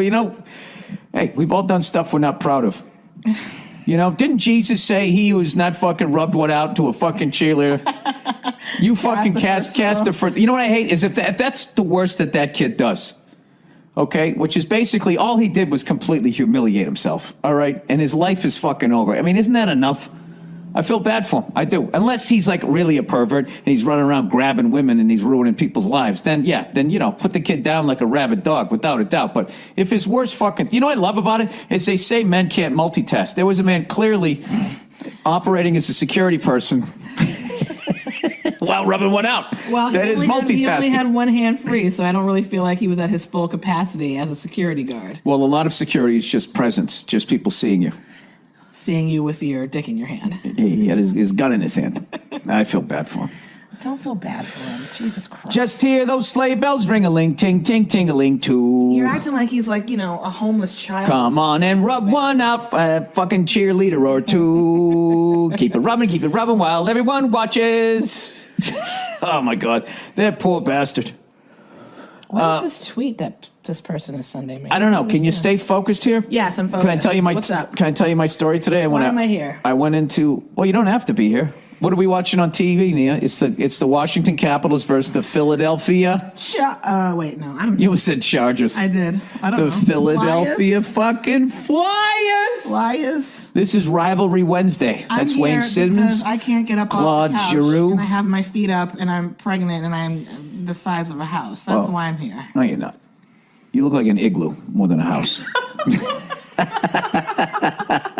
That's what you look like. Asshole. Oh, it's the shootout. What do you think of the... Oh, that was a nice movie he had him too, and he skipped off his stick.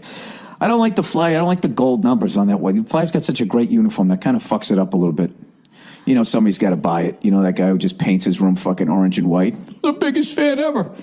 If you dedicate your whole bedroom, painting it your team color, there's no way you can judge that kid on the Chargers because you definitely wear slacks and you rub one out in public.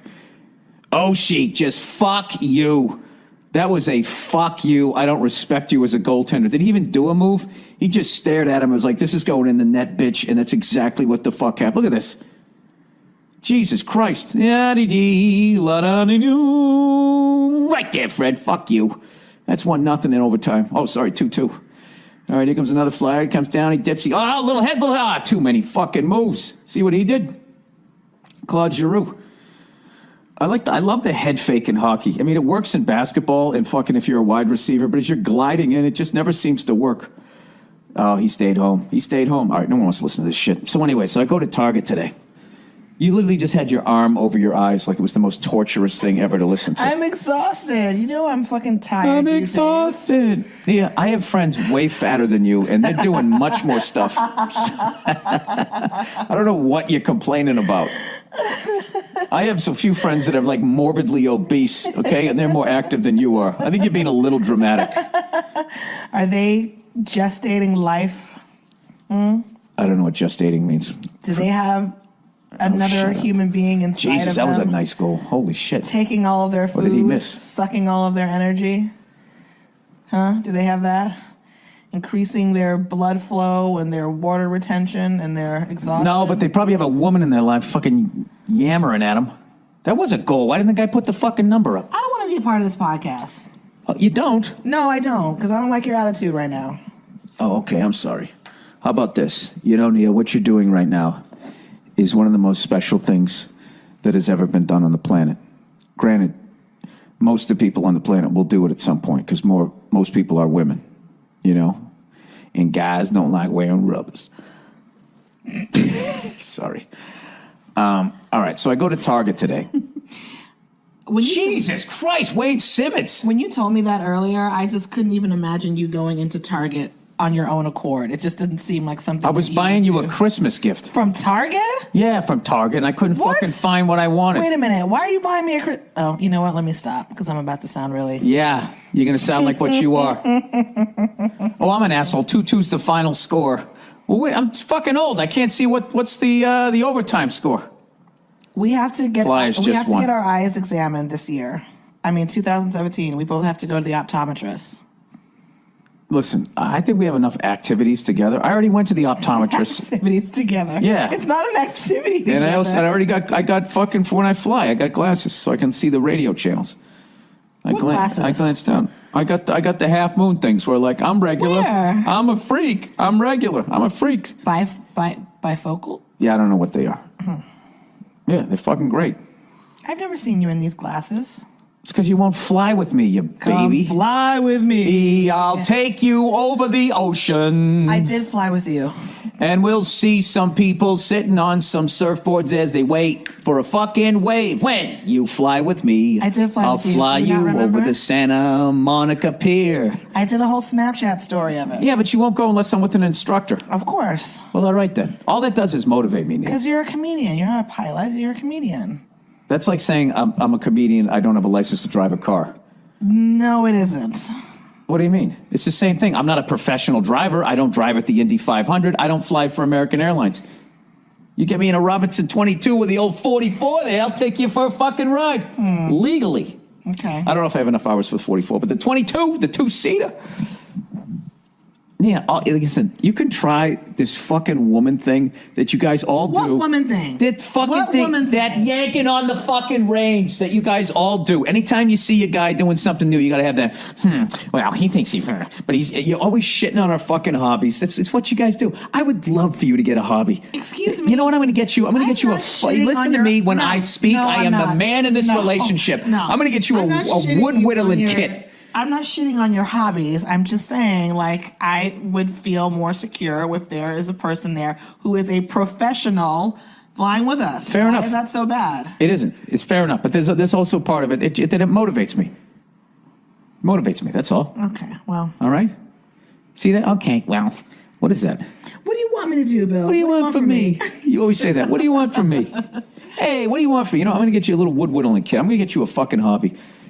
You know what? My hobby is dealing with you. You know what? Oh, snap. When we return, Nia, with more fucking snappy answers. Just tell your Target story. No, I'm going to find you a hobby. What about what's that thing that happened I have hobbies. in Ghost? You know? Oh, God. I had the time of my life. I can't. When Patrick Swayze sat on Whoopi, oh, I made a pot plant. Movie at all. No, I'll get it. You're confusing movies. You're confusing Patrick Swayze. No, don't tell me. Don't tell me. I'm gonna get it. It's one of those. It's one of those fucking. It's one of those movies. It's one of those stupid fucking songs. It's one of those songs. Was it Woman in Red? You're talking Lady about in Red. You're talking about one She's movie while making singing, pots with me while singing the soundtrack to another Patrick Swayze movie. You've got your two Patrick Swayze movies. Hey, how many fucking movies are there? That's still pretty good. I'm in the ballpark. Patrick Swayze made a lot of movies. You're talking about When Ghost? the night No. has come. No, he wasn't. And there's a body by the train He tracks. wasn't in Stand By Me. Was he in Stand By Me? And yeah, he played one of the mean guys with Kiefer Sutherland. Hey, you little shits. Hey, don't fucking talk about the dead body or I'll cut your dead ear off, you fucking freak. Hey, I'm fat now. I'm married to his model. Oh, yeah?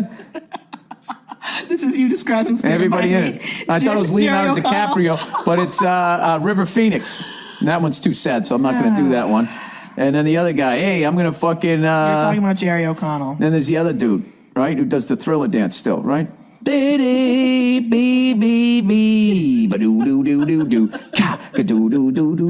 fucking 2016. I'm still doing this stupid fucking dance. I feel like you're talking about Corey Feldman, and he was not in Stand By Me. Yeah, he was. Was he? Are you sure? Yeah, he was.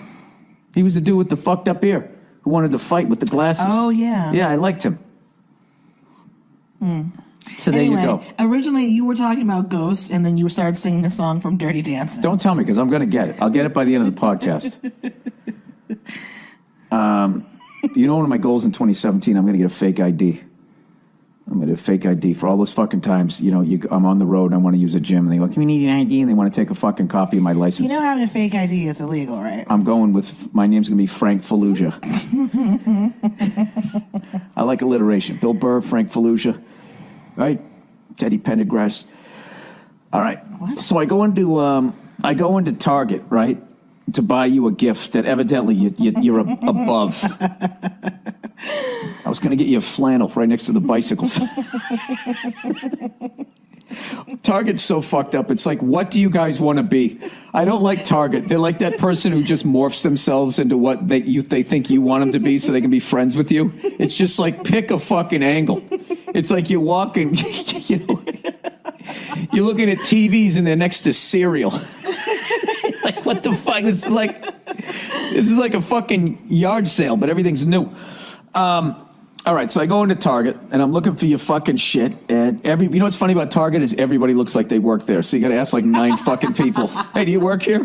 They get all offended. Well, you look like you do. Don't buy the clothes here, you asshole. If they're wearing a red shirt, they work at Target. Yeah, but there's different levels. It's like the military. There's different kinds of red shirts. There's the people with the Pete Carroll Dockers, and then the red shirt tucked in. They're like management. Then there's the grumpy, filthy people who got to like fucking unload the trucks all day, and they never let them go home. They're not going to answer shit. And then there's sort of dumpy women walking around like, I don't know what they're thinking. It's like they took a pot cookie, and every once in a while you meet that one that's on the ball who's not going to be there long. Score! Oh, I thought that was new. Sorry, that's a highlight. That was a nice fucking wraparound goal. Oh, you gotta love the wraparound. Oh, he saved it. He didn't save that fucking thing, did he? That's a goal. That's a goal. I have to reveal the fucking play stands. So, like, as I'm leaving, I bought you a high-end gift there at Target, right? I bought you a floral apron with a frozen burrito in the pocket. And, I got to keep it in the freezer until right before. Twas the night before Christmas, and all through the house, not a creature was stirring, except for this bald, freckled fuck taking a frozen burrito out, sticking it in the stocking. By the way, underrated stockings. Stockings, I don't know about you guys. Like, I don't know, some people, like, they start with the stockings. Other people, we always end on the stocking, and the stocking's always like the bum bum bum bum bam. Like, you already got your cool gift, then you go over to the stocking, and it's like a you know, a gift certificate to a book club, and you got to sit there acting like, oh yeah, thank you, I get to read. Awesome. What else is in here? Oh, new socks. I mean, who could use new socks? Are these gold toe? Oh, you shouldn't have. Literally. I would rather wear one stocking walking down the street than a pair of gold-toed socks just because of what they represent. There's a lot of blood and shame on all those gold-toed socks, you know? Do you know how many hookers have laid on motel rooms and the last thing that they saw was somebody's bloody gold-toed sock walking towards them? It's so bad. So bad during the holiday season. Silver bells. Leaving your family, going to get a hooker while the goose cools. Double life. Serial killer. Cops show up one day and you confess to 40 other killings. And your wife says, "Who the fuck are you? What did I do with the last 3 decades?" And you stare at her with no feeling behind your eyes.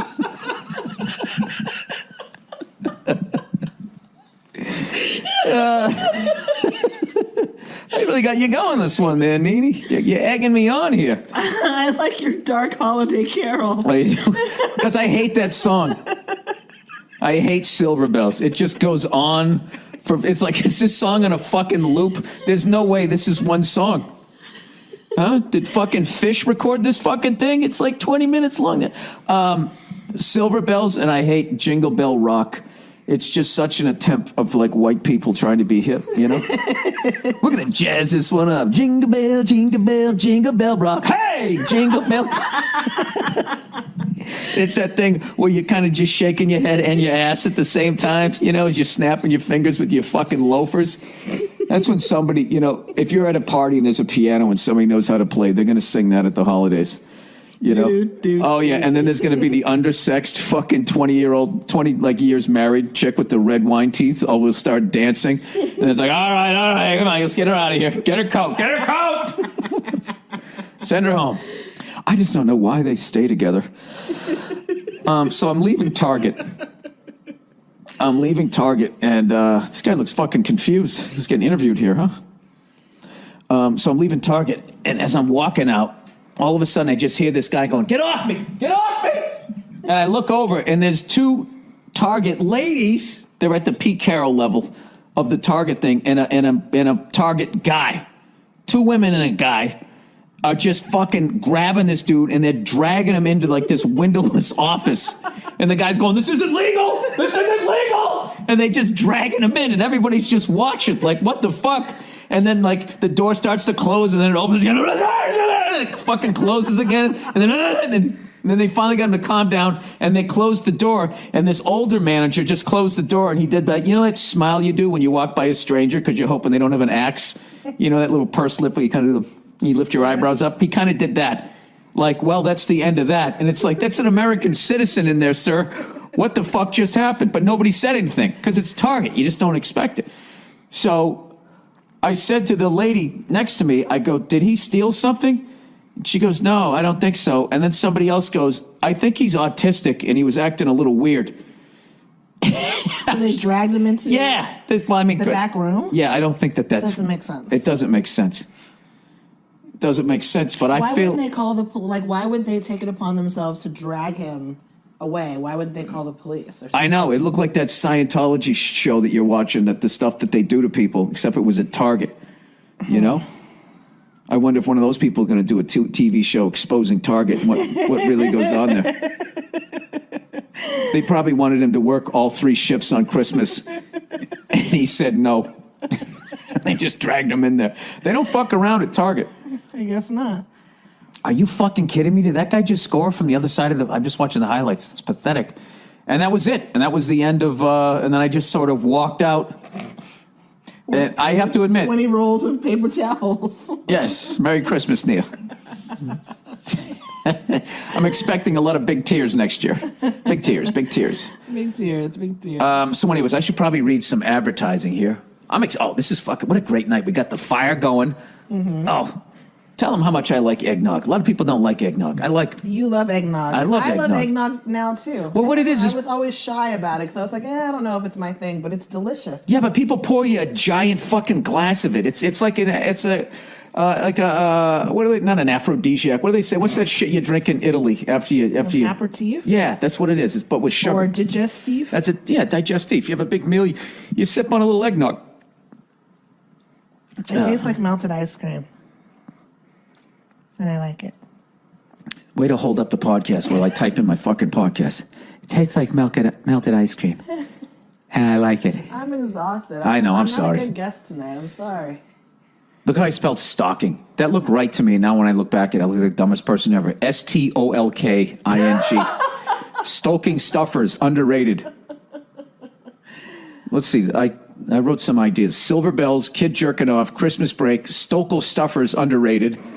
Oh, this is the one I wanted to talk about. When I went into Best Buy afterwards. Oh, I was hitting all the corporations. And I'm standing in line, this pathetic line of fucking people just waiting till the last minute to shop. We're all fucking hating life. And and you're going through like the Disney World line where you got to fucking go all the way back and forth. So I'm standing, I'm finally on the last rung. And this guy walks up to stand in line behind 18 people. And you know what his t-shirt said? What? Do epic shit. First of all, what kind of a fucking adult wears that stupid fucking t-shirt? Why would you wear it going to stand in line at Best Buy, right? That's a new fucking thing where people try to motivate people with their workout videos and shit. It's like, like they're doing it for you. Like, what am I supposed when I see that guy with that T-shirt? Like, wow, that guy's doing epic shit. He's standing in line at Best Buy. No, he's taking a break. He was doing that Point Break shit earlier out in Santa Monica. Like, he got helicoptered out to some sort of fucking Burning Man out on the ocean, whatever they do when they know big waves coming. Everybody else runs for cover. They go, we got to go right out at it, man. It's another Patrick Swayze movie. Yes, it is. I saw the remake of it. I enjoyed it. Oh, yeah. Was it about surfing? It's not about anything. It's like Fast and Furious. It's just about fucking... Fast and Furious is about the cars. Point Break is about, the stuntman and everybody doing, in the flying squirrel suits and riding waves and shit. Mm-hmm. That's all it's about, Yeah, I've never seen that movie. Possibly hot women with mysterious attitudes who can't walk a straight line without crossing one foot in front of the other. They're always in some rainy alley. Possibly hot women with mysterious attitudes. Yeah, they always fuck underneath fire escapes and shit. It's the same for Jizz Alley, whatever that is. It's in every fucking movie. Jizz Alley. I had the time of my life when I fucked you next to this fucking dumpster. Oh, I saw a rat when you bent me over. No. Yeah, they fuck in the same alley where that dude from Brothers got his throat cut in that movie where the guy who's always screaming goes, everyone! No, not everyone. He goes, let's go! Remember that? To Sean Penn? No. The guy who plays Commissioner Gordon, Gary Oldman? Okay. He was it was based on... Are you talking about The Professional? That's when he goes, everyone! No, that's not that one. Oh. I fucked up. It's the one it was based on that book, The Westies. I don't know. It was Ed Harris was fucking great in it. And this was before that dude did fucking Boogie Nights. He's on Adult Swim. He's in every fucking movie. He played Chest Roswell. John C. Reilly. John C. Reilly, when he gets his throat slit. Jesus Christ, so long fucking way to go. That's the same fucking alley where all those women get fucked in all those movies. Okay. All right, what is this song when they make the pot? Unchained Melody. Whoa, my love. Oh, they play that song while they're making a pot? No wonder I never fucking could get through that movie. My darling. They're not making a pot. I just felt your head going down on my shoulder while the movie's on. I hate when women do that. I always hated when I was on a date and you deliberately took them to some fucking schmaltzy shit because you knew they wanted to see it. And then there comes that stupid fucking moment in the movie. Whatever. What's the song go? It's Unchained Melody. Just sing the song while I tell you what. I love my darling. All right, and then you feel her stupid head starts going under your shoulder. And, you're kind of excited because she's becoming intimate, but there's another part of you that just wants to fucking do what Ty Domi did to Ulf Samuelson when they were standing in front of the net. All right, that's it. I can't sing so slowly. Yeah. We're making a fucking pot. Making a pot. Don't tip it over. I knew it was one of those things. Wasn't Will Ferrell's father in that band? In what band? The Righteous Brothers. Is that the Righteous Brothers? Yes. Are the Righteous Brothers white? Yes. Oh, yes. Jesus Christ. Okay, I didn't know that. All right, the Righteous Brothers are white. I didn't realize that. All right, I need to read some. Let's read some advertising while I. All right, next one. Dear Bill, you ruined The Hobbit. He said, I'm a big fan of the podcast and your comedy. Unfortunately, I made the mistake of looking up your comedy on YouTube and came across the clip where you took a shit on Lord of the Rings. You know what's funny? I don't even remember doing half of this shit. He said it was the scene where the Gandalf summons Shadowfax, the Lord of all horses. Oh, Jesus. And you pointed out how ridiculous that was. Oh, I remember that. I am the Lord of all horses. It's just so fucking over the top.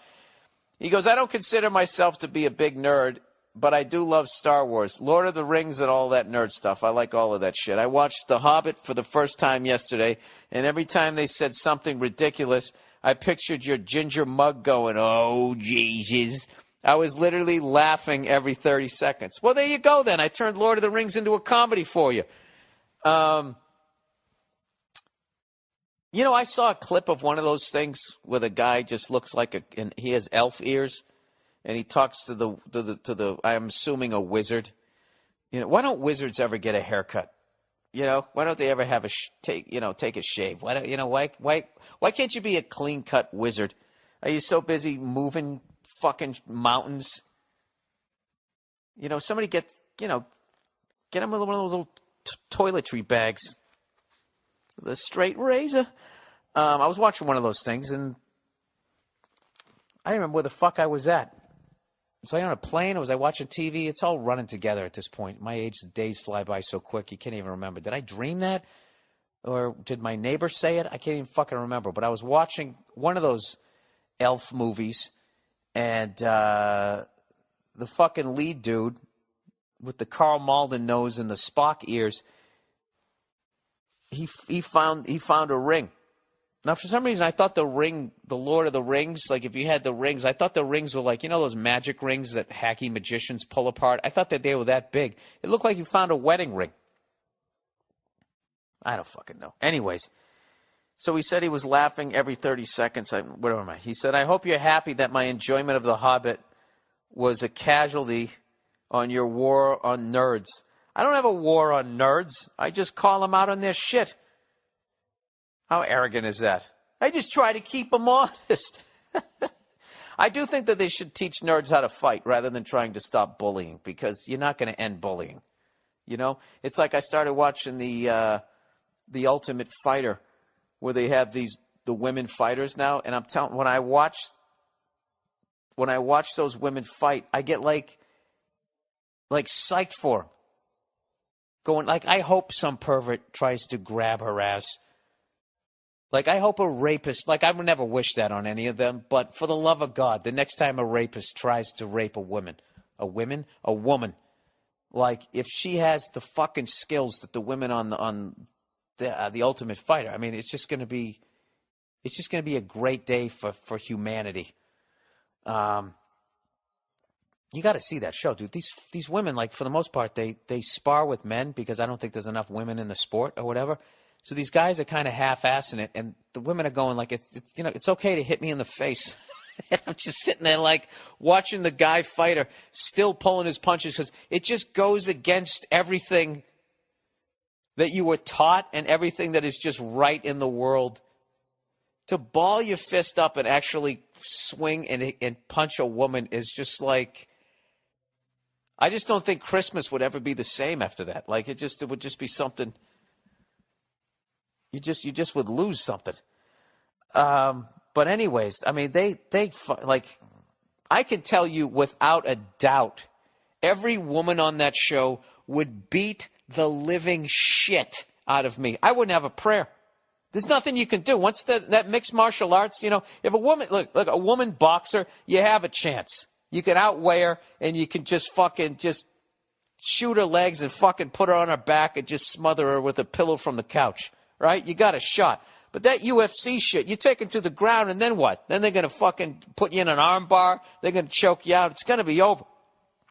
So, of course, me, being a guy, being a fucking pig, I of course, got to look at him in a sexual way. And I'm like going like, all right, how do you rock that girl's world in the fucking bedroom? And I don't mean the girly ones. I mean the fucking ones that are like the one who's a champion, the heavyweight champion or whatever. Like, I don't know what her name is, but that one. I was just sitting there going, all right, what would she like in bed? She is gonna go one way or the other. She is either exactly what you think she is, you know? Like the fucking Chicago Bears. They're exactly what we thought they were. We let him off the hook. She's either exactly what you think she's going to be, where she's going to be dominant and fucking holding you down, / scaring the shit out of you, wondering if she's going to rip your dick off. Or I would actually bet I don't know. If you went the other way, that she would actually be submissive. She'd be so sick of beating the shit out of guys down in the octagon that she would actually, almost like one of those fucking Wall Street guys that's calling all the shots and then it just gets so fucking sick of dominating the entire fucking planet that late at night goes to one of those S&M things and gets on a swing with one of those orange balls in his mouth. I don't fucking know. But that's the shit I think of when I watch that show. You should definitely watch The Ultimate Fighter. Dude, they had this woman. She looked like a fucking librarian. Or, you know, this nerd. She lost. But I just thought it was fucking awesome just looking at her going like, look at that woman. Like, you would have no clue. You'd have no clue that, you know, if you talk some shit to her, that she would just start raining elbows down on you. I think it's amazing. It's really fucking amazing. Anyways, let's get on with the. So I guess I ruined the podcast for this guy. I got to read the last paragraph here. He says, also it might be a good idea to watch the movie and record your reactions. Oh, dude, I can't sit through that shit. It's too fucking long. He goes, there's a scene where a wizard called Radagast the Brown is being chased by wargs, big wolves, riding a sleigh pulled by bunny rabbits. Dude, this movie, like, I would think that more like people who were into like hallucinogens would actually watch this movie because that actually sounds fucking pretty amazing. He says, Gandalf goes, you can't outrun these wargs. They are vermilion wargs. The other wizard actually responds, there are... these are, and then he says in parentheses, some corny fantasy place, rabbits. I'd like to see them try. Oh, so he goes, you can't outrun these wargs. They're vermilion wargs. And he said, well, these are Lilliputian rabbits. I'd like to see them try. That's actual fucking dialogue. He goes, and then they actually zoom in on his face with a look of pseudo badass determination. You know what, dude? I think I'm going to watch that movie. I think I'll eat up like a fucking pot cookie. Maybe I'll watch it. I don't want to do that, though. I don't want to put that on YouTube. Me fucking high, giggling like a fucking schoolgirl, watching some wizard on a fucking rabbit. I don't want to do that publicly. I don't want to do that publicly. All right, Carrie Underwood. He said, she's a singer, right? And he said, I recently listened to your podcast. Or is that one of those guys with a woman name? You know, like that Shamar guy, whatever the fuck his name is. Does the hair products and also acts in movies, doesn't he? I can't remember what his fucking name is. He goes, I recently listened to your podcast concerning the song Before He Cheats by Carrie Underwood. Very funny, by the way. You might be interested to know how she has a new song. She has a new song out that takes that theme to a completely new level. In the song Two Black Cadillacs, a woman discovers her husband is cheating on her. Apparently, the mistress didn't realize he was married because she and the wife collaborate on murdering the guy. Not just destroying his truck and humiliating him in front of a new girl, they end the guy's life. Here are a few lines from the end of the song. All right, it says, yeah, they took turns laying a rose down, threw a handful of dirt deep into the ground. He's not the only one who had a secret to hide. So I'm thinking about writing my own country song. The title might be something like Cold Dinner, Raw Knuckles. Yeah, well, you know, that's one of those double standards that you understand why it exists. You know, it's not like women go around killing guys all the fucking time. When it really comes to violence, guys do it more to women than the other way around. And it's one of the things that makes it, being a guy, funny. Because if a woman actually, like, right to the point of, like, getting your dick cut off by a woman, like, it's just considered funny. Like, well, dude, she cut your dick off? Like, other guys just think it's hilarious. We're not going to wear pink, you know, for all the guys who got their dicks fucking sliced off and thrown in a garbage disposal. We're not. We're just going to laugh at you. Whatever. You know what? I really don't hear that as an anti-man thing. I hear somebody who's struggling to find a follow-up hit and is going back to the well. Possibly one too many times. But then again, I listen to AC/DC, and they had like 3 or 4 themes that they have been doing for 40 years, and I think they sound better than ever, right? They sing about their balls, the devil, women, and electricity. And it's worked for them. So good for her. Good for her. Maybe next one will be like the guy comes back like a zombie, and she has a relationship with a zombie, and then he cheats on her. And then I don't know what she does. However you kill a fucking zombie. I'd have to watch Lord of the Rings to figure that one out. Advice on having a baby. She had a baby, man. She had a baby. Advice on having a baby. Hey, Bill, I need some advice. You're talking to me? What the fuck? I'm nowhere near that. He said, my wife and I are both 27 years old. She is a graduate from college and working. I'm getting a master's degree and will not be done for another 2.5 years. The issue is she is getting to the point where she wants to have a baby. Not now, but sometime right after I graduate. I, on the other hand, am not wanting a baby anytime soon, but by the time I graduate, I will have been in college for nearly 8 years. After I graduate, my wife and I will have a dual income of well over $100,000 a year. I grew up in a fairly poor family. I worked hard to get my schooling, so I want to enjoy the rewards. I want a nice apartment, nice things, and to travel the world. If we just start having kids, we won't be able to travel.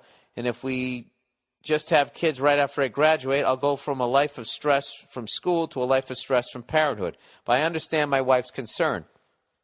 If we wait until we are 33 or 34 to start having kids, we could have some trouble conceiving. And if it takes us too long, she could give birth to a mentally challenged child, which does run in my family. Jesus Christ, dude, this is one of the more serious ones. I love my wife and plan on being with her the rest of my life. It's just a shame that my goals are to travel and have nice things, and her goals are to start a family. So what do you think, Bill? Any advice? That's some pretty heavy shit there. Well, I don't understand why when you're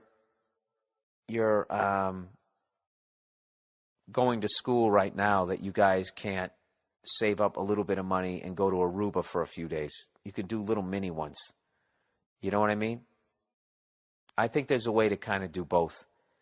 And I think if you express all your concerns to your wife and just say, look, I don't want to be that couple that just goes from school to having kids, and then once we have kids, all we do is just do the kid thing. I don't know, dude. I don't know what to tell you here. Fuck. I definitely understand. I mean, you went from a life of poverty right to a life of school, and then you're going to go right to a life of being a parent. When do you actually get to sit back and enjoy a nice flat screen TV, watching some sports, or maybe go travel in Europe or something like that? Look, dude, you could do this. You could have a kid. I don't know how close you are with, the parents on either side. I think you can have your cake and eat it. Why don't you just have a fucking kid and then also save up for a fucking epic 10-day trip somewhere through Europe, and then just make a pact with your wife and just say, listen, once every 2 years or once every whatever, I want to go on a trip, and we'll leave the kid behind or the kids behind. My parents did that. They went to Vegas, and my grandparents came to town. It was great. We ended up developing a relationship with our grandparents. It was a good thing, and it was also good socially. It was good for us as kids to have a different sort of disciplinary dynamic. Jesus Christ, I remember I tested my grandmother, too, and she broke a fucking wooden spoon. Would have been over my head, but I got my arm up and I blocked it. I kept messing. I saw her, the way we were renting this, lived in a duplex when I was a kid for a certain number of years, and the way we had it set up was it went kitchen, living room, and then dining room. So you had to walk through the living room. We kind of altered the living room and kitchen a couple of times, trying to figure out which was best. And this was just a period where there was, it went kitchen, and then we had the living room, and then we were using the other room as a dining room. So anyways, there was this old shitty rug, and there was a hole in it. So my mother had put a throw rug over the hole on the floor.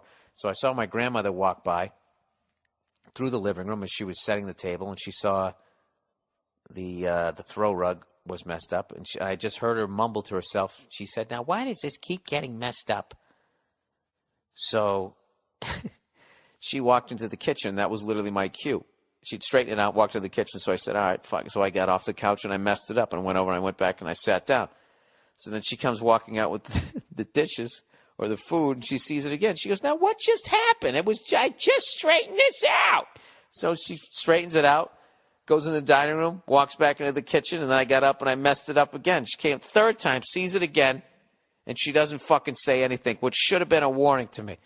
So she straightened it out, and then she walked into the kitchen and turned the corner, and I got back up again to go mess it up. And right as I'm grabbing it to mess it up, I hear this stomp, and she took a quick step back and looked back out, and right in the middle of it, saw me messing it up, and she just had this wooden spoon in her hand and just came fucking flying at me. Like if it was an axe, I wouldn't be here, right? If it was a hatchet, I would have been dead. She came in like Billy Bob when he kills that country singer, right? Came flying at me. I just remember crouching down and putting my arm up, and it fucking snapped in half over my forearm. She had this look of anger on her face, slammed it down, snapped it over my arm, and then she just, after it snapped, she just went, well, that's the end of that spoon. And then she just walked back out into the kitchen, and that was it. So I think that's a good thing if they if they stay with their grandparents. I think you can do both. I think as a couple, if you really sit down and you say what's important to you, you know, and this is very easy for me to say, not having a child and having it completely consume your life. Who knows, your priorities might change or whatever. But there's also something to say, too, that if you start early, I mean, if you started now, you're 27, your kid would be 18 when you're 45, my age right now, and then you can travel, 45, kids out of college. By the time you're 49, then you have your golden years, 50s, 60s, 70s, 80s, depending on how, if you eat right and you juice, you can live right up to fucking 90 and you can go see the goddamn world. But there's no reason why you can't do that right now. Even though that you're in school, there's no reason why you can't go to Puerto Rico or go to Hawaii. There's some beautiful cities up in Canada, Vancouver, Toronto, Montreal is fucking tremendous. There's all beautiful cities here in the States. There's all kinds of things that you can do, and you can do them really cheaply when you don't have any kids. Dude, literally just backpack it. Just put a backpack on, stay in fucking hostels. Who gives a fuck? Just go. I would just say go and do it. I would just, do it now. Do it now. But I think that you can do both. And I also say everybody I know who's ever had a kid has never regretted it. Never, ever regretted it. So, I think it's also important that if you do something like that to not lose yourself in all of it. All right, there, I've said my piece. All right, alcohol problem. Hey, Bill, I love the podcast. Anyways, I am 25-year-old male, and I'm starting to come to terms with the fact I have an alcohol problem. I drink 6 days a week and black out at least once a week. All right, well, the only saving grace you have is you're 25, so you might just be a little immature. I don't know if you're an actual alcoholic, but let me read the rest of this. It says, I drink 6 days a week, blank out at least once. The nights I get really drunk, I really regret doing it and regret my actions. Nothing serious, just phone or text conversations I have with people. I've considered going to AA, but never have gone through with it. I finally quit smoking 2 months ago, and am worried if I try to quit drinking now, I will start going crazy. I know you have always mentioned you are stupid, but I honestly agree with most of the advice you give out. Well, thank you. He said, my question is, do you think I should try and quit cold turkey, or are there any other options I can take? One of my concerns with quitting completely is that most of my friends drink and go out on weekends. And I don't want to risk losing all of my social life and seeing me friends. You got all Irish there. And seeing me friends. Appreciate the advice. All right, dude. All I can do is just tell you what has worked for me when I'm not drinking. And the first 2-3 days are brutal. because all you've gone is 2-3 days, and there's definitely that feeling of, well, if I drink now, I can start over again. I'm just trying to make up 3 days. But if you can get through the first 2-3 days, once you get to the fourth day, it's like, all right, I got a nice little streak going here. Like I'm up to 6 days right now. And one of the hardest things to do is when you go out socially with people. But I found that all I have to do, because I don't know how, dude, if you're a full-on alcoholic and you have the disease, it might be harder for you, and you really should probably, I would say, talk to a recovered alcoholic. But if you're like me, all it takes is going out to the bar that first time when everybody's drinking, and you just order I try to stay away from soda and club soda, because then, I mean, that shit's not good for you either. And I usually just order the cranberry juice and deal with the departed. Well, what are you on your period? Jokes that everybody does. I usually just go, I don't even do cranberry and soda. I just do cranberry juice straight up with a lime. And I just sort of nurse that. And then I just kind of drink waters. And you're actually, you just got to do that one night. And then you've kind of set up a new social experience that you're comfortable with. And you can still go out. And I got to tell you, you get a distinct advantage when you're sober and everybody else is basically getting fucked up, because they're kind of, first of all, it's really entertaining to watch people just sort of roofie themselves. And you get through watching their behavior, you get to see all the dumb things that you've done. So you get to, without judging your friends, you just sort of get to be like, wow, I was doing that. And especially with alcohol, I always say judgment's the first thing to go.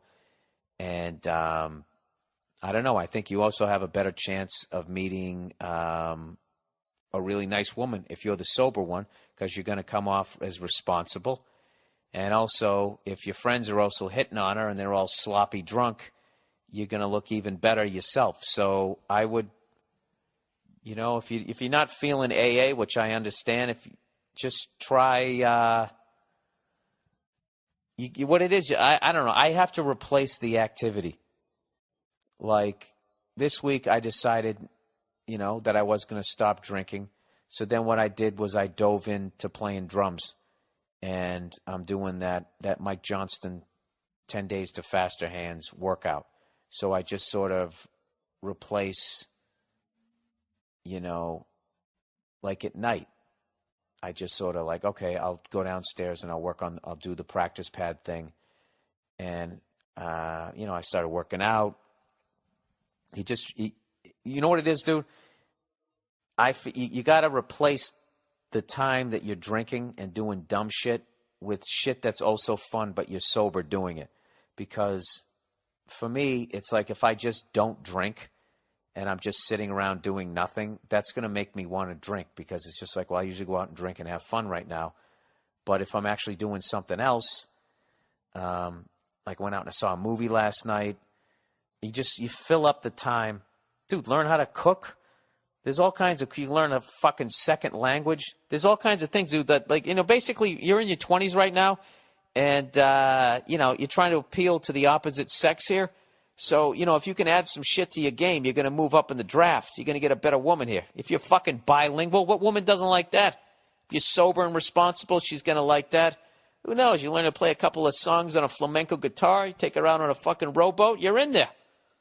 Bunch of great. Nothing bad comes from becoming sober, other than you are bored shitless. But your head gets smaller because you drop all that booze weight. I'm telling you, you won't regret it. You definitely won't regret it. But like I said, if you got the disease and that thing, you're going to need more professional help, and I would actually seek out a fellow alcoholic. And then I would use AA and all of that shit. I don't know. I'm just a control freak, and I don't like people telling me what to do, so I would have to use it in a way that worked for me. I'm not going to be standing down there smoking cigarettes, eating donuts, talking to those people with their yellow fingers and shit. Like, I couldn't do it that way. I got buddies of mine, they go, every once in a while, they'll go to a meeting, like the way I go to church every once a year, they'll do it. But whatever works for you. But nothing bad ever comes from cleaning up your act. So I hope that helps you. All right? Okay. That's the podcast for this week, everybody.